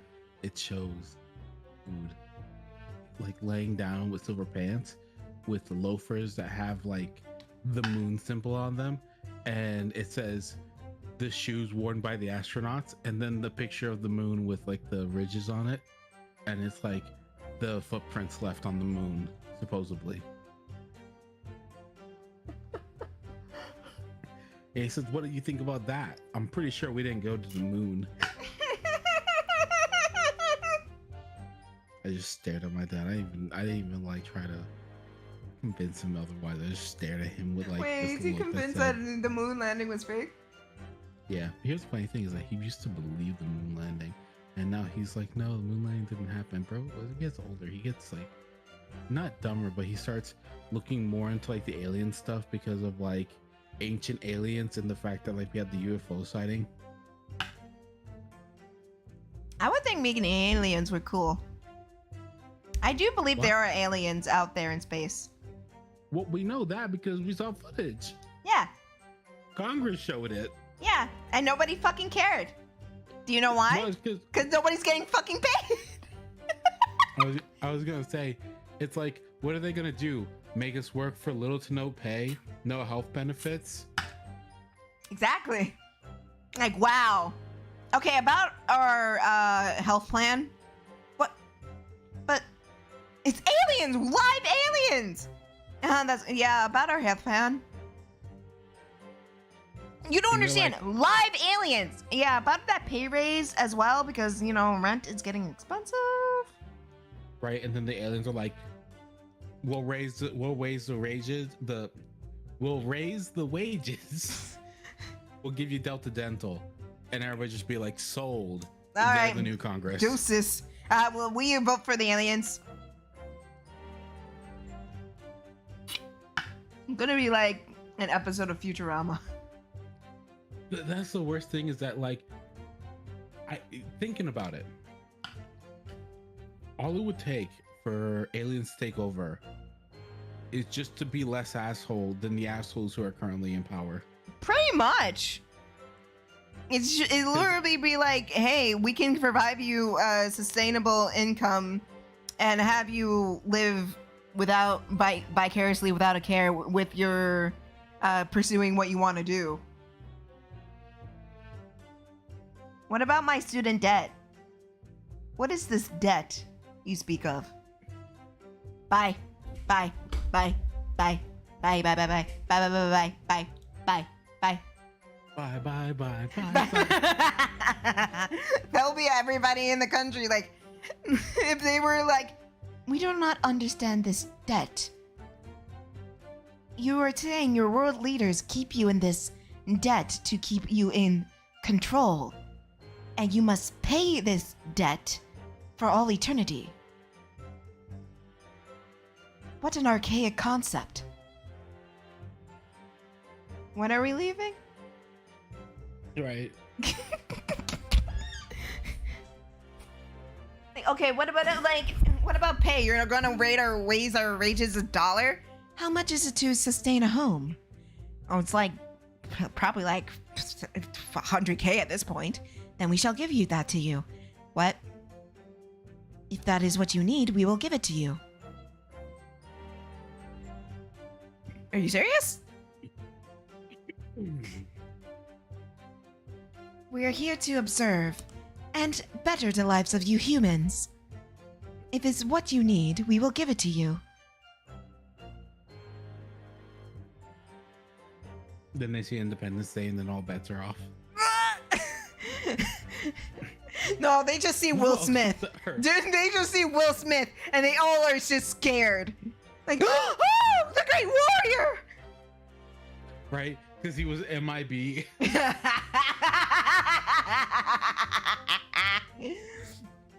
And then all of a sudden, like, and then they just show the footage of him slapping the shit out of Chris Rock. Yeah. We can't.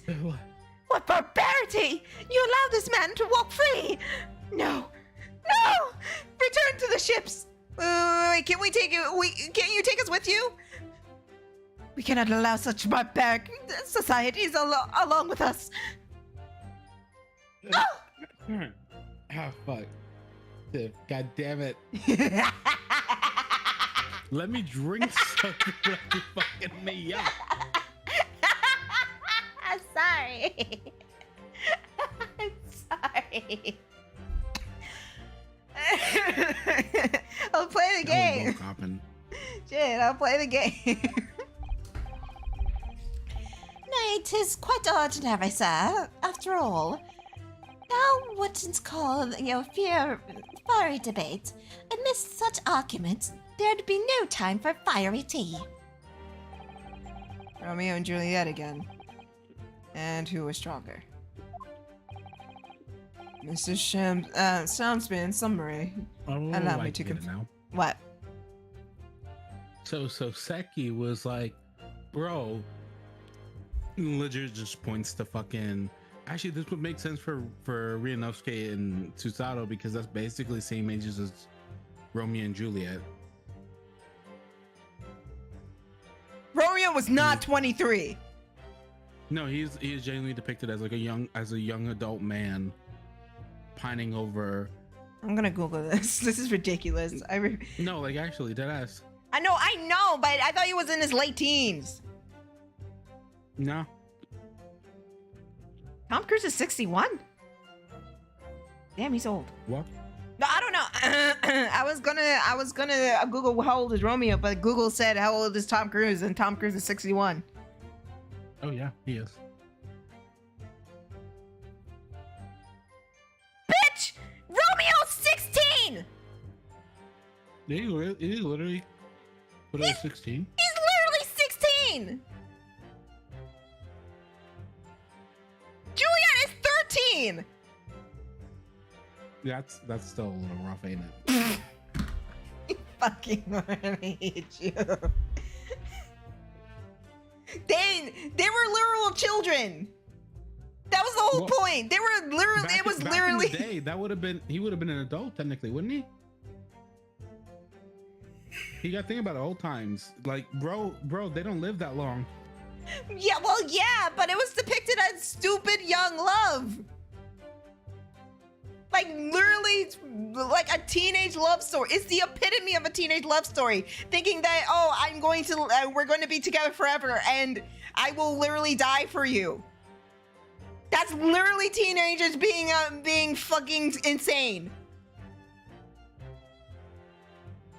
Tell me I'm wrong. Let me see something. So, yeah, no, this tracks. So apparently back in the day when Shakespeare was around, adult for a boy was 14. That's still insane. Yeah, no, it is insane. I just think about Jesus Christ. When you stretch out the years, it's like, bro, that motherfucker would have been in high school. Yeah, literally. But during his time, they were like, yo, you an adult. Yeah. But this is a big take place in the Victorian era. Like, if the adult years must skew higher. Oh yeah. So it's still weird. Yeah, it's still weird. Like, I know there's like arranged marriages between much older people and much younger people. It's still sick why they do that, but still. Yeah. But anyway, essentially Suseki was like, yo, they Romeo and Juliet. Chisato throws him all the time. She's got to be the stronger one. Therefore, Juliet's stronger. God damn. Can we please stop pining over teenagers? That'd be great. Yeah. I know in these time era she would be in a marriageable age, which is still fucked. But can we please stop? Yes. Can we please stop Max Galacticing? Please? I don't want to keep being reminded of Big Top Turnabout.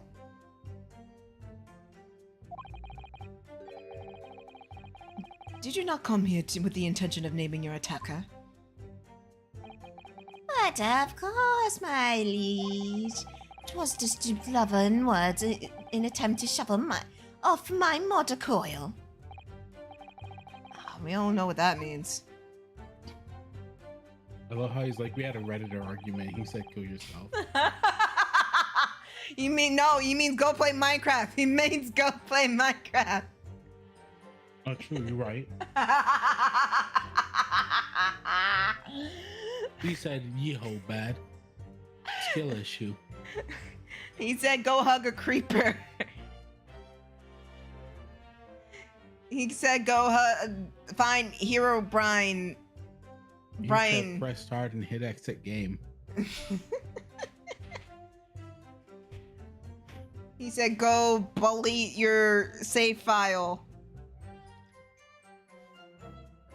He said, go try the boat challenge. Was the tea alone? Did I pass my lips in the late hour? Not. Hold it! I believe you.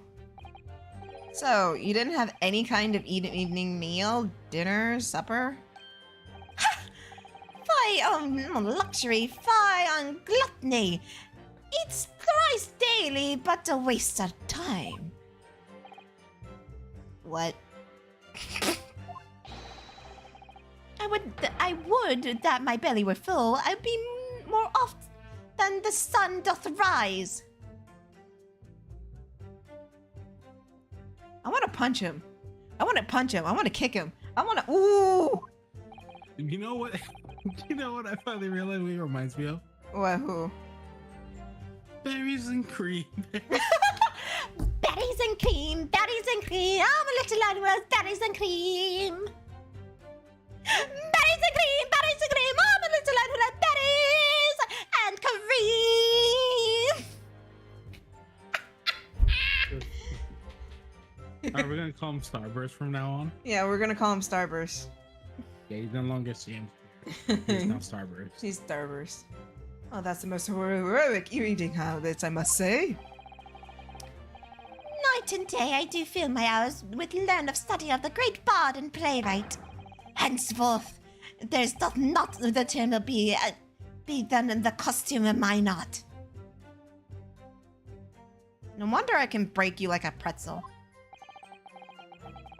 That would appear to be the case, as even a rodent was found starved to death in your room.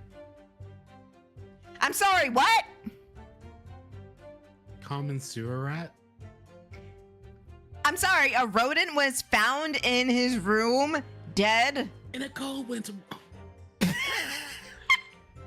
happened? Did you choke? What happened? No. the fucking don't worry about it. Look, if you don't know, you don't know. It's fine. Don't worry about it. Oh, it sounded like you choked. They probably got cut off by the mic. Probably. Because you were doing it sounded like you started I on fucking through the fire and the flames. Oh, I know. Then it definitely cut out because you started saying it, and then all of a sudden I heard a pop. Yeah, it said nah. You broke it. I pulled the horse. Where I got so loud that it just died on me.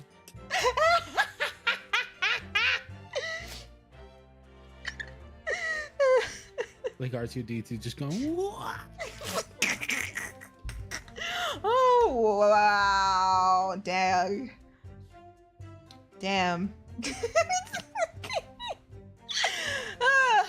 No, I was trying to fucking point out that there's a rat den in his room and he was supposedly poisoned by rat poison. Dang. I think Horse took offense.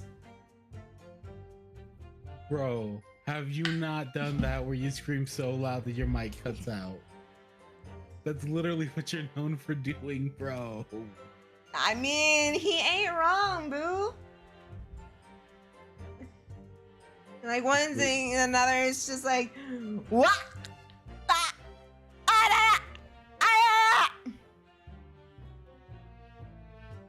Awa awa. Awa awa. Namana. Do do do do Manamana. do do do do. Manamana. Do do do do do do do do do do do do do. Silence? You silence, bitch! You're not Blackwell. Shut the fuck up. Hey. Silence. I ought to silence you. Nick, get him. He's gonna kill you. Are you quoting what's his face? What's his name? Jeff Dunham? He's quoting Mr. Hold up, no, my bad. I mispronounced it. Ahmed. It's Ahmed. Yes, I Ahmed. kill you!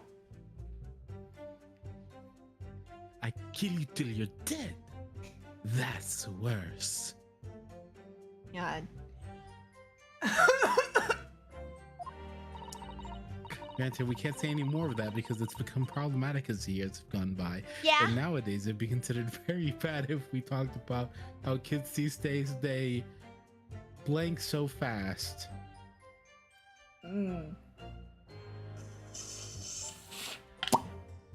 That's some good water. Now I think of it, it's not just food that was conspicuously missing from that room, is it? I don't recall seeing a single player script anywhere. For I have devoured them all.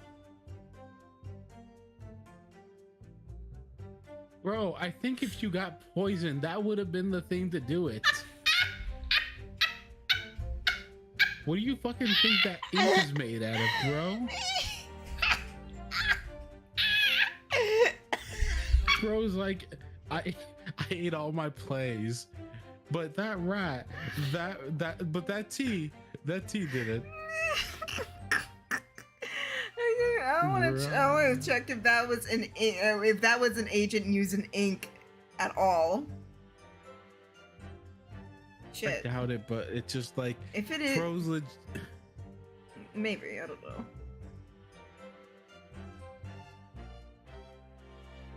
Bro, what told you to eat them? Who told you to eat them? Why did you eat them? How did they taste?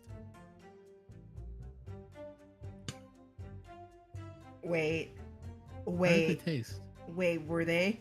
Wait. Were they? Hold on. Were they? So how do they taste? Bit melody, not gonna lie, but I absorbed the word of Shakespeare. Like you just taste it, it's like, problematic. No, he's like, Nice. Takes another bite. Number 13, Burger King foot lettuce. He just turned to the children. He's like, for I have devoured them all.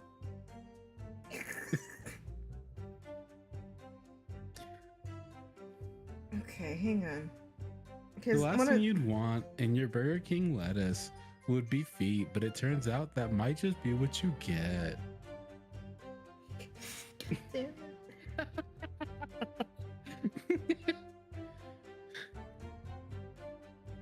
I want to see if it was using like paper or ink or something like that.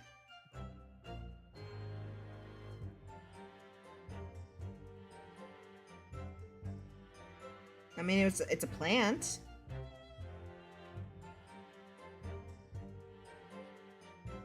I mean, back in the day, wasn't it charcoal? What? Oh, actually, no, I don't think they know how to make charcoal. No, I don't think so. They did have ink back in the day. But you know, back in the day, everything could kill you. I think charcoal was a thing. Charcoal would have been a thing. I just don't know if they would they have had the means to properly reproduce it constantly? Or would they have used coal?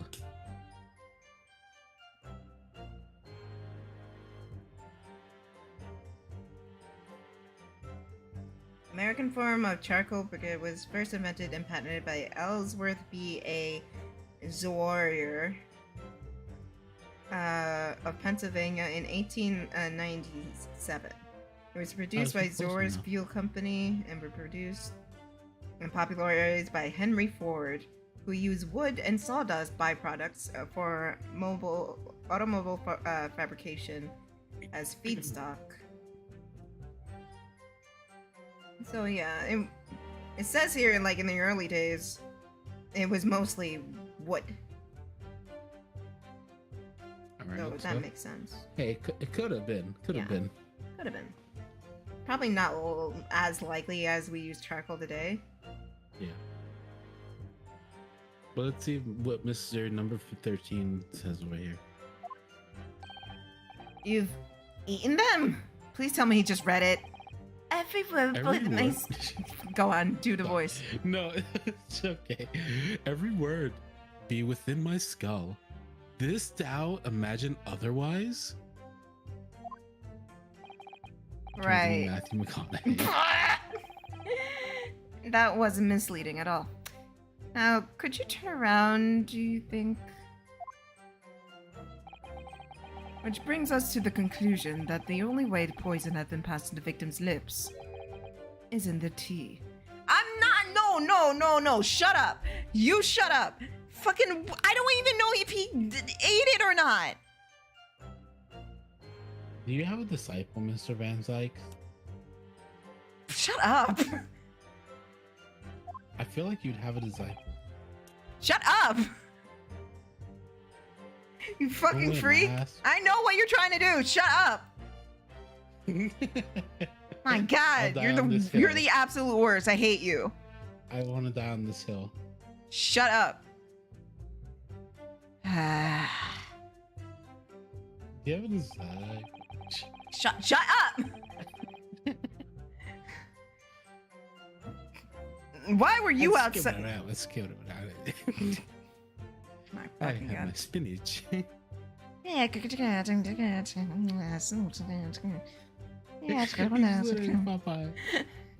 Popeye the Sailor Man. I'm Popeye the Sailor Man. I'm Popeye the Sailor Man. Toot toot.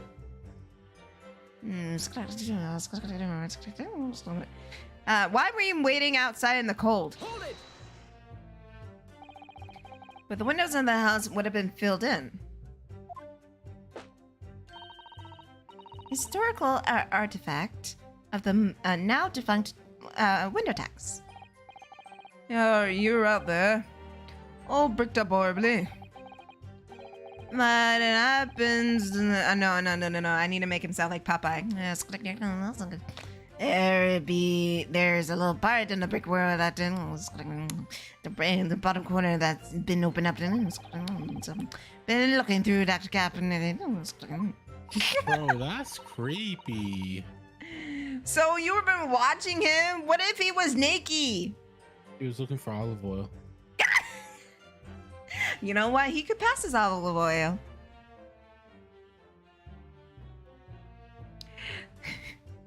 Yes, there were a few bricks loose, weren't they? Yeah.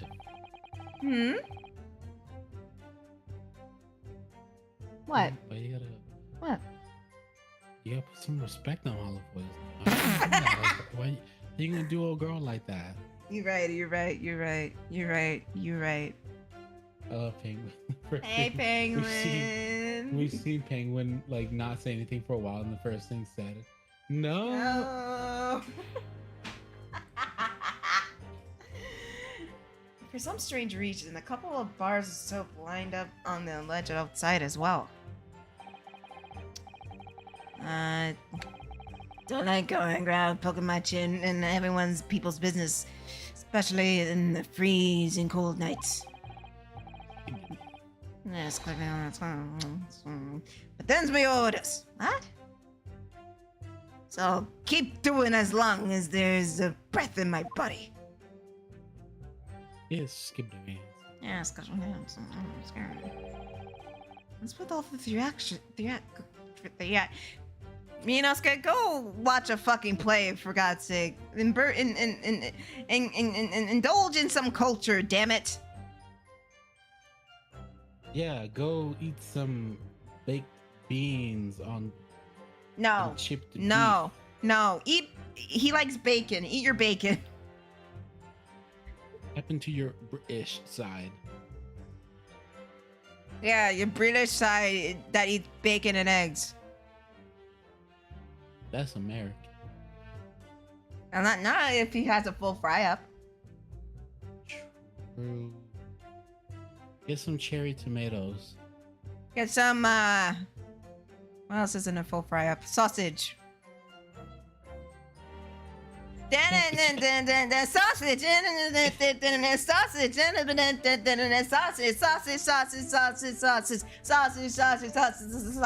was gonna quote Dan Green, I think it is. Daddy, would you like some sausage? Daddy would like some sausages. Daddy would like these sausages.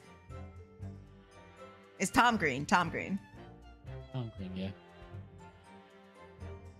Dan Green is a voice of Yugi, of Yu-Gi-Oh. Oh damn, I'm sorry, Dan Green. Here I am going and putting sausages in your mouth. I'm sorry. Pause. I'm eating Then you ice cream said, and you guys are talking about olive oil and people are not wearing clothes. Listen. I'm sorry, Penguin. You know, people be creeping. And I creep. Yeah, let's just do this, I know.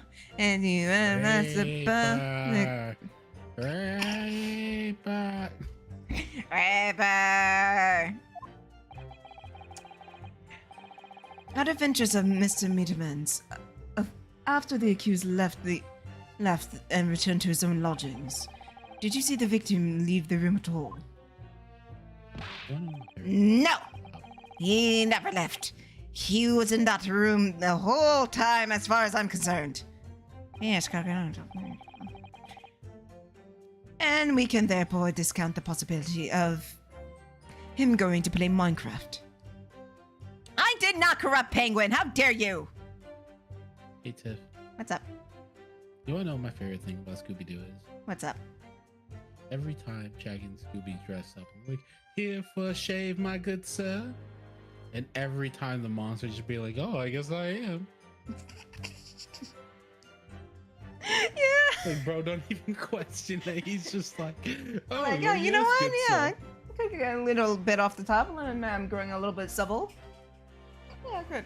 Before I keep scaring these teenagers around, yeah, I could go for a little bit. Need to get Right, clean saving before they kill him. Right, and it's every time. I fucking, dude. You know what, guys? I do have to. I do have to work on Sunday, but my department has to work on Sunday. Which sucks ass. Boo. I am going to get all the classic episodes. Watch along. Fuck it. Hell yeah! I'm gonna do that in chat on Saturday. What's a Scooby-Doo? We're coming after you. We're gonna solve that mystery. We see Scooby-Doo. We're zooming after you. What's a Scooby-Doo? What's a Scooby-Doo? We're coming after you. We're gonna solve that mystery. We see Scooby-Doo. Coming after you. What's a Scooby-Doo? How can you be sure of that? The police carried out a thorough investigation of the scene and found no receptacles for the poison. And he ate it! And since we know the victim did not leave his room, hence didn't expose the poison container himself. Yeah, he didn't, because Scooby-Doo, if you come through, you're gonna have yourself a Scooby snack. That's a fact! Scooby-Dooby-Doo, where are you? We got some work to do now. Scooby-Dooby-Doo, where are you? We need some help from you now. It's clear there was no attempt to play Minecraft. Only the culprit could have removed the receptacle.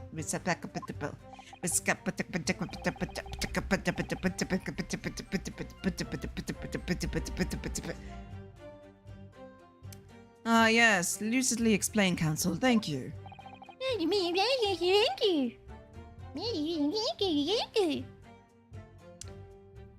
It was. You can't argue without logic.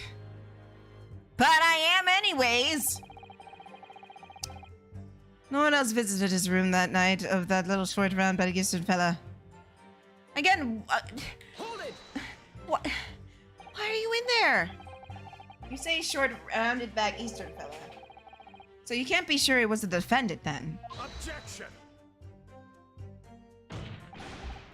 How many other short rounded back Nipponese with a mustache? He didn't say mustache! He didn't say...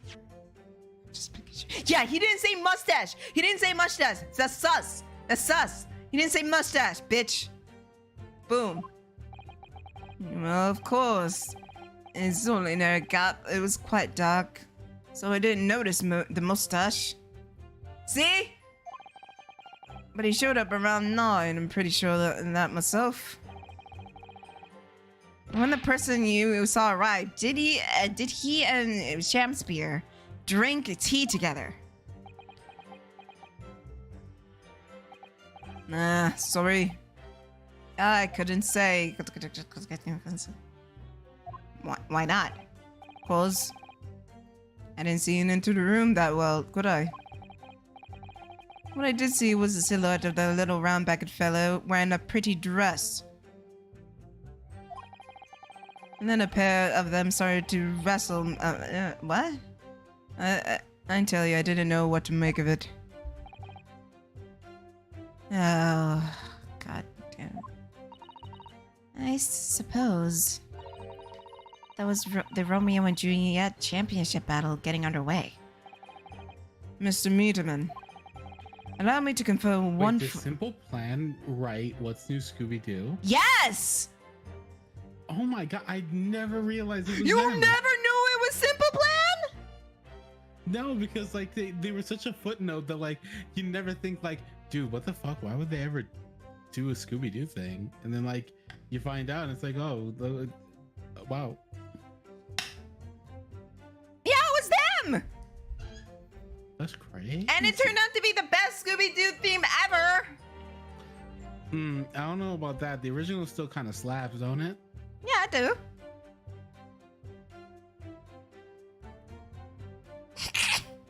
I'm gonna listen to it. I need to see. You never even heard it? Well, no, I've heard it, but like it's been a while, so I'm gonna see how it compares to the original. Alright. It's not that long, it's like a minute, so. Oh, I'm gonna wait. You know, I actually like that there's a little bit of a homage in this. It's 1 minute and 4 seconds, same amount as the original song. Mm-hmm.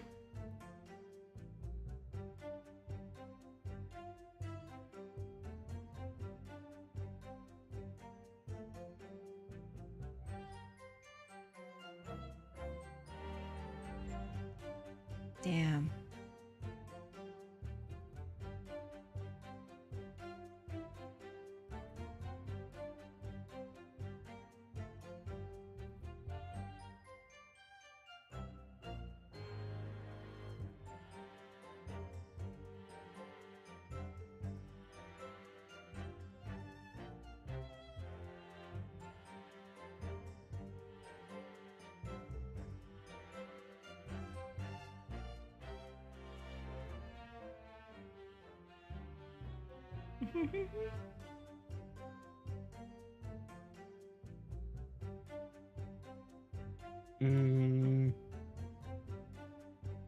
I'm not gonna lie, it doesn't have as much going on as the original. Fine, be like that. I think Horse wants to fight you. Because he says, and I quote, "Wow, Net, I'm disappointed. I'm ashamed to become a boomer around with you around." What do you mean? Okay, hold up. Just look at the lyrics of What's New Scooby-Doo. To be fair, he said that before you started listening to it. Yeah, because like I'm gonna listen to the original now just to see. Because I've heard the original a lot of times. Like I even like quoted it without like having heard it in years. So let's hear it fresh and see what it sounds like now.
Yeah, no, I'm sorry. The lyrics are amazingly flow a little bit better together with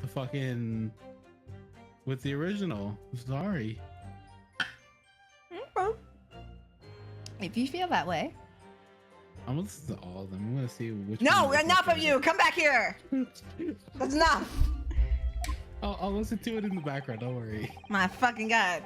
Apart from the accused, you stayed with certainty. I fucking had it with you. No one else visited the victim that night in question. No question. Gasman's on. Why did his chin wiggle? Oh god, that's not good.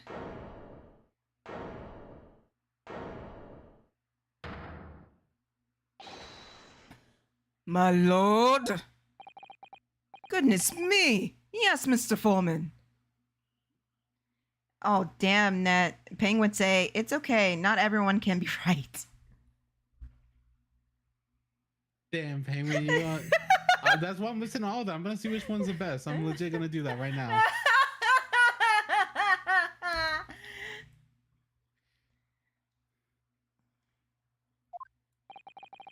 I've kept my mouth shut and listened up till now, but this has gone long enough. Are you all with me? Yes. I wait to understand that you, ladies and gentlemen of the jury, are in agreement with one another. That you reach a unanimous decision. To right we have. Are you all with me? Yes. Ah, crap. Wait, no! The defense is in the middle of a cross-examination! To be honest, I was holding a bit of hope for you, young man. Especially after you identified those few hours followed the accused leaving the victim's room. Yes, and the 3 missing hours, as you put it. But in the end, what difference do they make? None I can see. And since now that apparent, there's really no reason to delay our decision any longer. Like I was saying before, if I can't take 5 bob home with me tonight, the missus will blow her top! I forgot about Scooby Dum. Huh? I forgot about Scooby Dum. Scooby Dome? Scooby Dum. Scooby Dumb? Yes. What? So while watching the things, there's a gray dog with a red hat with buck teeth. Scooby Dum. That's Scooby's cousin. Yeah. From the Yeehaw South. Yeah. Very well. Let the court be appraised of your decision. Ladies and gentlemen of the jury, you will state your leanings of the defendant's culpability. Guilty! Guilty. Can Guilty! I didn't even make my case. You guys are just fucking insane. I didn't even make my fucking case and I got interrupted. And I'm just trying to figure out what's going on and he's a horrible liar. And you know what? That's fine. All of y'all information is public record. I want to know. That's all I say. All of y'all's information, every single one of you in the jury, there is no anonymity whatsoever in here. Every single one of you have public record. That's all I'll say. Well, it would appear that the jury is indeed unanimous.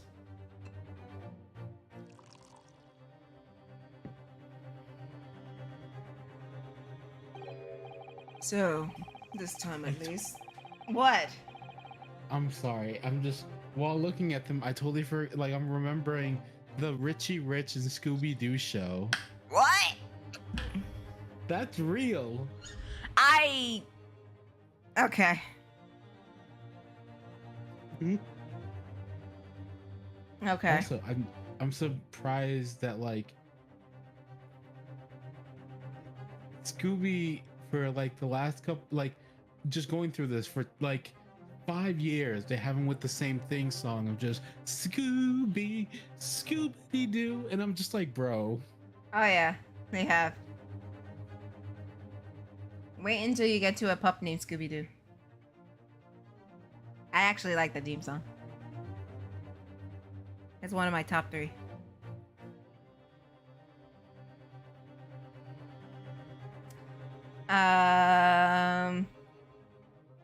Oh.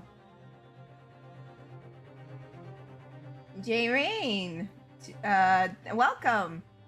This is my first time playing through this game, so please do not spoil it. Because Net will get even further angry. Oh yeah, we should purpose that. Like yes, we're both experiencing this for the first time. I got spoiled or something. Last night was it? Yeah, it was last night. Just because of you two recommended hearing me say Kazuma Sogi so many times. But we implore you to we welcome you. I've ever seen one case from Ace Attorney. You know what? That's fair. We implore you to like play along with us. If you have theories, if you have speculations, if you want to share who did it or not, we invite it. We just ask for no plot lines or like reveal the killer or anything like that. Or no spoilers. Ow. God damn it, I got bit. Fuck. So this time at least, it seems justice will be done. All is well. All's well that ends well, as I say. Your real killer is suspense. Ah, damn it, you're right.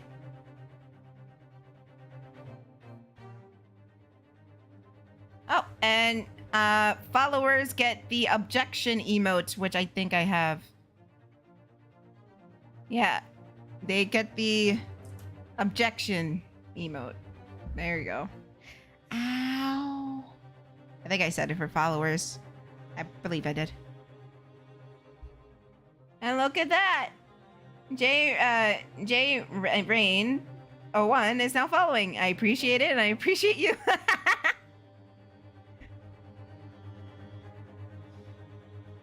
This calls for a toast, I feel. I don't want your fucking wine. To the guilty being punished. Your wine is ass, and so are you. I hope you die. Minosuke, get up. You still have your summation thingy. Oh my god, ow. Get up, Mr. Naruto, please. Please. Oh god. Ugh. The trial isn't over yet. What do you mean, Mrs. Sato? About the information I found in this encyclopedia of British law I have. That obscure right that belongs to the defense in these situations, remember? Oh, I forgot. I keep forgetting I'm on the second one, so they have to re-explain everything. summation examination.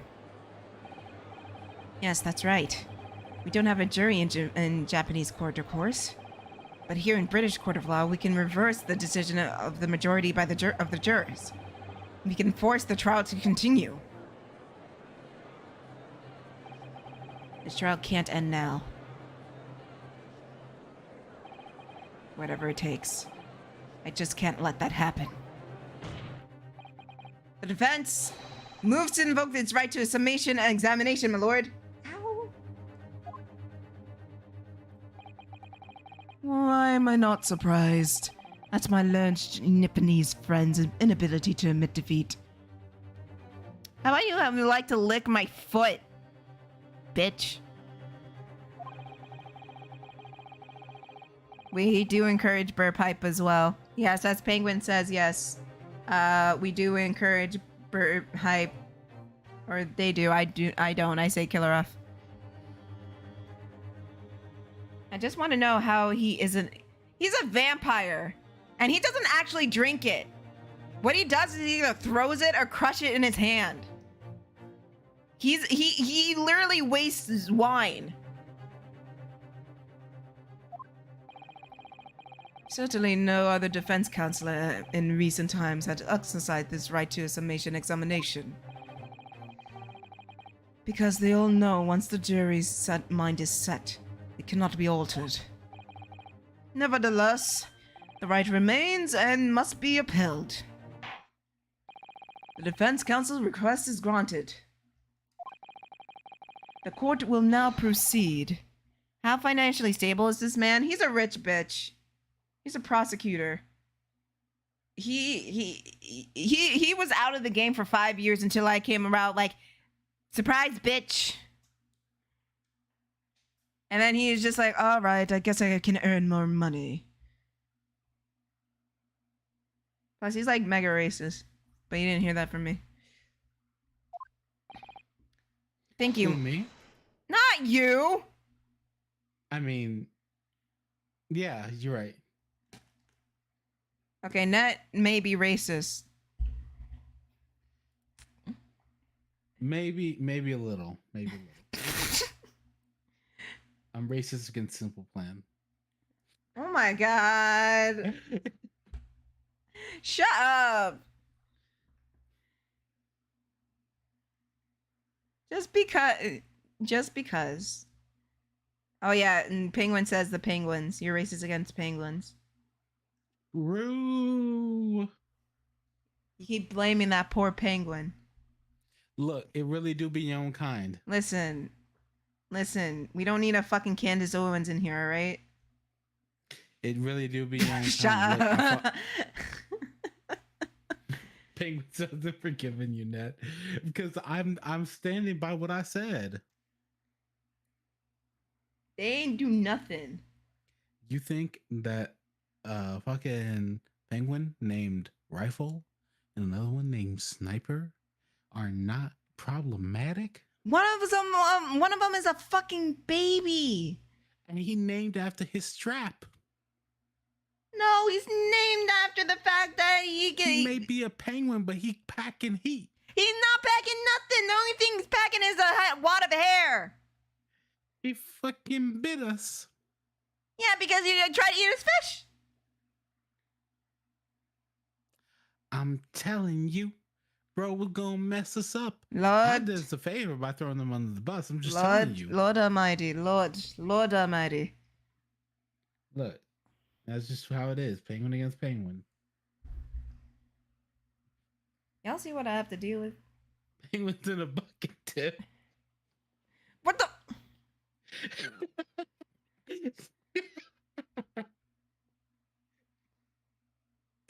Did you just say penguins in a bucket? Yeah. Thought I should put a bucket over your head.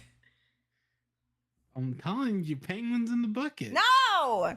Literally, no one, Lake Penguin said literally no one did anything in that case. It was all an accident. Look, just because it was all an accident doesn't mean it wasn't preventable. The dude literally tripped.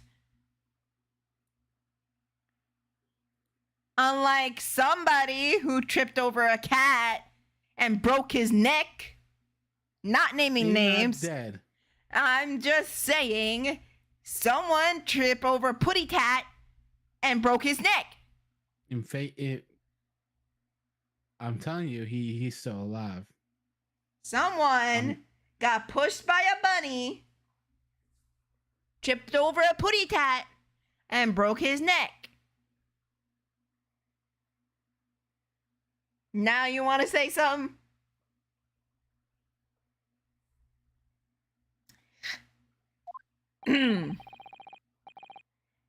Are you and your fellow prepared, Mr. Foreman? Believe me, my lord, we all know this young lad's tendency. We're ready for it. Yeah, sure, bitch, shut up. Very well. In that case, ladies and gentlemen of the jury, I hereby call upon you to state your grounds on which upon you find the defendant guilty of the crime for which it stands accused. Damn, Horse is saying, I don't know, Net. Evidence is pretty damning. Damn. And Horse said he was right by your side, too. Damn. The victim may not well be off, but he's a nobleman straight up. There's no reason to doubt the man. That's a terrible reason. Well, I do declare the good gentleman has no reason to lie. In fact, I think he's rather splendid. That's another horrible reason. Just look at the accused by comparison. He's Japanese. Stoops are all the while, and the mustache very fishy. That's just plain racist. There's no more evidence suggesting a gangly actor such as a fraudsman is a fraudsman. For now, at least. What? Ugh. I really don't care. I just need to end this drug quickly. I know, man. I really do feel bad for you. I really do. 3 hours of missing time is nothing when you reached my age, you know. Nothing at all. I knew it. Every single one of these seems completely convinced. It would seem that all the jurors have come to the conclusion that Mr. Shakespeare is a fine, upstanding, honest citizen. So the bias of what jury need. I'll say yes. I do stream on both Twitch and YouTube. God, what that sentence? I don't know. I can't read. So the bias in which against is what a jury need to do. Damn shame. Damn shame. I can't type. Oh. It's okay. I can't fucking read. If you ask me, they're all been bewitched by his strange theatrical movements. And sadly, nothing Mr. Natsume has said appears to have registered at all. Well, here goes. Let's not forget. I've pleaded with the jury on Saseki-san's behalf before and it worked. So you never know. Before you begin, it might be an idea me to remind you how exactly a summation examination works, Mr. Naruhodo. Oh. Well, you're still very new to British law after all. That's true, I suppose, and Saseki-san's fate is entirely in my hands now. There's always a chance I might have forgotten some crucial detail. Perhaps I should hear Sasato-san. I wonder. Do I need a fucking tutorial in this game? No, I don't need a fucking tutorial. Get the fuck out of here. No. Thank you for the kind offer, Miss Sasato. But I've been through plenty of summation examinations already now. I think it's important we don't delay the start any longer than necessary. Of course, I understand. And I'm quite sure you're right. Don't worry, the power of saving everything can be done in your first try. Don't worry. Yeah, I mean, what? I don't need no fucking tutorial. Fuck, what? You can turn to me for advice whenever you like. I'll be here for you. Alright, cool. The key to this is really listening carefully to each juror's statement. Finding two that are contradictory and pitting them and pitting the yeah. I don't fucking need an explanation, okay? I know how to fucking do it, alright? I'm fucking awesome. I'm fucking fabulous, alright? Without further ado, please, counsel, proceed with the summation examination. Alright, I don't fucking need fucking no tutorial bullshit. Yes, my lord. Alright, I don't need it. Like, ooh. I can't read this text. The defense's rebuttal. Got it. The victim may not have been well off, but he's a notable man and straight up, and there's no reason to doubt the man. Whether I do declare the news, and this all feels fucking. You're just racist. I do want to press you because you said for now at least. Hold it! Fraudsman? What do you mean by that, madame?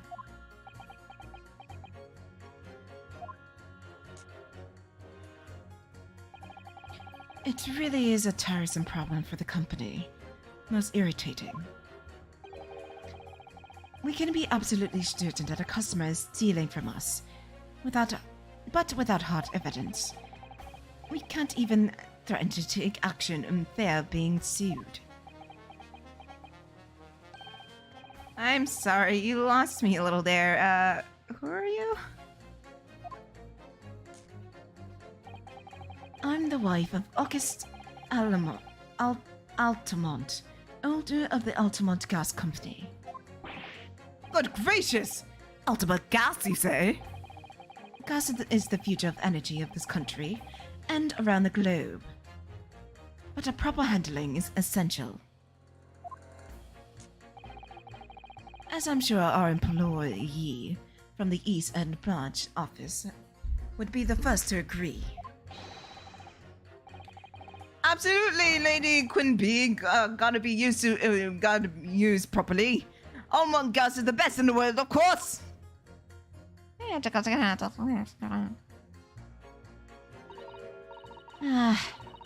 think we have solved the mystery of the bow from earlier, Mr. Naruhodo. Right. He even bowed in deference of his employer's wife. Titty. So, would I be right in assuming... It is already at this moment I realize how unrealistic this court setting is. No, bro. This whole game franchise is like nothing but unrealistic court settings and behaviors. It's just everything. Literally, there was one of them where a woman had a whip and she literally whipped me. I had coffee thrown in my face. You know what the worst thing is for me is that, like, I think the reason why I enjoyed the first case of the first game so much as I did was because it didn't have any last minute bullshit. It did not have any fucking twists and turns that wouldn't have like taken place in an actual court. It's just a simple prove that your friend was innocent and use actual evidence, not give us the prove it with actual evidence and then go nuh-uh. The fuck you mean nuh-uh? Or not even give us a chance to actually provide evidence and just be like, oh yeah, but you're guilty. We've already decided unanimously mid cross-examination. Fuck off. Right? Well, to be fair, all these people are racist. Yes, but it's like, at least don't. Okay, look, don't fuck with the process. That's all I'm asking for. Do not fuck with the process. If you want to have them deliberate, then tell them to go deliberate. Do not interrupt the fucking case halfway for this shit. Because it gets me. It like actually gets me fucking tight. Because I'm just like, bro, the fuck you mean nuh-uh? I'm just saying, if it wasn't one of the bunnies on the bunny trail, they would do that shit. It's just super annoying because I swear to God, they turn this into some fucking fucking hell, man. This one's actually got me a little tight. Like I'm actually a little bit pissed off with this fucking writing. Because it feels like a narrative device where I can feel the author's hand fucking tightening in on us to get us to the right conclusion. And I'm just like, bro, nah, you should have took this one back to the drawing board.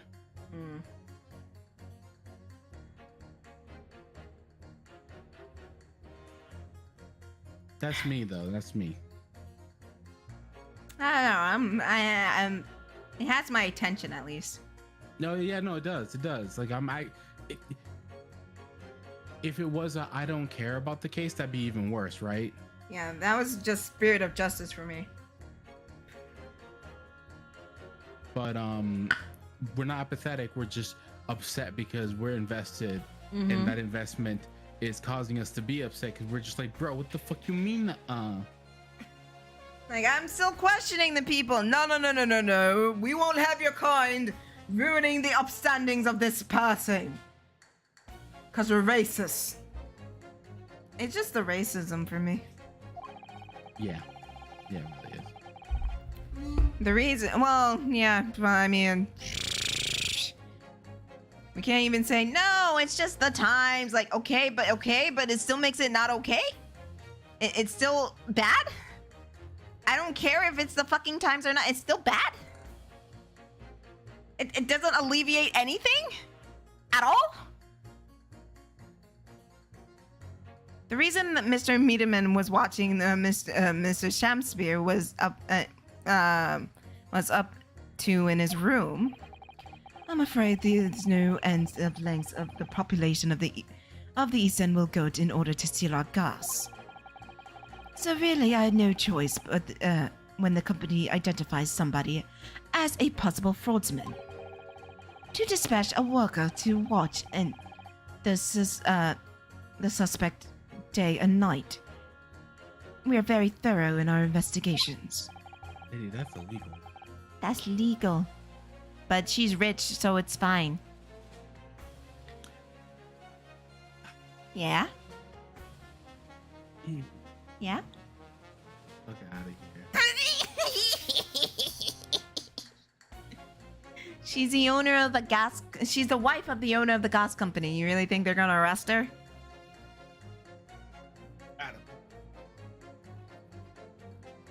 Hey, oh, you arrest my wife? I'm gonna take a lap. Yeah? I'm taking a lap. Oh. We may be going on the bunny trail again. I'm taking the lap. We're going on... You do know we may be going on the bunny trail again. You do know that, right?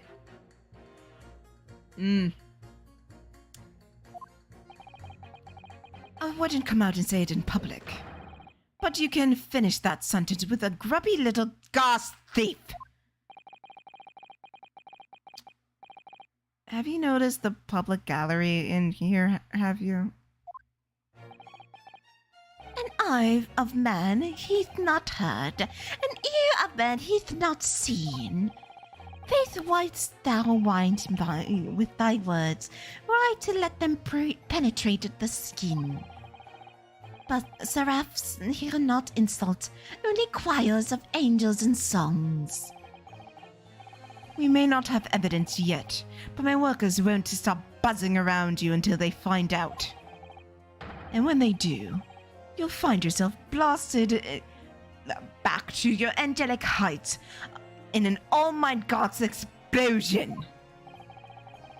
So Mr. Shakespeare has been stealing gas. I wonder during number 4. Would you mind adding that information to your testimony? With pleasure. What's it about ripping a thief you enjoyed? A little before that part, object violence. It's wait. Well, if she was a private investigator, maybe it's legal. Or if they consider it. Yeah, I don't think she is. I think she is just a conglomerate's wife, though. Yes, of course. This could be it. This could shift the balance. Ooh. Victim put is fine for frisbee in reality. Ooh. Where? Shut up. Shut up. Victim may not weigh well up, but he's a notable and straight up. There's no reason for to doubt the man. Hold it! I'm just doing that because I'm questioning him because he said there's no reason to doubt him, but he's stealing gas. But before doing anything, always press, unless you're like surefire. Well, there's plenty of people in London who seem to be noble but poor. Couldn't some of them also be liars? I've no doubt about it. Like that shaky client of yours, for example. Absolutely not. Mr. Natsume is no liar. Look, the point is, the only thing that passed the victim's lips that night was that Japanese man's tea. When will you take the gasman's testimony into account? The truth couldn't be any clearer. Well, that's alarmingly logical.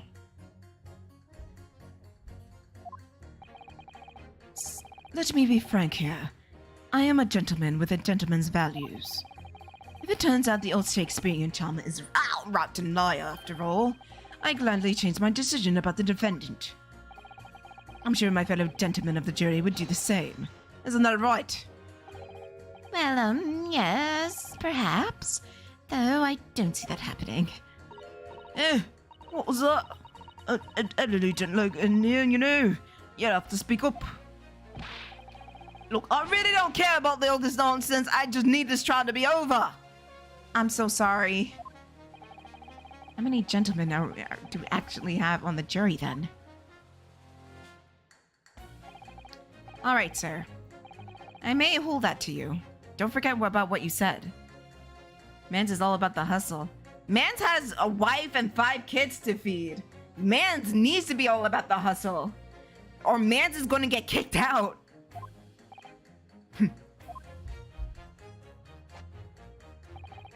All right, if you can show me the man's a liar, I'll reconsider. Okay. Think I know what to do here. I think I got it. I prove he's a liar because the conglomerate lady who you will bend backwards over said he was. The victim puts his fine performance in reality. He's a common thief of my gas company. All right, if you can show me. Yep. Objection! Those two statements clearly contradict each other. Good gracious. To whose statements you refer, counsel? Juror number 1? What are you yelling about, lad? I love this little animation and him pacing. I don't know why. It just I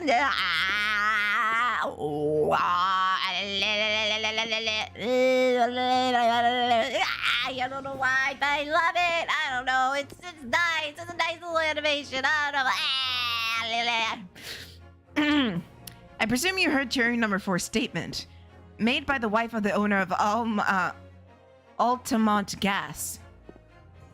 I just realized they allowed him in court with a fucking katana. Yeah, that katana is from his dead best friend. So yeah, he was very insistent with the katana. Well, yes. The victim you claim to be noble, straight-up man, in fact, turns out to be a common thief. So the good lady says, but there's no evidence, is there? You and I both heard them say much. It's true, we don't have any evidence as such. Just yet. But the claims aren't baseless, you know. What? You heard me. Seeing his operation has already been compromised, I would suggest that the court hears testimony from my East End branch office employee over there. God, stop making his chin jiggle. I'll do whatever you want, milady. Gasman's honor.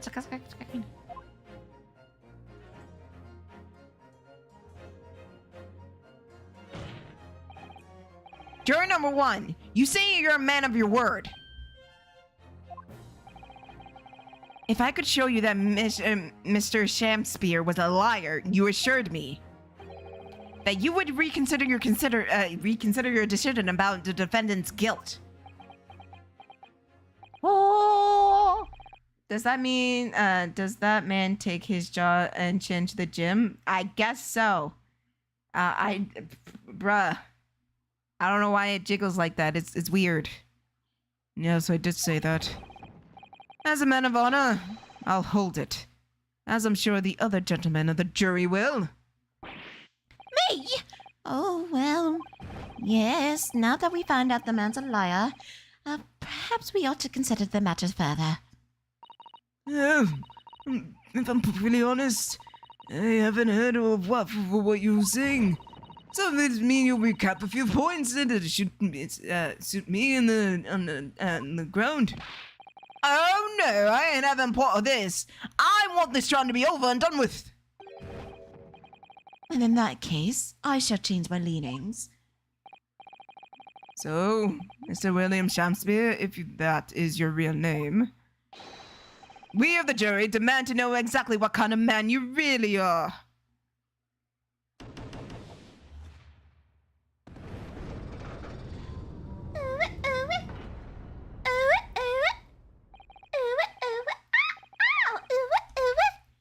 That's for jurors, for not guilty. Yes, Mr. Naruhodo. Victory! Fist bump.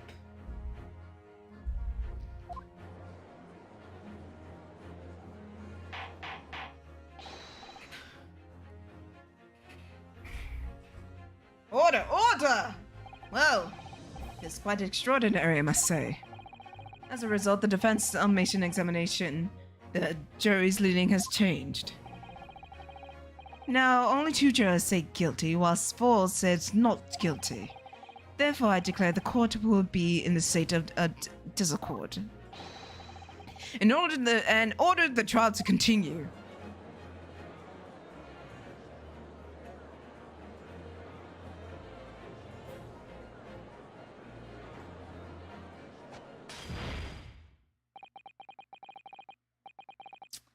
You need to stop throwing things around like that, sir. Not the wine. You have spoiled the banquet, Mr. Shakespeare.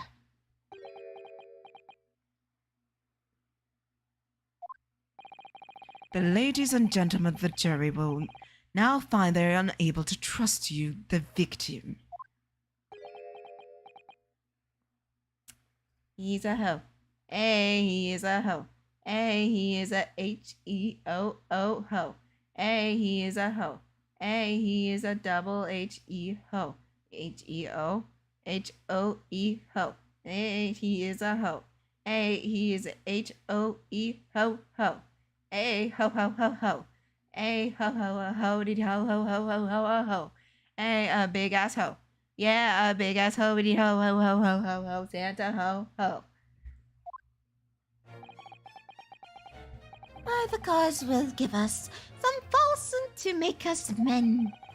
So God mend me, I do swear. Man's about to drop the most heavenly format of words the courtroom ever seen. Man's about to say words I've never heard of, and I'm not gonna understand a word he says. The Scotsman speaketh at which concerns him most. Not but gas, not but thin air. I burneth bright a while, and have no substance that reek foul. Oi! What did I say? I do take it, Mr. Shakespeare, that you deny the allegations of gas thievery. Most heartily, my lord. Hast thou out there forgot? I am a seraph, an angel, a noble mind, sweet of nature, and really honest of heart. Fuck off. You flowery mouth pompous beanpole. Just cause I haven't got the evidence yet.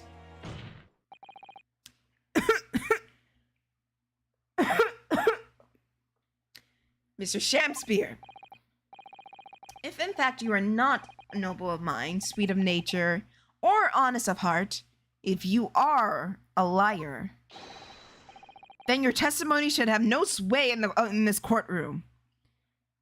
The man is like great value from Wish. Papa is thinking about it. I mean, he is. It's the chin. He has the fucking. He's Mr. Chinnigan. He is. Here comes the Crimson Chin. Jeez.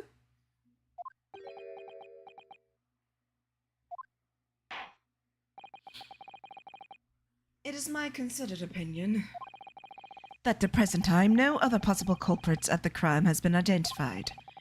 All testimonies heard at the court is thus very heavily implicates the defendant. In short, it would be not unreasonable in this stage for me to rule on... No! No! Oh no. However, in light of the fact that the jury has expressed concern of the fidelity of this witness, I believe it would not be appropriate for this court not to pursue the point further. Objection! Don't be mad! I assure you, my lord, that is not a waste of the court's time. The gas in this case are unrelated. Jury number 4. Yes. Didn't you say before, although you had no hard evidence to prove this man has been stealing gas, you have strong grounds for suspecting him? That's right, we do. Don't we, worker? Yes, quite, absolutely, Gasman's honor. Very well then, we will hear your testimony now. You will tell the court precisely why do you believe the victim, Mr. William Shamspeare, has been stealing gas. Yes, my lord, it'll be my pleasure. If I may, my lord. Go ahead, madame. This worker's testimony may be significant bearing on a good name of my husband's company. Therefore, I should take the stand alongside him in a supervisory role, if you wouldn't mind. Oh, yeah! Yeah, sweetest honey! Yeah! You! Very well. As an exception, I shall honor your request. Thank you, my lord. Wait till the boss gives you an earful! Woo! It's gonna sting, mark my words! He's just raising her up.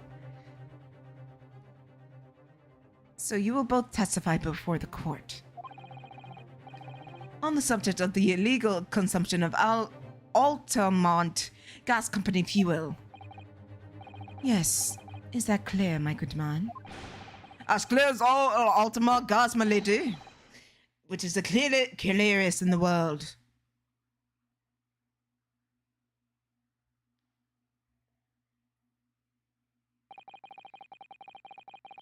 Do you think the gas has gone to his head, Mrs. Sato? I think the man is just very a dedicated employee, Mr. Naruhodo.